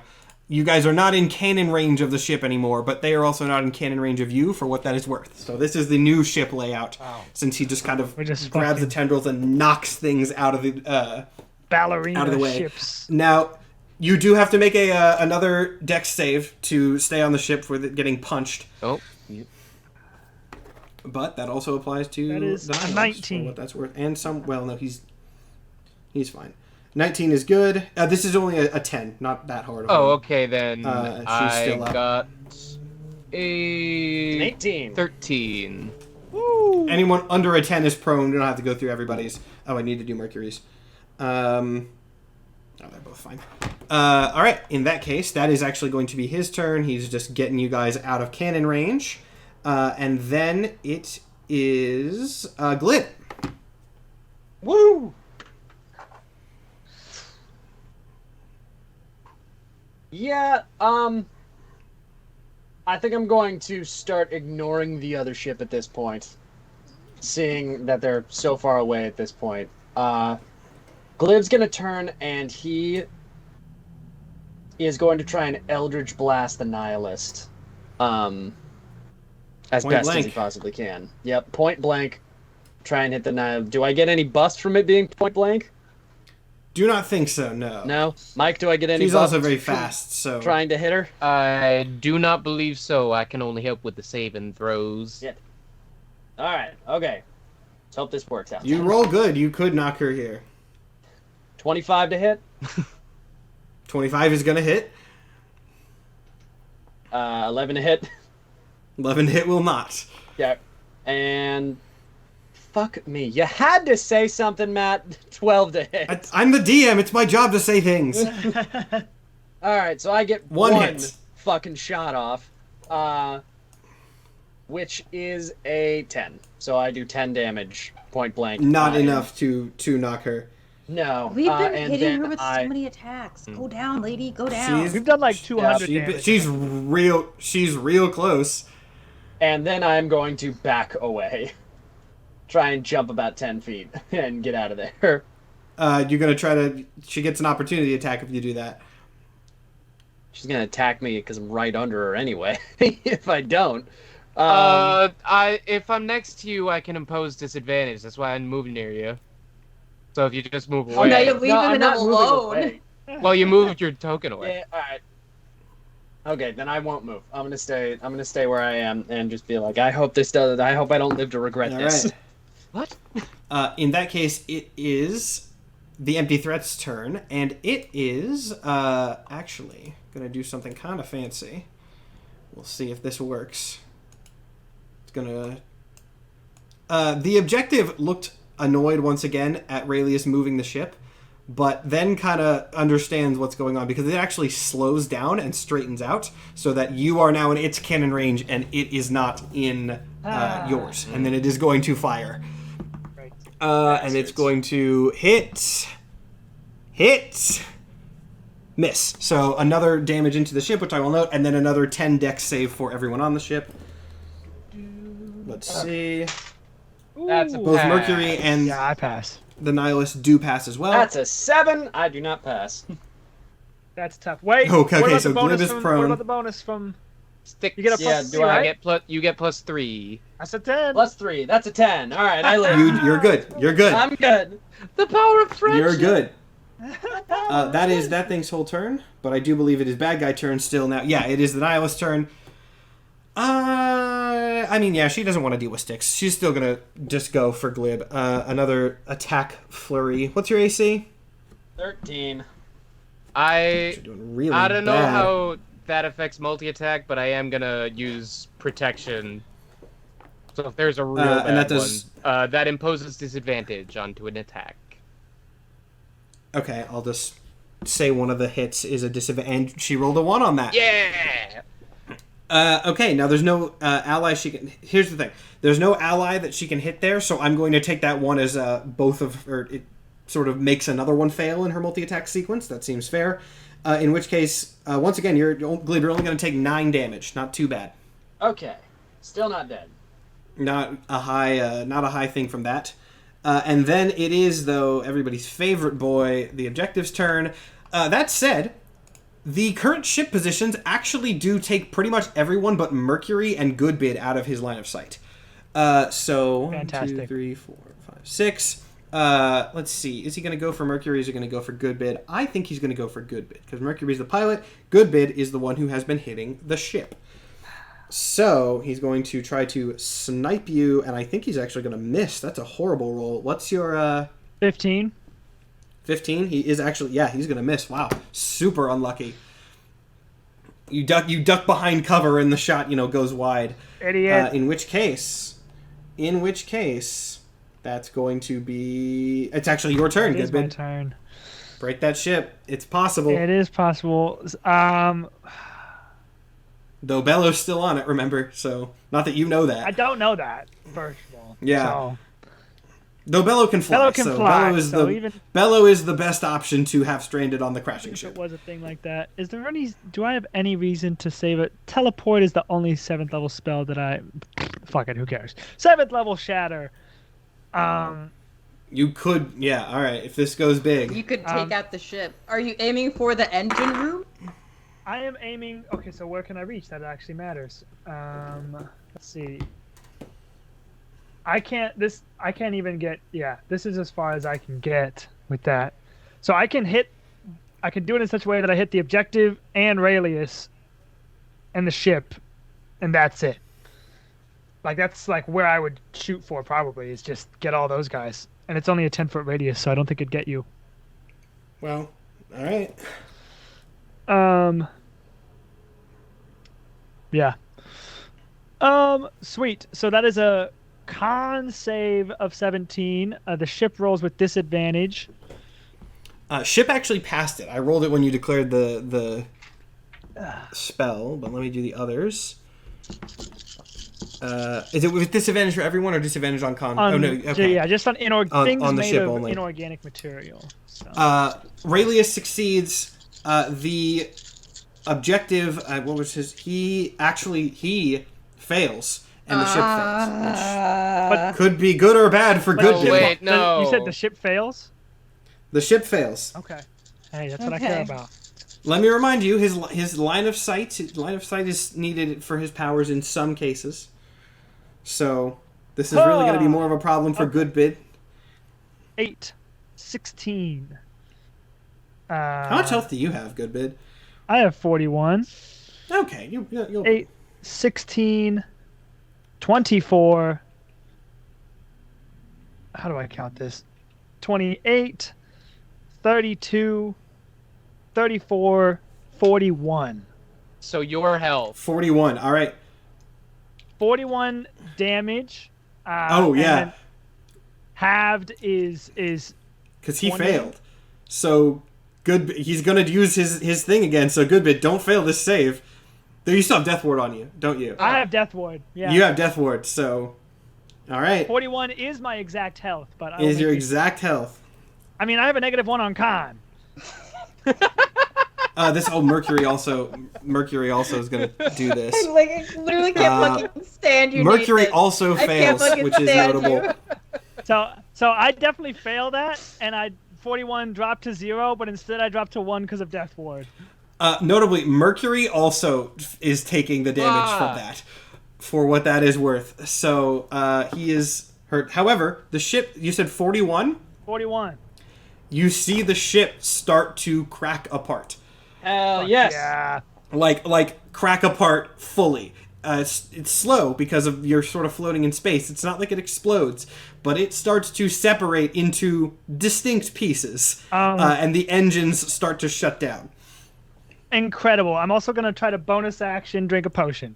Yep, I would recommend that. So I only have graders left. Huh.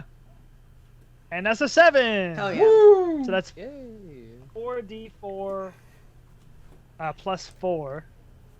That's 7.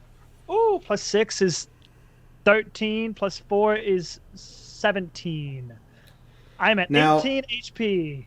We are almost done here, but combat is technically not done yet. Not quite yet, because you guys have to decide what's going to happen. So, first off, we're going to keep going in the order for now. Bellows, it is your turn. Space Bellow, you can get out of the ship through cracks in it at this point. Are the engines fully shut down, or do I need to hit him again? The engines have shut down. The ship has been the ship is in pieces at this point anyway. So yes, you're Get You're fucked, good. idiot.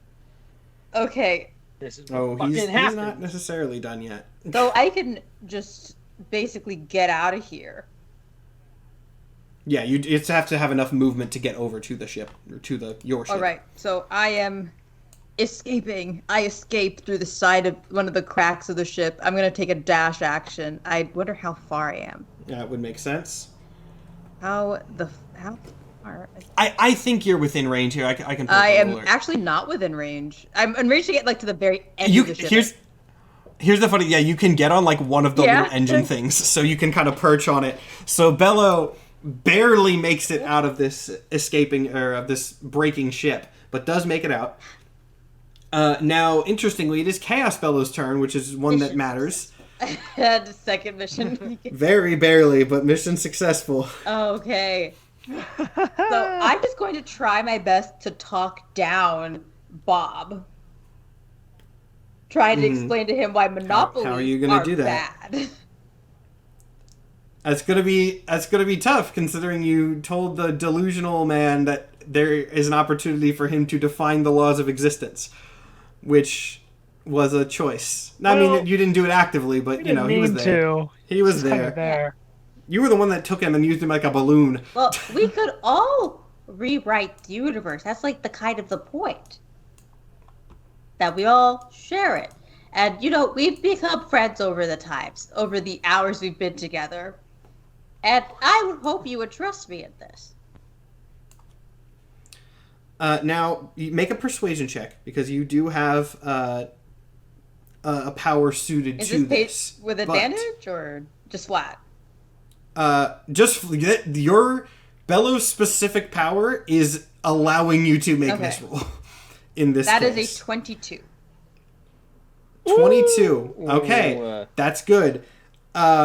You see, he was like kind of propping himself up on his back arms. He lowers himself down to the ground.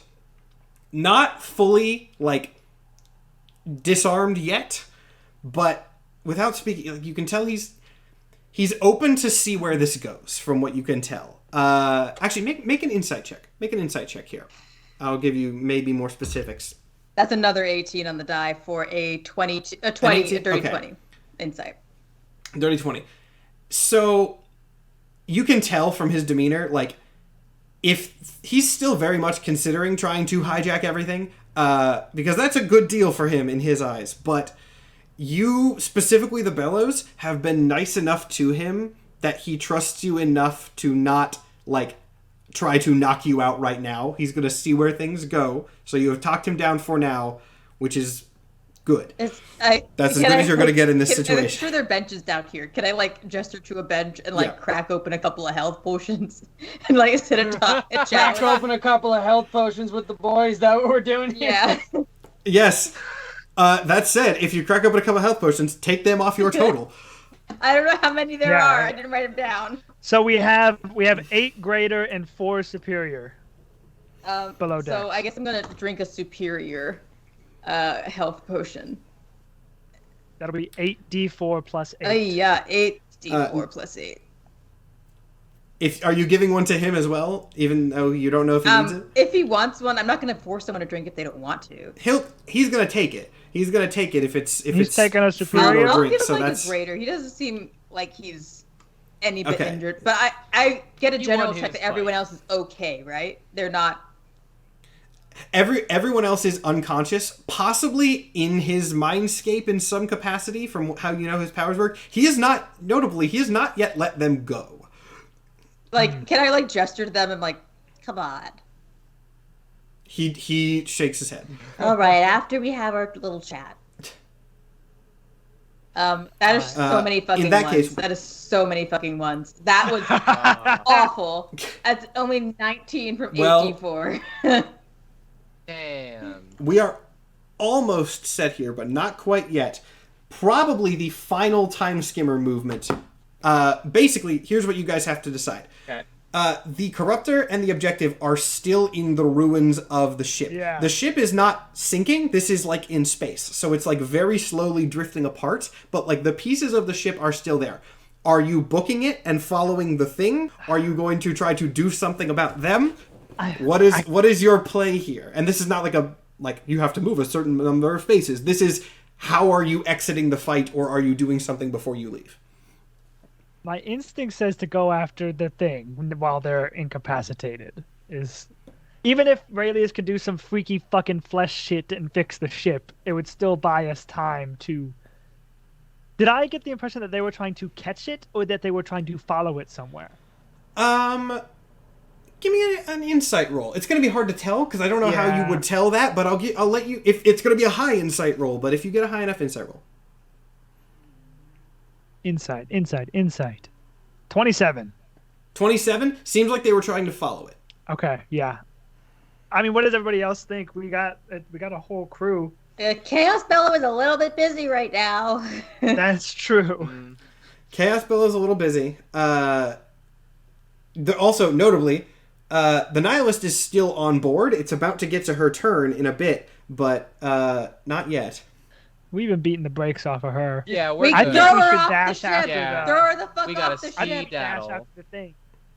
'Cause, That's the most yeah, even if unbellow Raiders can thing fix you the have ship, said which we today. probably can. Oh, that's Momo thing. I know that's Momo. It's just so funny. Toss that bitch! In that Get her the case- fuck off the ship! Fuck her! Okay, so it is Glib's turn next. I will say, since this is kind of the end of combat, if you turn next. It's turn next. 100. Oh, I'm sorry. I was thinking final time skimmer movement. I did differently, and I was looking at the initiative. No, that's what I was gonna say. It doesn't actually matter. What I was gonna say is it's Glib's turn next, but this is less combat and more just like there's also an enemy here. So if you all want to try to rush her and chunk her off the ship, you can do that now as a group. Just kill her for real. Don't leave it to the mystic winds. Bash If her you head want in. to if you want to bash her head in and curb stomp her, you can also do that. Toss her in the void that we don't know how it works, or just fucking kill Wait her. for her to come back later. Nah. She dies. She's on our ship. She's fucking dead. All right. In that case, I am giving her a dex save to escape.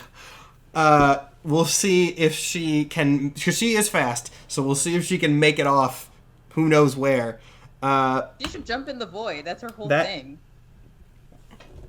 Oh yeah, no, maybe. Like, let's see. So let's see with her bonus. Actually, I want you guys to make dex checks to see if anyone can catch her before she jumps off somewhere. Nat 20. Okay. Like, you're not going nowhere. Come back. Nathan, can I flavor this in a Please, cool please. way? All right. So, she actually does, because she didn't get to do a ton. Well, she attacked people, but this will be a fun flavor for this. So, since she is technically faster than all of you, she does manage to jump up, runs to the side of the ship, and vaults off like she did to get onto the ship in the first time. Good bid. Seeing this, you whip around, cast Shatter in front of her, and the shockwave sends her flying back onto the ship. Nice. Fucking incredible. You ain't running As- from us, So darling. she jumps off, gets knocked back on, and is there prone. She does not move at this point there. She just kind of like sits there laughing to herself. What's so funny? She just kind of shrugs and keeps laughing. Seems that she sort of, thought this might be the outcome in some sort of case. 'Cause she's crazy. Kill her. Yeah, Glib is gonna lean down and be like, "You got any last words?" None that'll matter. Gets up and Eldritch blasts her in the face. Done. All right, yeah, that's enough. So there, A robber. she is. All right. And now, she's bleeding out on the deck now. There's a hole in her head. Fantastic. Hey, did you One guys done. see She her has. Twitch? Like her stream? No. No. No. Yeah. I thought I saw her Twitch. Hold on, and then I Eldritch blast again to make sure. Okay, you Eldritch Blast again. There are now 2 holes. Once again, a cat person has been executed on this show. Okay. Hey, What do we have against cat people, I guess? 2 to make it true. At this point, combat is now done. So you guys can click. Well, if you want to keep looking at my fancy animated GIF, you can stay there, I guess. But combat is now finished. That means we're going to end the episode about here. But before we end the episode, are you guys chasing after the thing, or are you? I forgot. I think it was determined. I'm not going to lie. I forgot what was said. I think full dash after the thing. Because even if they can repair their ship, it'll still buy us time. All right, cool. So you guys full send after the thing that they are chasing. We'll do actually, you know what? A little bit of cutscene here. We'll do a little bit of cutscene before this happens. So, you start chasing. Yeah, I'm assuming you're leaving the rejector down there. I don't think. Are you bringing him or leaving him? I'm meeting everyone else on top of the deck, and I'm trying to be like, can we get out of line of sight of the objective so he can't see us? I just did a really cool stealth mission. I was on the ship. You were gone? Yeah, I blew it up from the inside. Huh.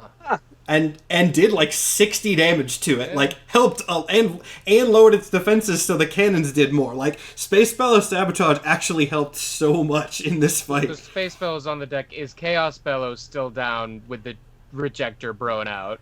I think 'Cause so. I don't know if- Yeah. Yeah. They're- Okay. Like- oh, you meant Space Bellow climbed back up. I Yeah, got Chaos Bellow is doing so much work trying to talk down Bob. Yes. All right. So now we have the final like end scene, leave off cutscene of the entire series. So Last one. you start following this thing outwards. And as you get a little bit closer to it, you can see two things. Number one, it is definitely the source of the waves that are all around you. You can see it has expanded a little bit. Its forms are blurrier. And like these big waves are starting inside of its form and then expanding out. So it's very obvious that it is the cause of this aura. However, it eventually slows, stops, and vanishes. And when it vanishes, the aura fades almost immediately as well. So you are left in this pure blank void. Behind you, decently far behind you, again, distance is weird here, you can still see, like, the broken pieces of the empty thread. If it is being repaired, it's at the very least not moving towards you yet. So you are just now in this void. They're not dead, are they? Whom? You have no idea. I want to sidebar with everyone real quick. Did it not seem kind of weird they didn't try to frantically get off of the broken ship and, like, jump on our ship? I mean, I wouldn't be surprised if they could fix their ship, but Yeah, we gotta assume we didn't fully win. Yeah, that they one don't seem quite they don't yet. seem concerned enough for my liking. No. Hey, way I Mercury, see it, is there any way we could firebomb the remains while we're standing here? Just bombard the shit out of the sinking remains of the ship? He kind of looks back, and he's, up a bit farther. He sort of shrugs, seems like it might be out of normal range. However, before anyone says anything in response to that, I need everybody to make a perception check. Not Chaos Bellow, because Chaos Bellow's below deck, but... Nothing. That's a 19. also 19? 19. Okay, the 19s are enough. So, you guys, out of the corners of your eyes, you almost feel like you see something. But then when you look over, there's nothing there. But every time, just every couple of seconds during this conversation, you feel like... It's almost like you see hands. Really, really big hands off the sides of the ship. Not clutching I it, swear to God. but off the sides. So that I'm not just losing my mind here, right? That's everyone sees that. No, Sees what? I see that. Yeah, what? Okay. Do they resemble the rejector's hands? They do not resemble the rejectors. Do they Okay. resemble What that's Emmy? worth. They do not resemble Emmy. In fact, they don't really resemble anything. You never get a clear look at them. You're just like, is there a hand over there? And then there's nothing there. Do they I resemble bet so. Like nothing? massive hands grabbing the ends of the ship, right? That's what we're. Not actually grabbing, just floating like sort of off the sides. Not clutching it yet. Some kind of large being is hovering their hands around the time skimmer And right I see now. where the hands are. Where is the arm of the hands are leading? Like. You cannot get enough bead on it to tell. With everyone pointing out the hands that we can but can't see, am I, like, able to see it now? No. It's hard to see. Okay. And as you're trying to process exactly what this happens, out in front of you, off the bow of the ship, two dark sort of oval shapes appear off in the distance. Oh, not this guy again. Not It is. enough that you can tell exactly what it is. They seem to be, from the sort of the positioning and the distance, something akin to eyes, but they are of course just flat This fucking black guy. spaces. Right. And it says, in the voice that everyone's going to say is the Kraken, but it's not the Kraken. It says, "What are you? Can I answer? Can I answer? You can answer. Oh God. Glib turns back to the eyes, being one of two people on this ship that knows what the fuck is going on. Yeah, yeah. Looks it dead in the eyes and says, "I'm the relentless. Now move." As the ship pulls closer to it. This will be really interesting, actually. All right. It does not move as much you can tell. Again, distance is weird here, but the ship pulls a little closer to the eyes, goes, Move where? Out of my way. I don't understand. What are you? What is this? This, sir, is the start of a new universe. You're gonna So die. presumably the end of you. What is this? Universe. remember, guys, this is the beginning of time. Yeah. This is you are the first existence this entity has ever seen. Oh, Glib's is this gonna not the end of look the back- episode? Glib, looking at the entity, It's about to be. looks back at Goodbid and is like, "You still want to do that plan? Hell yeah. You have any idea how to do that plan?" We are the creators of the universe. And on that note, on that wild call, let's end the second to last episode. Wow. Next week, the finale of the entire series, convincing the god of nothing to allow the universe to come into existence. Next week, I went real wild with this on the series, last man. episode of Symmetry War ever, the gang creates the universe. The final It's just episode. Sin I'm gonna go ahead and City. say this. Since for drama purposes, I have given these last two episodes names. This one was Race to Nothing or Race to Nowhere. I don't remember actually what I called it, but you get kind of why that was the case now, because they were going to this thing. The final episode of Symmetry as a whole is very simply titled. It is 3 words. It is Backspace episode 12. All that is. And that is the final episode of the entire Symmetry saga. Backspace episode 12. All that is next week, Friday, July 21st. Oh my god. 6 p.m. Central Time, just like usual. It's gonna be a good one, guys. It's gonna be a good one. Over a year in the making. Over a year in the making. Plenty of existential crises on my part. And a really cool pirate ship fight. I hope you guys liked was that. cool. I Yeah, hope that was the a cool mechanics of idea. that worked, because I was like, that's a cool thing. All right. Do we have anything else to say? Anything else If to you plug? wanna I mean, see us finale talk next week. about this shit, we're gonna record the after show right after this, and that happens only on the Patreon. Hell yeah. Only on the Patreon. All right. I guess we should probably talk about the things that are coming after this, right? Maybe a little, yeah. That's probably good. Maybe a little bit. So there are two things coming after this. One, the date on this is not 100% locked down yet. I don't know if we've actually officially announced this yet. Either the 28th or the 29th. We will get the date solid on that as soon as possible. Either the 28th or the 29th. We are going to be playing a one-shot of the upcoming Marvel Multiverse RPG, because I'm getting it early. The book does not release till the 4th. We're going to be playing it the weekend before. So if you want to see an early look at the Marvel Multiverse RPG, please tune into that. Like I said, that will be the 28th or the 29th. It will also probably be the beta test of our better tech system, so it will be more pleasant to watch overall. I'm going to put a lot of work into it.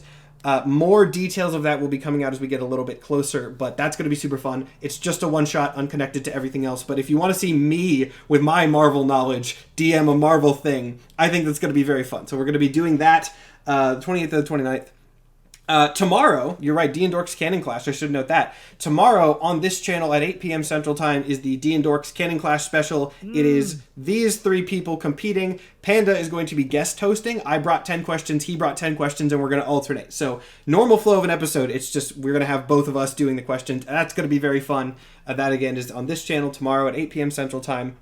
And then, one slight change, because I told you guys the date wrong last week. The next campaign after Symmetry is done will be DM'd by Panda. It is called Outlaws of the Seven. I'll let you talk more about that in a second if you want to, Panda. Last week, I said we're starting on the 4th. That was my mistake. We're starting on the 11th. We're starting on the 11th, that campaign. So it is next week, finale of Symmetry. The weekend after that, this Friday or Saturday, the Marvel one-shot. A break week. There will not be anything on the 4th because we need a little bit of a break from all this. And then Outlaws of the Seven begins on the 11th. Panda, do you want to say anything else about that before we head? Not just yet, because I don't want to hype it up in the middle of it. But I want everybody to be able to watch it because it's my first time DMing ever. So I hope. Yeah. Yes, that is also We're gonna come to watch my full evolution as a D&D player because we started my first D&D campaign on here. So now we get to see my first DM on here as well. It's going to be extremely exciting. I am looking forward to it. I've said this before, but my character that I'm playing, one of my favorites that I've ever built. Everybody's character is it's gonna so be awesome. fucking good. I'm so excited. I'm so hyped. I love Excellent. my character. Excellent. I've already done All right. session zeros with everybody for who their characters are, and I'm so fucking hyped. It's going to be great. Now, I believe that's all the announcements we have, so thank you all for watching. Finale next week. It's going to be crazy. We will see you all then.